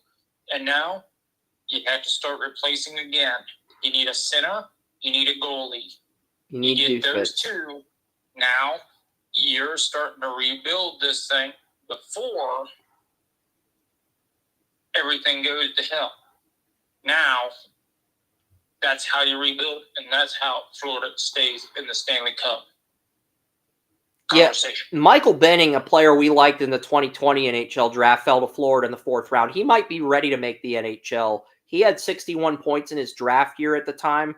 He's 23 now, so he might be ready for a third-line bottom pairing role. And here's something, when you say he might be ready, that just brought up the speeding tickets from Shedeur Sanders, and that reminded me of some psychology that from back in college.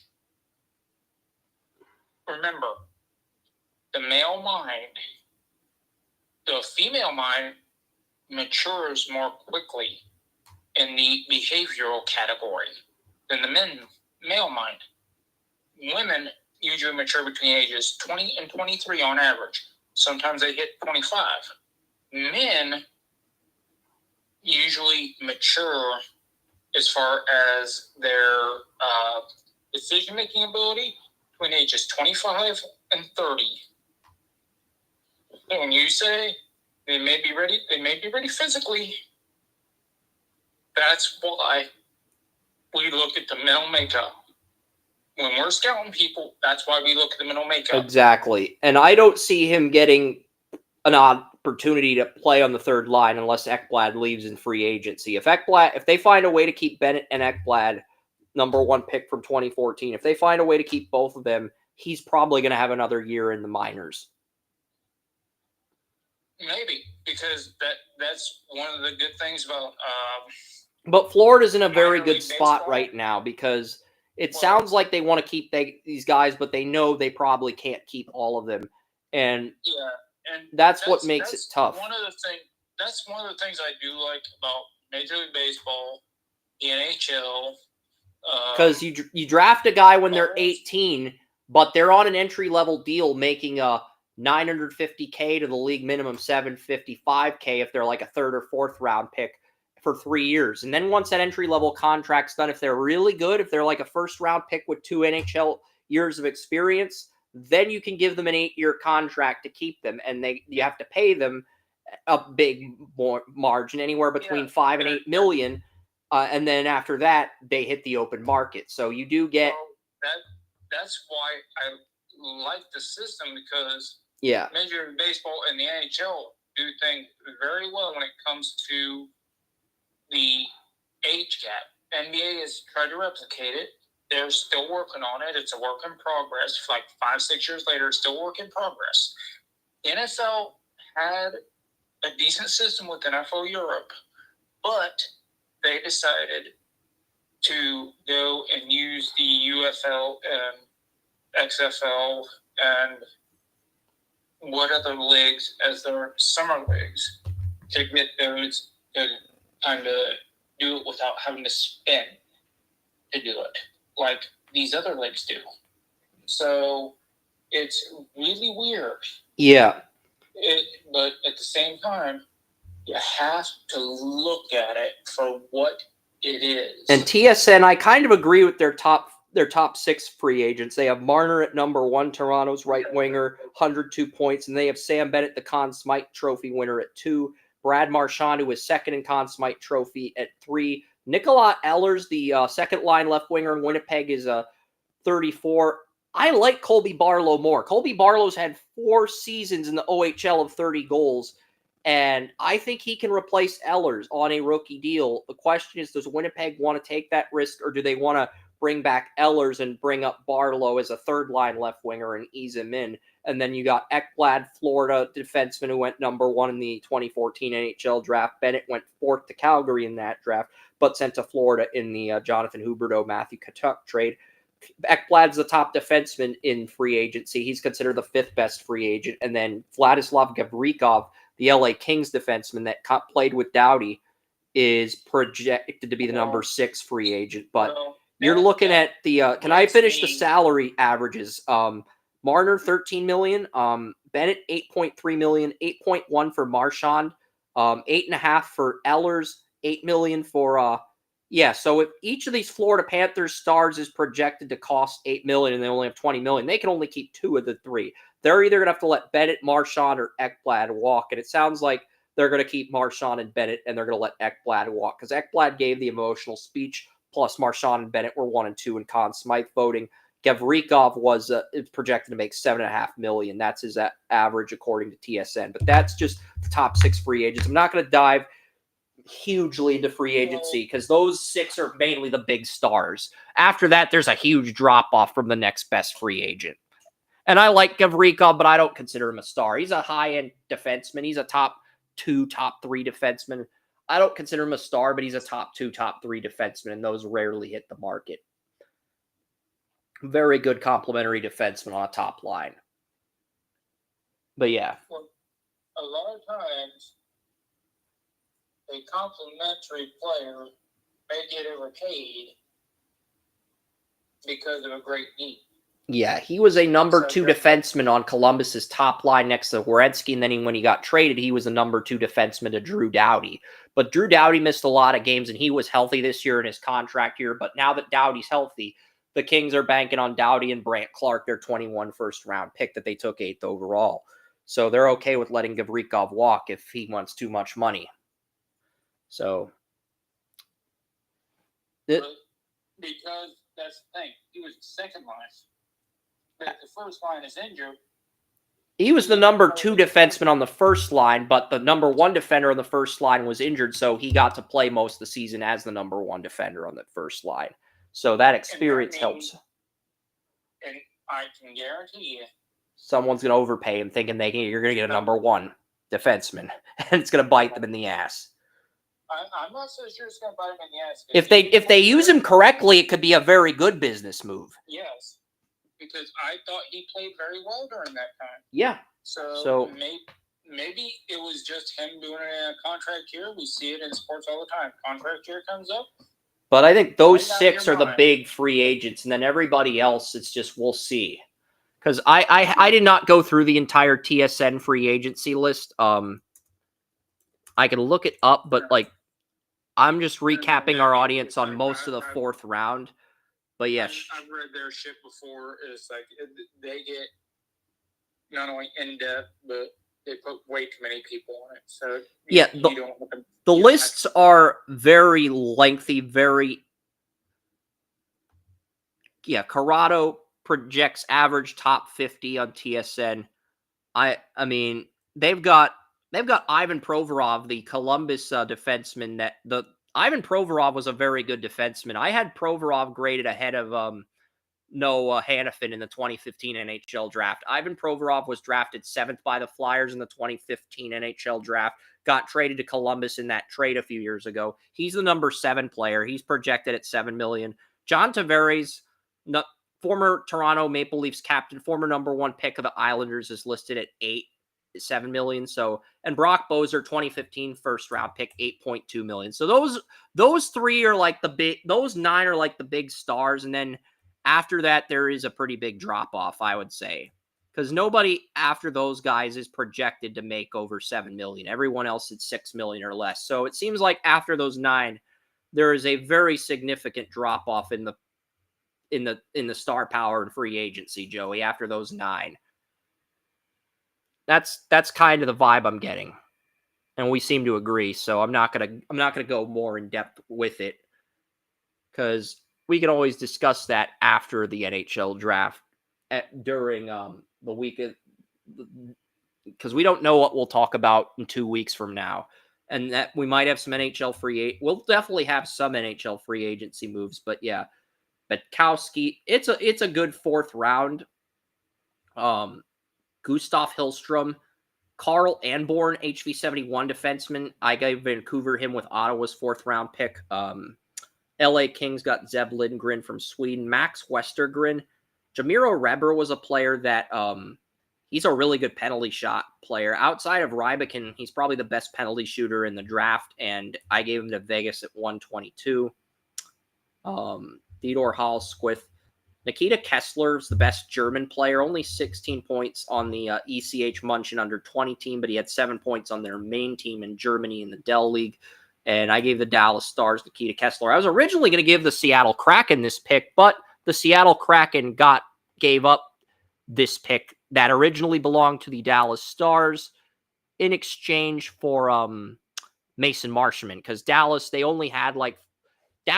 4.9 million in cap space. They give Matt Duchene, their leading point scorer, $4.5 million for 4 years.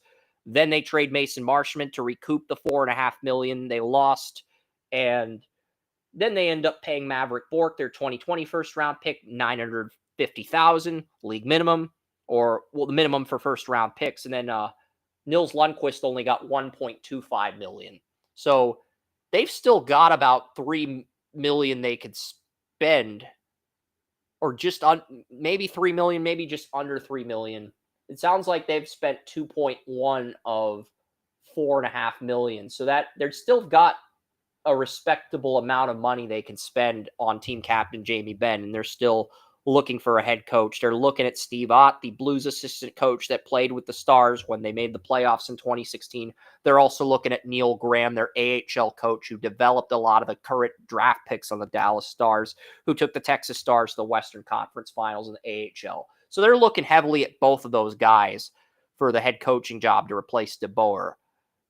So, yeah, they fired DeBoer but DeBoer threw his goalie under the bus, and he lost the respect of the locker room. That's why he got fired. He's still a great coach. I'm sure he'll get it. I'm sure he'll get another team to the playoffs, but if you lose the locker room, you gotta go a different direction when you lose the locker room. That's just part of the business. Yeah, it's like we see it all the time. Media says this person lost the locker room, that person lost the locker room, but they didn't lose the locker room. Turns out we'll know when they lose the locker room, because when they actually lose the locker room, they're out on their ass. Yeah, and they're out on their ass once they lose the locker room. So yeah, who knows the bullshit? Yeah, if DeBoer hadn't pulled Ottinger when they were down 2-0, if they pulled them when they were down 3-0, but he's trying to motivate the team and it backfired. So it is what it is, but yeah. We'll see what happens. McDavid's a little hesitant to sign his contract, but that's going to have a ripple effect because Evan Bouchard, Edmonton's best defenseman, is an RFA, and until Edmonton gets McDavid's contract straightened out, I don't think they're going to worry about Bouchard, because Bouchard's they only have like $9 million in cap space, $9.45 million. So they can't pay Bouchard $9 million a year, because that'll affect their ability to re-sign McDavid, and they're going to prioritize McDavid over anyone else. He's the best player in the league. They should. So yeah, Oliver Turner went to Tampa, but yeah, the player that round 4 was interesting, definitely more interesting than round 5. Daniel Ustinkov from the National League A fell to the Ducks in round 5. Luis Anton Denault, a goalie on the Quebec Remparts, fell to the Rangers in round 5. Frolov, Joey's number 4 goalie, went to the Wild at 141. Cooper Simpson went to the Calgary Flames at 144. Bruno Idzan's a very intriguing guy. Not a first-line player, but he's played hockey in a variety of countries. He's played hockey in Slovakia, Slovenia, Sweden, Russia, and then came to the USHL. So he's played hockey in 5 different countries.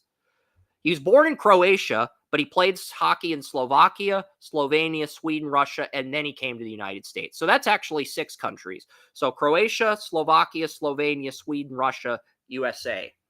That's his backstory. It's a very cool backstory to play in that many countries. So I think Idzan's going to get picked. And 44 points, 22 goals, 22 assists. I mean, I think that type of consistency is pretty good. And you can gamble on a guy like that in the 5th round, even if they're not a top line guy. They'll contribute in some respect. The Dallas Stars, they got Julius Saari at 146. Yeah, his last name is spelled Saare. He's from Finland, but Julius Saari was the captain of Team Finland in the World Junior Championships. And he fell to the Dallas Stars in round 5. And they love Finnish players. 6'2", 182, plus 17 plus minus ratio. Only 4 points, but very sound defensively, and it sounds like if you develop his offense, you can turn him into an NHL player. And at the very worst, you're getting a very good AHL player in the minors with his leadership traits, with a lot of the other qualities he brings to a team. You're getting a very good AHL player at the very worst. And another player that fell, Brad Noble. Brad Noble gave me an awesome suggestion for the Blues, because we were going through the future considerations draft board, and I could not find any game film on any of the players that were projected to go. So I sent Brad Noble a screenshot of Liam Kilfoyle, the Halifax Moosehead center. Brad Noble's like, go, Brad. Brad's basically like, Chris, give the Blues this guy. Pretty much gave me a thumbs up. So that's what I did. 46 points in 62 games. But then I listened to his interview on the Steel Foot Flyers podcast. He brings a 200-foot game at center, and he models his game after Crosby and Devils center / captain Nico Hischier. So, and the only 2 scouting services that mentioned Liam Kilfoyle are Future Considerations and NHL Central Scouting. But Ron, who may call in to us our NHL draft special next week, interviewed Liam Kilfoyle. I figured Kilfoyle at the Blues, this is a good spot for him. He needs to come off the board here. He can play all 3 forward roles. I figured this was a good fit.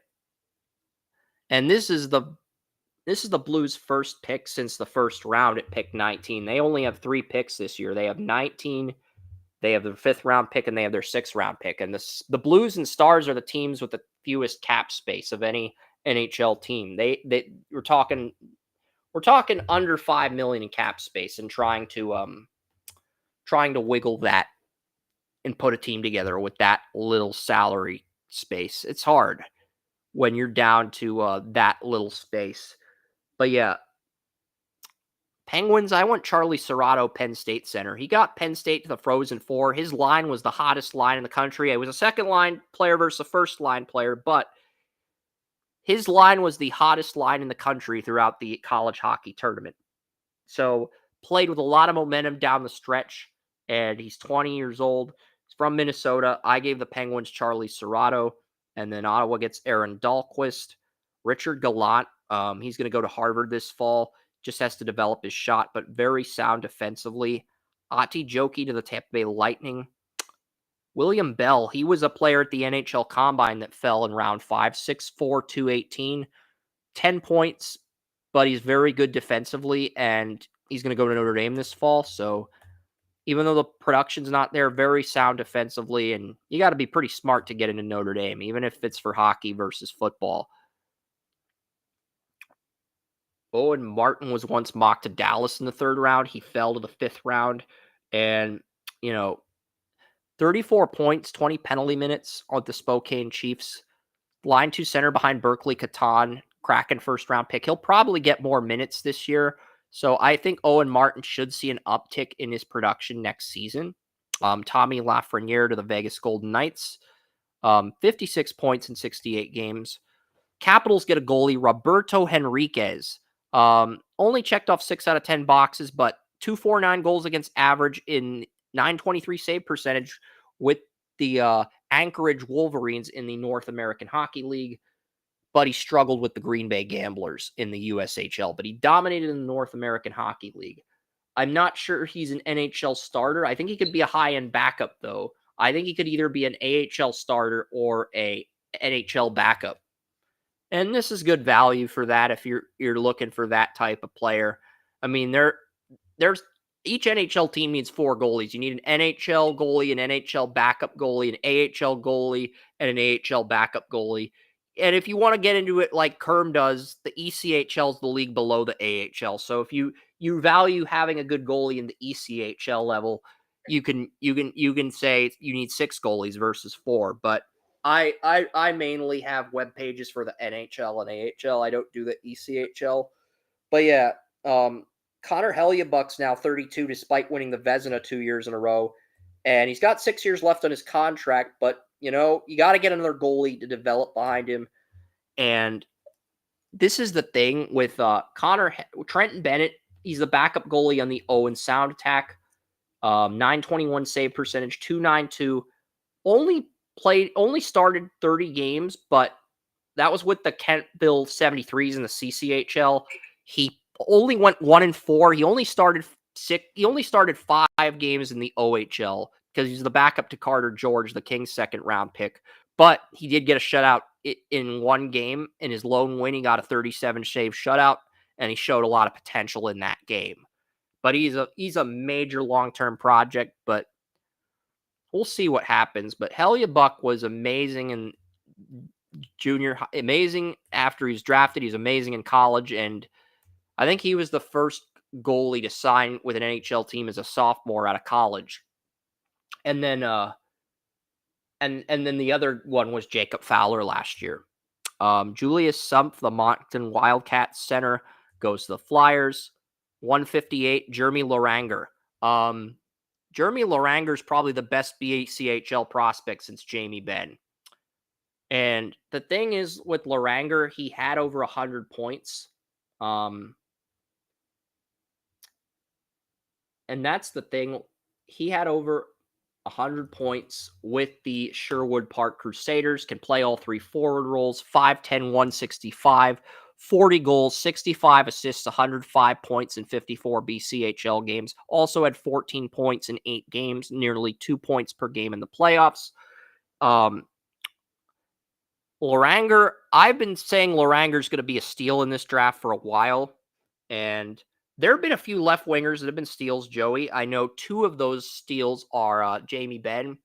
He's now in year 6. He's going to enter year 17 in the NHL and year 13 as a Dallas Stars captain. So, I mean, if Shedeur becomes the guy you think he's going to become, the best case scenario is he matches that. And Jamie Benn won 1 Art Ross trophy, which means he led the NHL in points. So, basically, if for Shedeur Sanders to become as good as Jamie Benn, he would have to play in the NFL for 16 years. He'd have to be captain of the Browns for 12 years, and he'd have to win 1 MVP within that time span.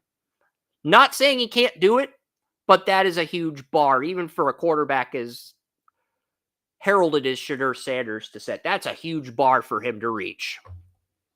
And he's not going to reach that bar overnight. Even if he becomes the star you think he is. I'm not going to compare Ben to Sanders. That's not right. But I'm just saying, if he wants to become as good as Ben's been, he's got a long way to go. But we'll see what he does his rookie year, because the rookie year pretty much gives you an indicator of what the player becomes. In the NFL, at least. That's not the case with NHL players this late in the draft. Anaheim gets Matthew Grimes with the Oilers' 5th-round pick. Really good year with the Sioux Falls Stampede in the regular season, but he struggled in the playoffs. And the Florida Panthers get Tynas Luke Koblar to end the 5th round. 6'3", 187. He is an analytics person on YouTube said he's an 80% efficiency player with a 42% attempt in shots. He's a 3rd-line center if you're patient with him that can develop into a 2nd-line center. Sounds like the type of player Florida would gamble on. He was born in Norway. So even though he played hockey in Sweden, he was born in Norway. So first player in Norway that would get picked in this draft. And he goes to the Florida Panthers at 160. 2 more rounds of this, and then Then I promise you we're done. Will Sharp. He got traded from the Lethbridge Hurricanes to the Kelowna Rockets. He goes to the Devils with the Sharks' 6th-round pick. And Edison Engel is listed as player 100 on the future considerations draft board. He fell to the Blackhawks in round 6. Lucas Sachin, the younger brother of Grayson Sachin, goes to the Nashville Predators at 163. 40 assists, 55 points. Daniel Niemanen, the Lahti Pelicans defenseman. Luke Mistelbacher to the Bruins. Cole Davis to the Rangers, 45 points. Jonas Wu, the younger brother of Jet Wu, who was also the Winnipeg Ice first-round pick in the 2021 WHL draft. And Jonas Wu, 5'9", 165, number 4 defenseman on the Medicine Hat Tigers team that won the WHL title. I think he warrants a late-round flyer, but he's nothing special. Olivier Graul goes to the Anaheim Ducks. He was one of the gems I mentioned when we did the NHL Draft Gems episode. He's the first-line center on the St. John Sea Dogs, but the thing is, he projects as a left winger in the NHL, and with Alexis Joseph, a top 3 pick in the 2027 draft coming to the St. John Sea Dogs, Gruel's either going to end up moving down to the second line at center, or he's probably going to move over to left winger and play with Joseph, and I would think it would make more sense to have the veteran move over to left wing, because you already have a veteran right winger in Zachary Morin. So you have Morin, you have Joseph, and you have Olivier Gruel. That's a really good top line for a young center like Alexis Joseph. It's going to make his transition easier to the QMJHL. And then another guy who could play all three forward roles is Nolan Road, a guy I told Joey about in the NHL Draft Gems show. 60 points in the Tri-City Storm this past season. He's going to St. Cloud State this fall. 74th player with experience on the first line in this draft. Islanders get Cole Temple of the Everett Silvertips. He is the Cole Temple is the son of Jeff Temple, former WHL player. Liam Danielson, son of Swedish professional player Bjorn Danielson. He goes to the Rangers at 171. Ryan Ruchinski is the son of former Western Michigan 2-time captain Jeff Ruchinski, and he played on the Cleveland Barons under 14, under 15, and under 16 team before joining the Youngstown Phantoms. He's going to Ohio State. So the Red Wings sniped the Blue Jackets out of Ryan Ruchinski. But he's an Ohio guy. He's been all Ohio his entire hockey career, which is amazing. And then he ends up going to the Red Wings. I don't know why I did that, but Columbus got a pretty good player in Rupe Vesterken. He models his skating after Dallas Stars center Rupe Hintz, who actually began as a left winger in Finland before converting to center as the Dallas Stars 2015 second-round pick. And Rupe Hintz and Connor McDavid were both in the 2015 draft, and both teams hit on those picks at 1 and the second-round pick. Utah Mammoth, Acadie Bathurst Titan. Very good penalty-killing unit. Vancouver Canucks, this may be the steal of round 6. Aiden Park. Aiden Park's versatile enough to play all 3 forward roles. He profiles similar to Louis Eriksson. He lacks footwork you want from a first-round skater, but he's very good. He played on the first line of the Shattuck St. Mary's team when they had Cole Iserman and Macklin Celebrini back in 21-22. And he really didn't get promoted to the Green Bay Gamblers until this season, but he had 93 points with Shattuck St. Mary's in 23-24. And then this year he had 33 goals, 33 assists, 66 points with the Gamblers. I don't know if he's going to Michigan or if he's going to go the WHL route. We'll find out. But Aiden Park, player who has experience on the top line, multiple years of experience on the top line, went undrafted last year, probably should have been picked. I saw his interview at Steel Flyers, and I was impressed with him even before watching that interview because I had him. I was grading the 22 USHL draft. He was 3rd overall in that draft. Lucas Camaras to the Mississauga Steelheads first-round pick in 22 goes to Calgary here. Camaras has traits you want despite having fewer points in his draft year.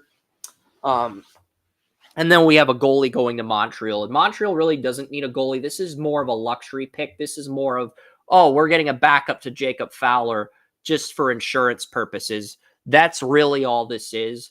But it's such a deep goalie draft. You can't really blame these teams at this point in the draft with only 2 rounds left, because that's what you want. You want a player like that, that can check those boxes traits wise.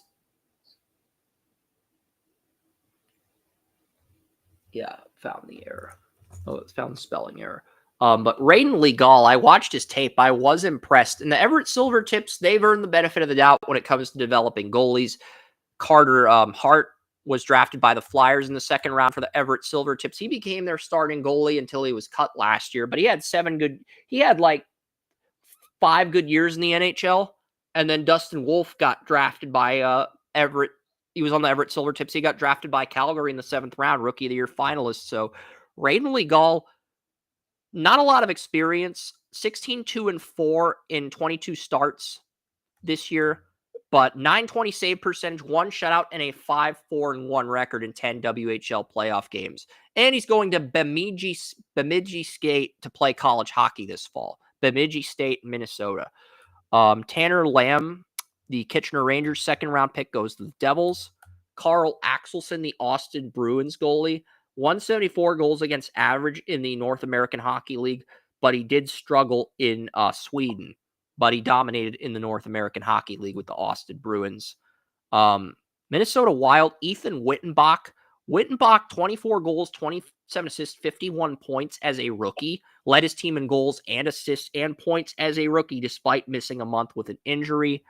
Also has experience on that top line. Wittenbach's father and grandfather played college hockey at Cornell. Thibodeau Chattel put together a prospect model for best prospects in the NHL from now until 30 for the NHL draft, and Ethan Wittenbach came in as the 6th best player on that model, only trailing Michael Misa, James Higgins, Matthew Schaefer, Jeremy Loranger, who I mocked to Dallas in round 5, and Porter Martone. What does that say about Wittenbach in the 6th round? That might be the best value pick in round 6, Joey. I mean, his dad and granddad played at Cornell, and according to Thibodeau Chattel's NHL model from 18 to 30, Wittenbach's the 6th best player in this draft on his model. So you're getting him in round 6. That's very good value. It's not spectacular value, but it's good value this late in the draft. Nothing to be excited about, but you have to be optimistic about the potential. But again, potential is just another word. It's what they do after they get picked that matters. And he's going to Quinnipiac in 2026. So Wittenbach's going to have another year to improve. Mikkel Eriksson, he is a player who his father played professionally in Norway. His uncle played professionally in Sweden. He's got to develop more as a passer, but I mean, late round pick, he might warrant a flyer here.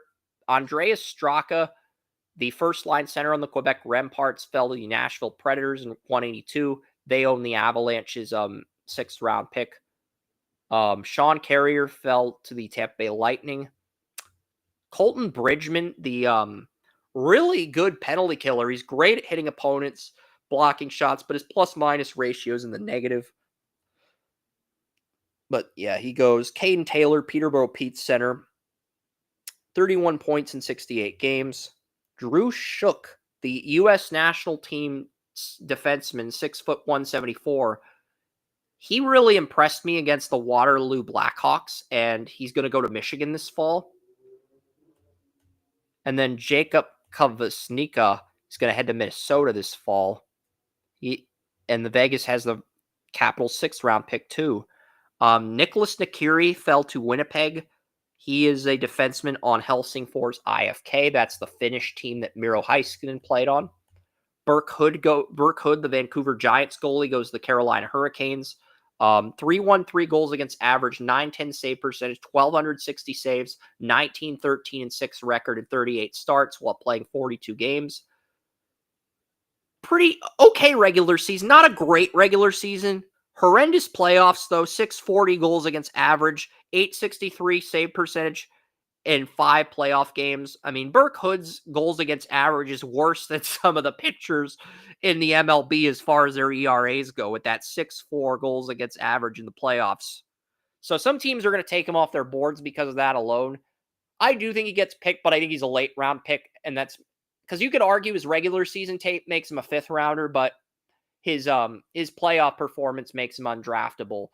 And I think someone's going to gamble on him in the 6th or 7th round. Travis Hayes, 51 points this year, 21 goals, 30 assists, a right winger. He fell to the Dallas Stars. The Edmonton Oilers get Anders Miller, the Calgary Hitmen goalie. Not a lot of experience, but, 2.34 goals against average, 909 save percentage, 1 shutout, a 13-4-2 record, and 19 starts playing 22 games. He also had a 2.55 goals against average, 902 save percentage, going 7-3 in 10 playoff games. Checks off 6 out of 10 boxes. And rounding out round 6 from the Des Moines Buccaneers, Florida Panthers get Richard Baran. He was a first-line defenseman on the Des Moines Buccaneers, playing the same line with first-round pick Benjamin Cavan. 4 goals, 26 assists, 30 points. He's going to Arizona State this fall. He does have a lot of traits you want. 78th player with experience on a top line. And I mean, 4th round was exciting. The 5th round had some good value. 6th round was probably the most boring round for Joey outside of Richard Baran and Aiden Park and Ethan Wittenbach.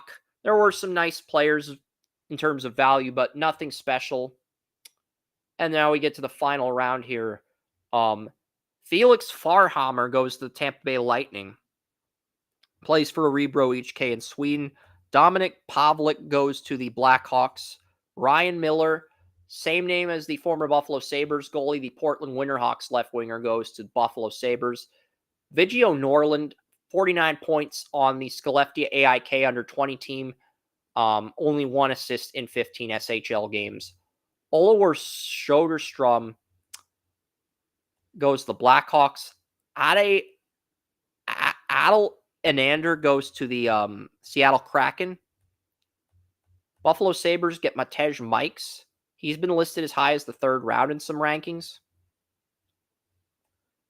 The Anaheim Ducks at 200 get Nathan Maloney from the Calgary Canucks in the AJHL. Calgary Canucks won the Centennial Cup for the 2nd year in a row, and Nathan Maloney, a second-line defenseman, was a big reason why. So Maloney, pretty good value late rounds. Joe Walland, he's mainly played on the Farjestad's under-20 team. Didn't have any points in 2 playoff games. We got to see what he does against men before we get a better gauge on his potential. And then Maxim Schaefer of Eisbären Berlin. He has a lot of traits you want, can play all 3 forward roles, but he's got to play more minutes on a better line. But Eisbären Berlin center could be a late round pick in the final rounds. New York Rangers at 203. They finally get a first-line player in the 7th round. Douglas Flick from Rogel BK. He is can play all 3 forward roles. 30 points on the Rogel BK under-18 team. He was the team captain of that team. Also had 5 points on the under-20 team. Still a work in progress, but anytime you can get a captain who's versatile enough to play all 3 forward roles in the 7th round, that's a win, Joey. So Douglas Flick, probably one of the few potential standouts in round 7. And, you don't see standouts in round 7. You just don't. It doesn't happen. You don't see standout players in round 7. It doesn't happen. Because at that point in the draft, most teams, Omni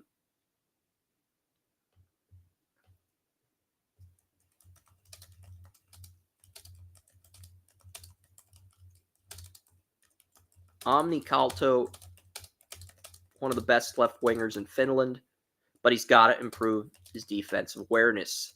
And he did actually get promoted to the TPS men's team in Liga in Finland, but just really couldn't take that leap after he got promoted. Mattis Lisey, 28 points on the HK Nitra under-20 team. And then he got promoted to Tipos, 6 points, 1 goal, 5 assists, 0 penalty minutes, and a +7 ± ratio. So Columbus gets Mattis Lisey from HK Nitra. And yeah, he had 0 penalty minutes against men. He had 4 penalty minutes on the under-20 team, but he had 0 penalty minutes against men.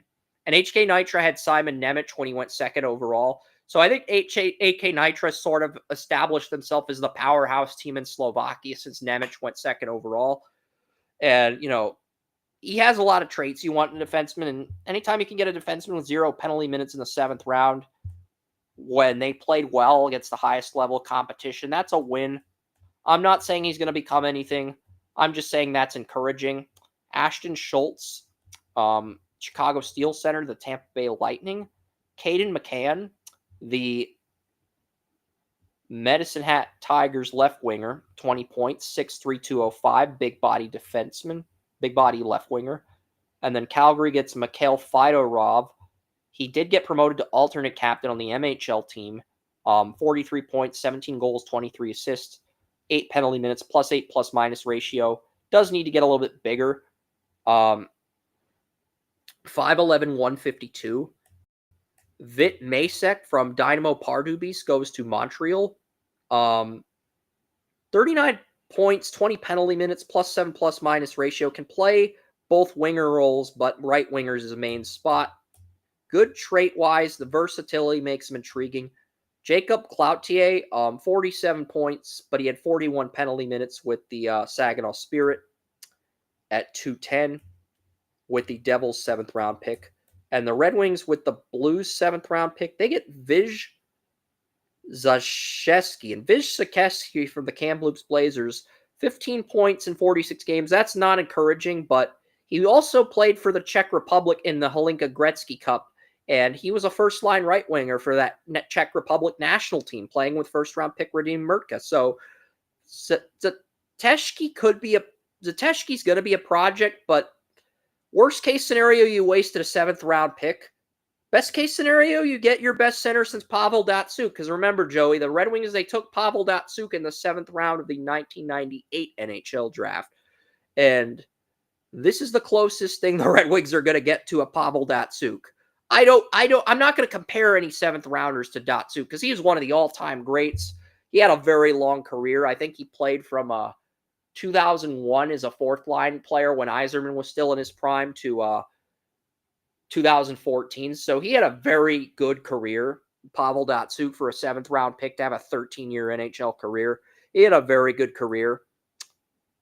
But that's probably the best-case scenario for Zateshki if he goes to the Red Wings. And they get him with the Blues. They get him with the Blues' 7th-round pick here in this draft. So Matthew Lansing, he has got to do a better job with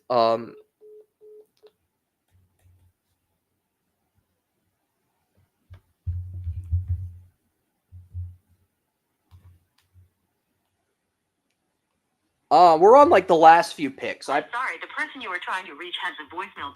All right. 213, Ethan McKenzie. Ethan McKenzie's an 82nd player that rounds out this first line. Edmonton Oil Kings, he had 32 points, 27 assists, +7 ± ratio. Ludwig Johnson's another guy. He's going to play on HC Fribourg, gotten the team Finn Bixel plays on, Leon Bixel's younger brother. So Ludwig Johnson and Finn Bixel are going to be teammates next year. That's exciting, I guess. Teddy Merton goes to the Tampa Bay Lightning. He's got to improve his defensive awareness. The LA Kings get Cam Hendrickson. He only checks off 5 out of 10 boxes, but you're getting him as a backup. You're getting him as a long-term project, maybe a backup to Carter George. So you're really not getting him as a starter. You're getting him as a backup to Carter George in the later rounds. And then Andrei Trofimov, the Metallurg goalie, you're getting him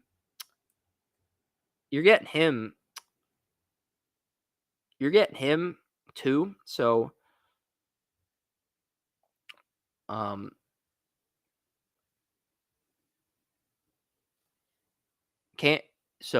Trofimov, Toronto, Stolarz enters a contract year. Wolves got 2 years left. And I've seen him projected as early as the 3rd round.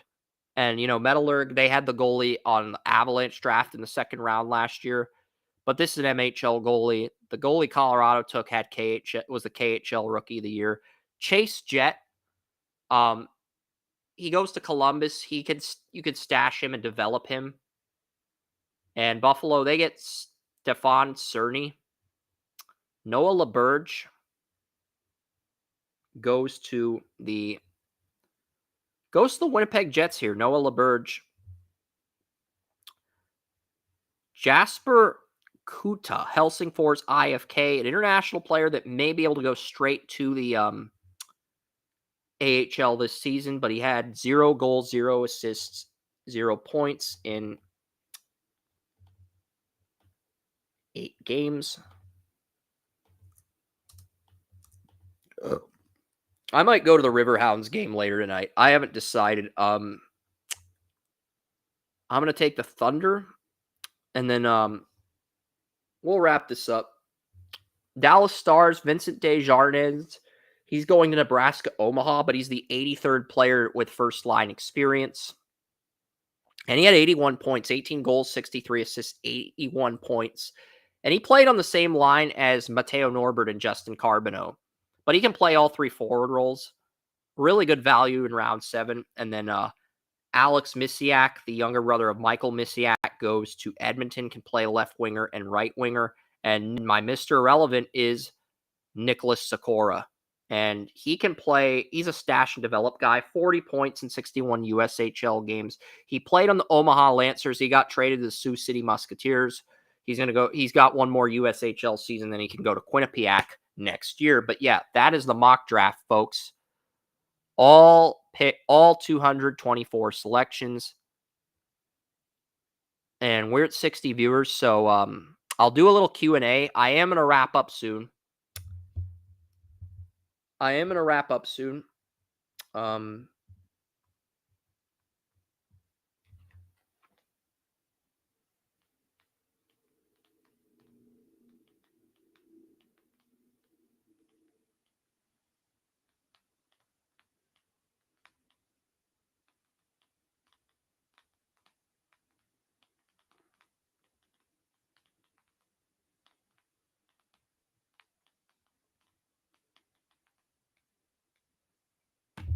Do you want to? I'm basically asking Joey, do you want to spitball a few non-hockey related topics and then wrap this up, or do you just want me to wrap this up? Because I'm good either way.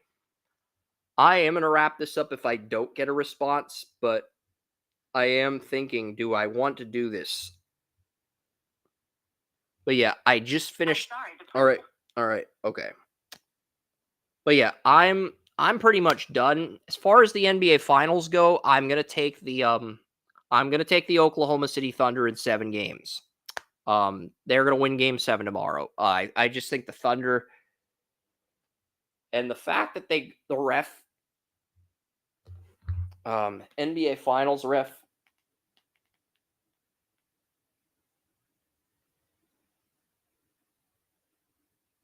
Scott Foster.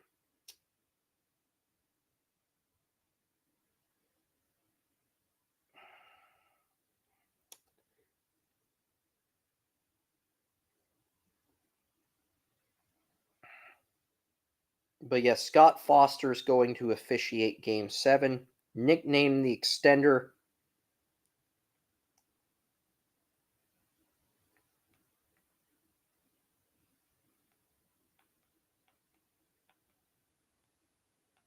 So Scott Foster is going to seem...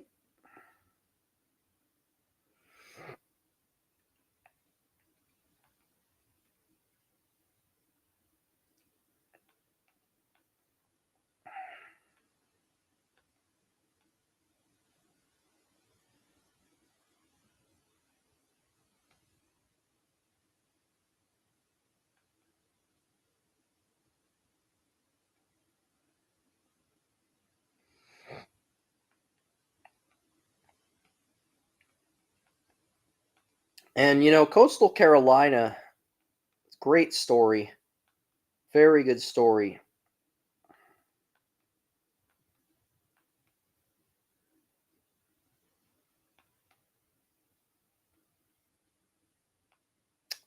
So, yeah.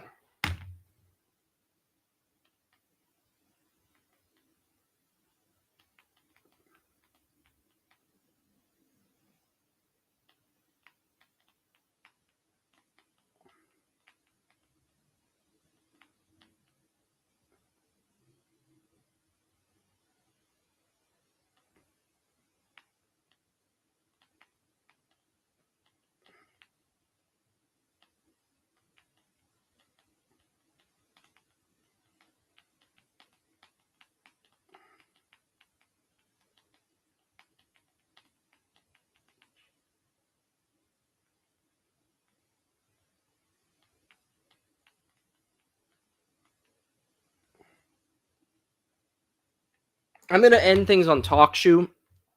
Thank you guys so much for tuning in. And thank you, TalkShoe, for going through, because usually after a while, TalkShoe does freeze on us, or it doesn't usually, but it's been doing it more frequently to where today it was very smooth. There was no freezing, and it just was perfect. So hopefully it's like this with NBA and NHL draft week coming up. I do appreciate that. So yeah, I'm going to sign off on TalkShoe.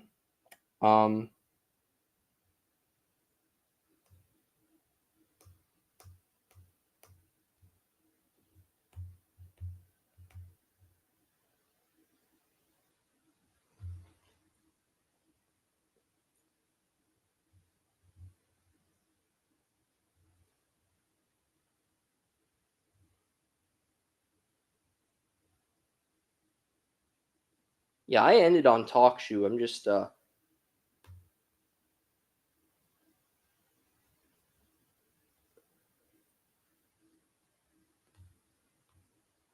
yeah, so 10 a.m.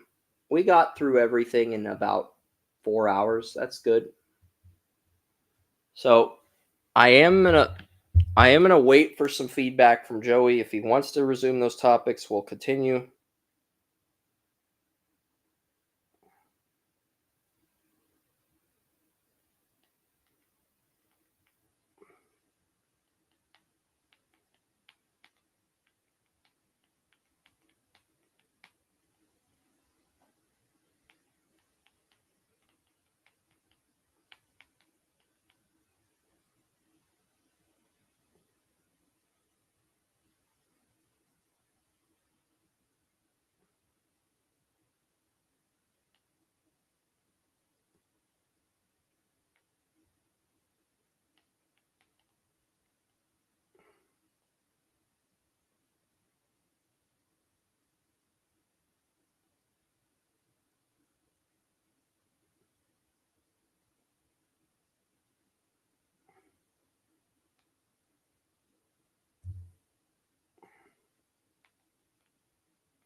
Yeah, I went through the NHL mock. Do you want to go over some other stuff like the College World Series and Game 7 of the NBA Finals? World Series was what I really wanted.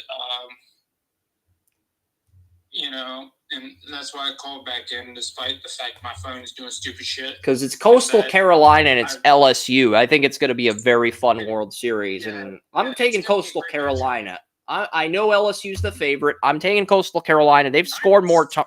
They've scored more runs per game. And I just think they're hungrier. I think they want it more, and that's the one thing you can't measure in sports. But I do think it'll go 3 games. And I'm with you in a lot of ways on that, because I do think LSU is the more talented overall. But I'm with you. I think Coastal Carolina, I think they've got a few superstars. I think they've got a few guys within the next 2 years are going to be top picks in the Major League Baseball draft. They're not top to bottom. The best team, I think that's LSU. man, they want it, and they've got the heavy hitters, and they've got the big-time pitchers that can make the impact, and if the coaches use them right, you could be looking at massive upset here. And I believe this goes 3 games. I mean, Tennessee Texas A&M last year went 3 games. A&M won the first game. Tennessee won the next 2. I think Coastal wins tonight. LSU wins tomorrow. And then Monday, this thing goes to Monday, and Coastal Carolina wins it on Monday. That's what I think ends up happening. Because it is a best 2 out of 3 championship. I don't think either team's going to sweep the other. This is what you have to look at, though, Chris. I just said you have more MLB draft prospects on Coastal Carolina right now than LSU. This is 2 out of 3. All they have to do is win 2 games. They got a couple really good pitchers. They can max out that pitching staff over 2 games. They can. Do they have to worry about pinch hitting? No, because they've got a couple really good pinch hitters. 2 games. That's all they need, Chris. It's 2 games. They don't have to worry about wearing these guys out. Carolina could potentially get this thing done in 2 games. They got it done in 2 games versus Auburn. So they can get it done in 2 games against LSU. They can. And, I mean, this would be right up there with Western Michigan winning in college hockey, Vermont winning in college soccer. If I would argue this is more impressive because there's more NIL money in baseball versus hockey or soccer. So if Coastal Carolina pulls this off, I would argue it's more impressive. But at the same time, I think it's going to be very cool to see how this plays out. Anthony Eason, number 66 on MLB.com, is considered LSU's number 2 prospect after Cade Anderson, and I believe Coastal Carolina's got a pitcher in addition to Caden Bodine, their catcher, who's I have had in the first round for a while. And he outplayed Ike Irish in the College World Series when they met head-to-head. So I forget their names, but they've got another hitter and 2 pitchers that... Jacob Morrison's one of them. He dominated in the College World Series. Morrison, he's listed at 181. Yeah, he's listed at 181 on MLB.com, but it's like, no, that is way too low. 181, that's like a 5th, 6th round, maybe a 7th round pick. That is way too low for Morrison. I think I saw his stats, and he was like 310, 710 OPS, 800 slugging percentage, something throughout this process. And I'm like, damn, that is not 100, 200, whatever they have it in the system. That is freaking, you're going straight to AAA, and then you may be up within the next year. I mean, that is freaking, you're a slugger. You're going to get homers. You're going to make shit happen. And you're right up there. That is not 5th to 7th round prospect. That is 1st round prospect consideration. It sounds like we're getting it sounds like Jacob Morrison's going to face sounds like it's going to be Jacob Morrison versus LSU's ace Cam Cam be a top 5 pick in the MLB draft. That is it does sound like that's the matchup. Now, it hasn't been officially confirmed yet, but that's what's expected. This is the thing, though. The pitching matchup, starting pitching matchup. Yeah, Jacob Morrison versus Cade Anderson. That's what the projected pitching matchup's going to be. I figured if those two went head-to-head, whoever wins that tonight's probably going to be the team that wins the whole thing. But we'll see. Well, not just that, but I don't think that we know those 2 guys top 5, top 15 prospects. Cool. Both within the top 15. Look at what's behind them. Look at the starters that... No. I've got Sportsbook Review has confirmed that Jacob Morrison will pitch tomorrow, and Cade Anderson will pitch tonight against Cameron Flukie. Cameron Flukie, the number 2 pitcher on Coastal Carolina, 7-1. Fluky. And Fluky's ERA is slightly better than Anderson's. Fluky's 3.34, Anderson's a 3.44, but they're both one-loss pitchers, Fluky and Anderson. Well, Fluky is very good because Fluky was what I was talking about when I was saying, "Oh, look at who's behind them." Because I'm like, you can bring in Fluky, and then you can get this first game. But if Fluky's starting, Fluky is a guy. Don't sleep on him in the draft.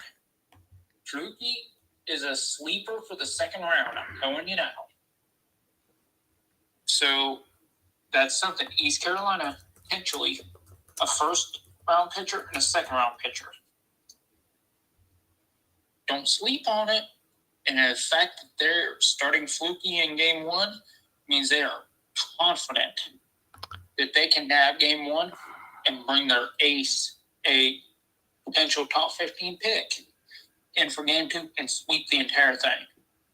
Yeah, and this is somebody's tweeting that Fluky looks like a future first rounder, even though he's not even listed on MLB's prospect rankings. Somebody posted he looks like a future first rounder. That's bullshit. Fluky is, I say second rounder because, let's face it, he's the number 2 pitcher. He's a sophomore. The same chances. He is a sophomore this year. I don't know. Some sophomores are eligible for the MLB draft under the new rules. Others are not eligible till their junior year. It's tricky. Well, it is. So Fluky might be a 2026 prospect. That's kind of what I'm trying to figure out. Yeah, because I think Major League Baseball should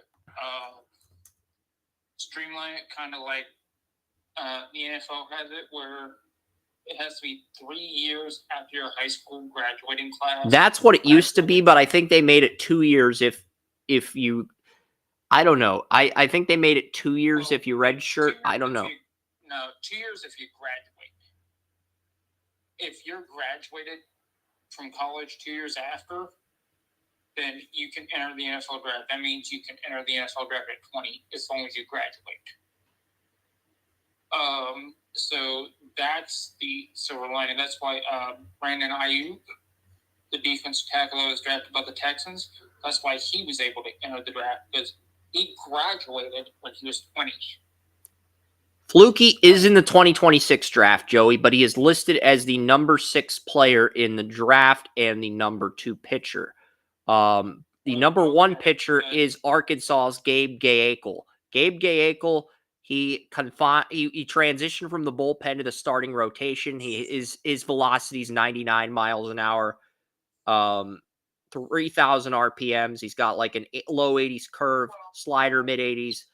Gaekel, the arm talent, the traits is why he's ahead of him. But it's only 2 spots. Gaekel's 4th and Fluky's 6th. So they're only 2 spots apart from each other. Gaekel, I like him. But he reminds me a lot of Cade Smith. Yeah. The reliever for Cleveland. Dude will throw 96, 98 miles an hour. I love this dude. He is shut down when he gets in there. Yeah. But he's a reliever for a reason. Because he's going to throw so He far. started out as a reliever and transitioned to the rotation, but he might be more of a reliever and starter. There is a little bit more risk there. Fluky's probably a safer pick. Yeah, but he throws the ball so hard. Cade Smith I'm talking about. Yeah. That he is going to burn himself out in 2 innings. But in those 2 innings, he is going to make people pay for even coming up to the plate against him. And that's what he reminds me of, is that he might give you 2 or 3 innings where he is the best pitcher. And Burris, who I told you about last year when we went over the top freshmen in college baseball, is still the number 1 prospect for 2026, the Georgia Tech outfielder. He's still number 1 for 2026. I mean, I don't know if he'll remain the number 1 player throughout the draft process, but Gaekel. Well, that's hard to tell. I mean, we've seen it every year. You know, power hitters versus defenders versus placement hitters. You know, we've seen it change. Oh, I think he went from a 2.32 ERA in 22 relief appearances to a 4.42 ERA in 19 appearances. He started 9 games, only had 2 saves this year, but you know, I'll look at the starts for Gabe Gaekel. Look at it for what it is. It was I think 5 starts against Washington State in a 3-2 win. I don't know if he got the win for that, but he pitched 5 innings. He pitched 5 1/3 versus Portland, 5 2/3 versus Kansas State, 4 versus Ole Miss. Sheen, the one drafted by Cleveland last year. He did not pitch more than 6 innings, and he pitched 6 innings versus LSU. I think it was the first game of the College World Series, not the elimination game, but the very first game, the Saturday where LSU played Arkansas, and then he played in the elimination game, and he pitched 3 innings in that. So he only pitched 6 innings once all year, Gaekel. So I'd probably rank Fluky ahead of Gaekel knowing that. Because, yes, he started 9 games, but he only pitched 6 innings once. Well, Chris, the 4 guys I mentioned that were all at one time, not necessarily saying they went number 1 overall, but they were considered number 1 at one point in time. It was always a jump back and forth until the last moment as to, like, a day before who's going to go number 1. You know? Yeah. No matter which one of those 4 guys it was. Whereas Manzardo, Sheen, freaking, you know. Well, Manzardo was drafted by the Rays, but they discarded him, luckily for Cleveland. And that was stupid. I thought I rejoiced when Cleveland made that trade. I said the Rays were stupid when they made that trade. And let's face it, whether you like it or not, Manzardo is an old school hitter. He looks for his pitch, and he doesn't swing at it unless it's his pitch. Sometimes he misses it. Fine. That's why he walks a lot. It's also why he strikes out a lot. Yep. It's also why he has so many RBIs, and it's also why he has so many home runs. That's an old school hitting mentality. Not exactly what you want to look at in this Major League Baseball era, but it's still effective. Yeah. It gets the job done. And you know what? It was stupid for the Rays to discard him when they did. And it is Cleveland's gain. Now, if they just figure out how to use him, because this is freaking stupid the way Vogt using some of these guys right now. Manzardo was the 3rd player they drafted. Manzardo was the first college player they drafted. They drafted Carson Williams and Cooper Kinney out of high school. Manzardo was a Washington State first baseman. They got him in the 2nd round. That's just, I hate that in itself. It's like, because I remember Manzardo, people were like, he's going to be a top 5 pick. He may be the number 1 pick in the draft. And then he goes in the 2nd round after a bunch of freaking high school kids who are still not in the majors right now. But yeah, that was a crazy draft. You had Marcelo Mayer, who finally made his Red Sox debut earlier this year. You had Gavin Williams. You had Henry Davis. Henry Davis was number 1 pick for the Pirates. He's been up and down. He hasn't been horrible, but he hasn't been the superstar Skeens was. I think Davis has finally seen some time in the big leagues, but going back on it, I think the Pirates only drafted Henry Davis because Marcelo Mayer basically said, I'm not signing with the Pirates, even though he was the top player in the draft. Ooh, Henry Davis, his batting average is 186. 186.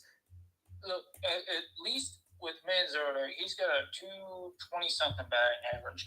But at least he has 30 RBIs, like 10 home runs. He's like 10th in Major League Baseball in home runs. Or at least he was before he was benched. You know, he was one of Major League Baseball's leaders in walks. So it's like a pink. You know, I don't know why Major League Baseball has Jack Leiter 4.40 ERA. Williams. I'm guessing Gavin Williams is doing better than Leiter. Yeah, not much better. 3.58 versus 4.40, but he's got a winning record. Williams was a steal considering.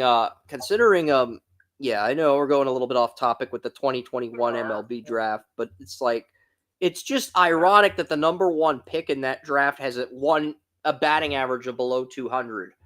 It's safe to say that that's a bust. Right now. The thing is, with Gavin Williams has shown some amazing stuff. I mean, he has had some amazing outings. And then he's had some outings where you're like, dude, learn some control. You know, you've seen the movie Major League? You know, Wild Thing? You know, Ricky Vaughn? It's kind of what Gavin Williams is like. Yeah, Marcelo Mayer's only batting 206. He's going to have these great outings, and then he's going to have outings where he walks like 5 guys and gets himself in a lot of trouble. And he's a lot like Wild Thing from Gavin Williams is a lot like Wild Thing from Major League. And it's like, kid, get some control before you kill somebody. That's Gavin Williams in a nutshell. Yeah, because I'm going through the 2021 MLB draft, and basically every player drafted in the top 5 is a batting average of under 300. Everybody in the top. Lawler went 5th in that draft. Lawler went 6th. I think he's still in the minors. There's some high school players. I don't know if any of these guys. Frank Mazzicato. I don't know if he made the MLB yet. He's a high school pitcher drafted by the Royals, 7th overall. I do not know Mazzicato. No, he is not. He's on the Columbia Fireflies. Or is he still on the Columbia Fireflies? I'm looking at. He's still on the Double-A team. So 3.10 ERA, 12 starts on the Double-A team. So Royals high school pitchers in the Double-A. Benny Montgomery, high school batter. Sam Bachman. I'm just curious how many of these guys. And in case, because 2021 looks like a really horrible. 2021 MLB draft looks like a all-time horrible draft class. I mean, it was really bad. I'm trying to find any gems I can in that draft. Okay, any players that have out. Brady House, 263 batting average. That's encouraging for a high school player, but 0 home runs. I'm not going to call him a good. You can't really call him a good player. Outside of Gavin Williams, has anybody in that draft class, especially in the first round, had even a small amount of success? That's basically what I'm trying to find out. Yeah, because Gavin Williams, his only problem is he doesn't have a lot of control. You know, he'll have moments of brilliance, and then he'll have moments where, like, dude, get some control before you kill somebody. Andrew Painter has a 4.25 ERA in AAA. He finally got promoted from AA to AAA, but yes. So Andrew Painter, Will Bednar, the Giants' first-round pick from Old Mississippi State. I think he's still in AA. He's on the rich. Here's a fun stat for you. He finally did better than Randy Poffo. Problem is, Randy Poffo left before getting promoted. Sal Frelick, Brewers. You know why? Because he turned into Macho Man Randy Savage. Sal Frelick has a 293 batting average with the Brewers. He went 15th overall in the MLB draft. So Sal Frelick, 28 RBIs, 77 hits, 4 home runs. Sal Frelick has been a good first-round pick for the Brewers. Okay. You know, he went 15th overall. But Khalil and so got Gavin Williams and Sal Frelick. Matt McLean batting 200 for the Reds. Ugh. McLean is one of those people. He could end up being one of the 10 best players in this draft, but that's not saying a lot. That says more about how underwhelming this class is.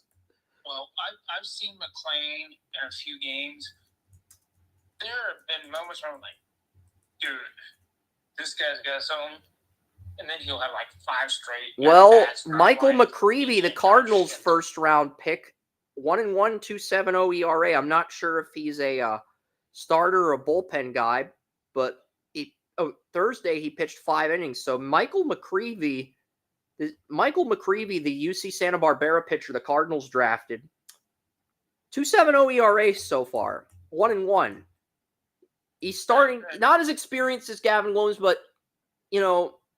He may turn into something. I mean, it may turn out that he and Gavin Williams are the 2 best pitchers to come out of this draft. Yeah, that's probably the thought process I had as well. You know, because let's face it, Gavin Williams was forced up.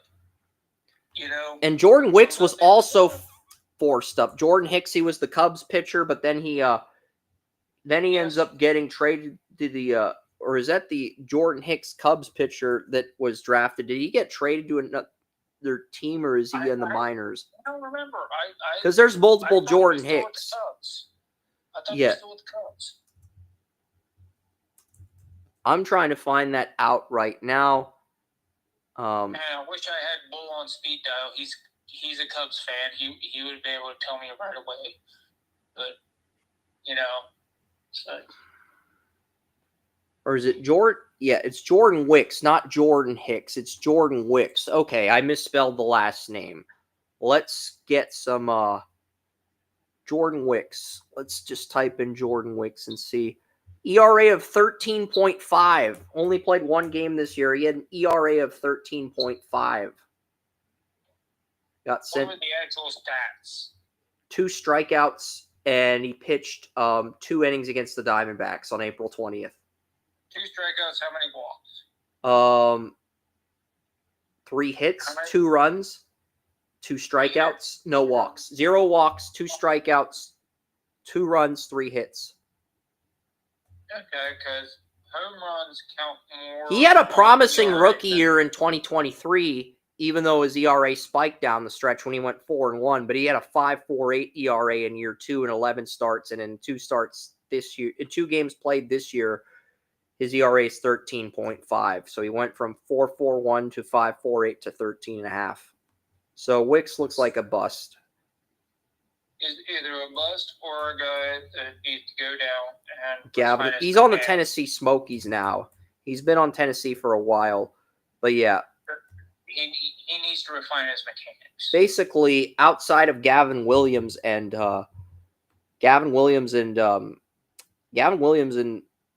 Michael McCreevy are really the only good pitchers in this draft. I'm trying to be positive. Jackson Merrill, I think I gave the Padres an F grade for taking Jackson Merrill because he's a shortstop in high school, but Merrill's been actually one of the pleasant surprises from this draft as a high school batter.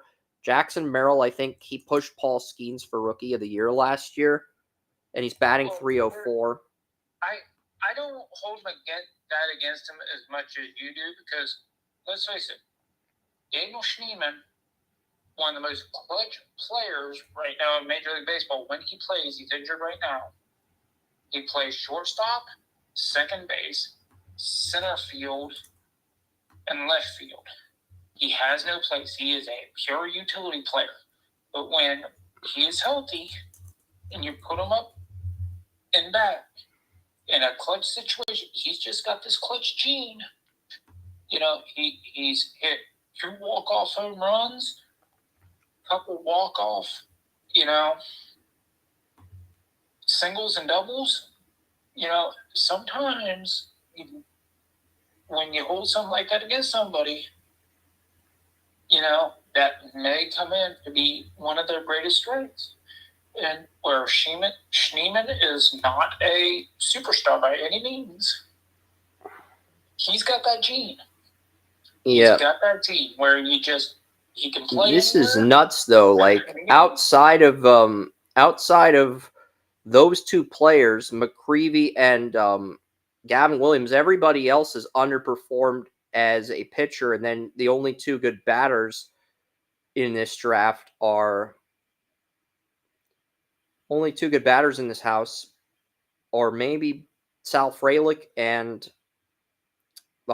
and Jackson Merrill. That's it. So there's like 4 good players out of 36 that were picked in the first round. Only 4 have like really showed flashes of being a star player. That's it. Only 4 out of 36. That's probably the worst percentage of first round picks since I began covering the MLB draft in Cove back in 2015. That's probably the lowest percentage of success rate, I would say. I don't know. It's not good. It's not Yeah. good. Hopefully this year and next year. Some of these guys really pull a 180 in the next year or two. Because this is just not good for baseball. 4 of 36 first round picks panning out. Yeah, and I think you can look no further than Cleveland's. There's only farm 2 system players in the where 24 draft where that have the panned out. the pitchers are so good, but the batters, right now, the batters that are coming up look no further than Cleveland's group because Let's see what. over the last 5 years, batters in Major League Baseball, the guys that have been coming up, you know. Yeah, some of the guys in the 24 draft are in the MLB. Nick Kurtz and Jack Caglione, the players that I mocked at 1 and 2 in my very first MLB mock to Cleveland and Cincinnati, are both kicking ass for the Athletics and Royals. They're making everyone else look stupid for letting them drop in the draft. But yeah, to my credit, those were the top 2 players I had my very first MLB mock. To your credit, yes. It's just, I'm looking at it from an overall standpoint. Because once pitchers figure out Kurtz and once pitchers figure out Caglione, are they going to continue to play at a high level like they have been as rookies, or are they going to have that slump? That's what's going to be interesting, because a lot of people that are following the Guardians are talking about the consistency versus what the players are doing this year. And yeah, you do want consistency with your first round picks, but I thought it was interesting regardless. It is interesting. It's just, and I pointed out the Guardians because they're the easiest target. Yeah, with DeLauer and with Bazzana. They're not the only target. They're not the only target. Most teams are having problems with hitters right now, developing hitters. Yes, you have some outliers. You have guys that are exceeding or... Well, Kurtz and Caglione were always great players. The problem was they struggled in their draft year. They were very dominant in their +1 sophomore years, but they slightly underachieved in their draft years, and that's what most scouts look at. They look at what you do production-wise in your draft year. So, yeah, but the thing that worries me is that out of the top 4 or 5 sluggers or top 4 or 5 hitters over the last 3 or 4 years, you got the 2 guys you mentioned in Manzardo. Who the hell else? That's a problem for Major League Baseball right there. Right there. You got Manzardo, you got guys. Merrill, and you've got, and I liked Colton Cowser coming out of Sam Houston State, but I mean, he hasn't been consistent, and his play, the fact that his batting average is at 200, that is just, for the Orioles, that is just not good for a top 5 pick. And right now you got Jackson Merrill and Sal Frelick of the Brewers. Merrill, the Padres, who challenged Skeens for Rookie of the Year last year, and Frelick of the Brewers. That's it. Those 2 and Manzardo are really the only 3 good batters in the 2021 MLB draft. That's the sad part. And you can look at Manzardo and say, well, he walks his first time. He got drafted by the Rays and they tricked him. That's the most hilarious part. It is. But you can see he gets walked. The first at bat of the game, several games. That first walk is not counted for anything, but he's on base. That's why his on-base percentage is higher. But the bottom line is, you have a patient hitter, you have a power hitter, you have a placement hitter, and then you got a bunch of scrubs. That's not good for Major League Baseball, because that's 3 or 4 years with 3 guys that are even making any type of impact. Major League Baseball, and that's the thing. Nobody in the top, the best player in that draft batting wise is probably Sal Frelick, or Jackson Merrill, who went 15th and 25th in that draft. And then everybody else. I've done some drafts on Ultimate Baseball GM where there's only like 2 or 3 5-star players in the draft, and they don't go number 1 overall. They're randomly picked, and then the rest of the draft, it's floor guys, scheme fits, 3-star players, and then there's a handful of like 7 or 8 4-star players. But it's looking like this draft, the 21 draft, you're not even getting 3-star players. It's like you're getting 2-star players, and then you got Gavin Williams, who you could argue is 4 or 5-star pitcher, and then you could argue that McCreevy's probably a 4-star, not a 5-star pitcher. Then you got Merrill and Frelick, or maybe Manzardo. You could take your pick from those 3 batters. Those are the 3 5-star players in the draft. If we're looking at this from an Ultimate Baseball GM perspective, that is I do have all the Ultimate GM games on my phone: the football, the hockey, the basketball, and the baseball games. So if we just look at this draft from an Ultimate Baseball GM perspective, where there's only 3 5-star players in a draft class, 7 or 8 4-star players, and the rest of the draft's 3-star, 2-star, 1-star players.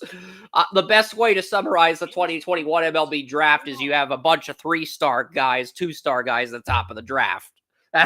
I'm sorry. Well, Chris, you're not wrong, because what that basically says is you've got potentially 5-star players.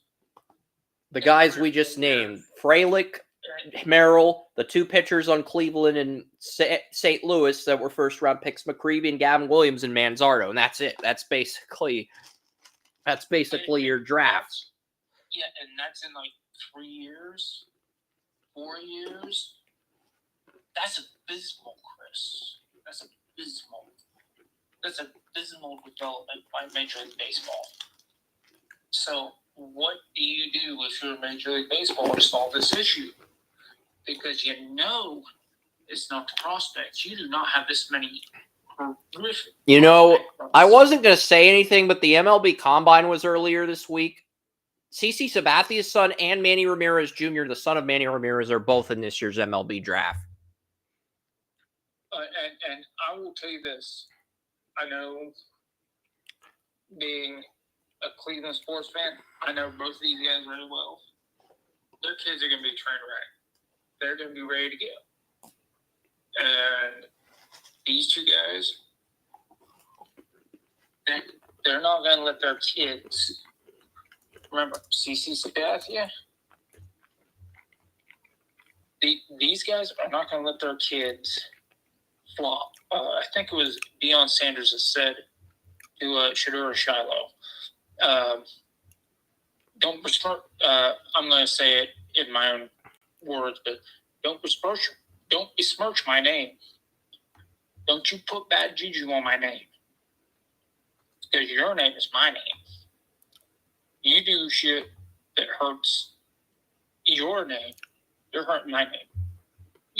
No. You don't do that.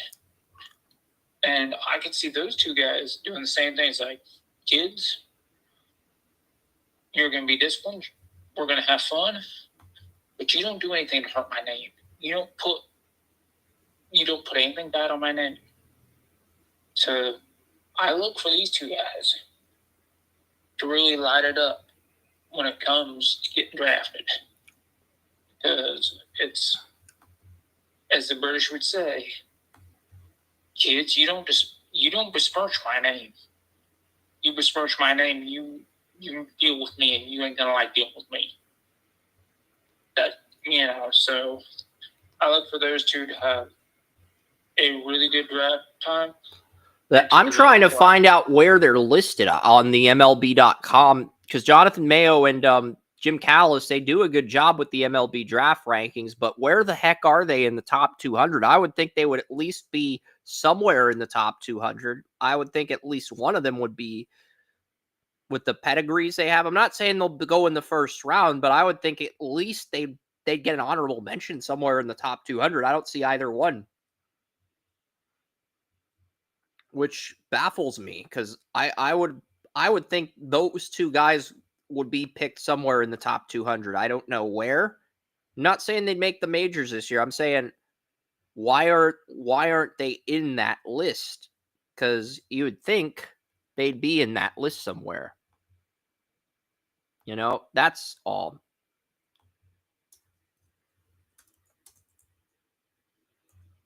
Where are they? All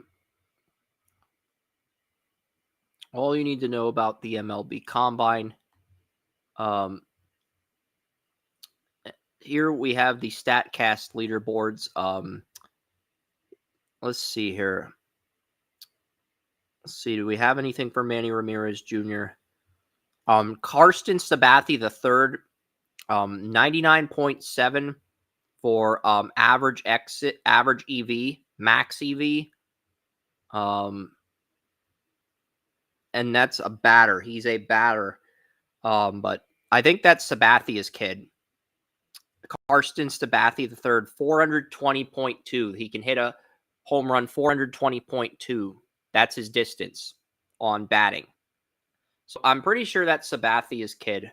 I could be wrong, Joey, but I think that's Sabathia's kid. What do we got here? Because I'm kind of curious to see where I wish these MLB draft sites would at least have the decency to list where they think Ramirez and Sabathia go projection wise. Because I'm not saying they'll go in the first round, but I would think they're going to get picked somewhere in the top 200. That's what's crazy. So, you know, just trying to figure out the exact spots those players are in. Mason Miller, Jacob Mizrowski. I mean, I'm just kind of shocked that, but maybe they're those guys are going to be ready to play. It's just, I'm just trying to figure out where they are ranked. That's all I'd like to know, is just where they're ranked in the rankings, where they're ranked in the mock drafts. He projects a 50 grade player at the shortstop position. So Mathias' son is a shortstop, and Manny Ramirez's son, he is an outfielder like his dad. And they have the Manny Ramirez Jr. MLB Combine interview from being able to learn at the pros, talking about growing up with his dad. So he's actually at the MLB Combine doing the interviews. That's good. I just wish there was an exact, like, so Manny Ramirez Jr., JC East Los Angeles Junior College. Okay. That helps. JC East Los Angeles Junior College. So here we go.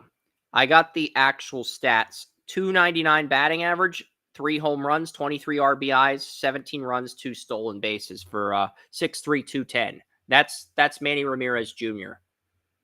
That's what he did as a freshman. So that's not bad. He'll probably get picked, if I had to say, somewhere between the 6th and 7th round, unless he because he chose the junior college route. If he had gone to a Division I school, he wouldn't have been eligible until next year's draft. But I think him and Ortiz's son both got picked in the 19th and 20th rounds by the Red Sox. So that's why they're sort of flying under the radar, but they shouldn't. And the player comp for Manny Ramirez Jr. is Vlad Guerrero Jr.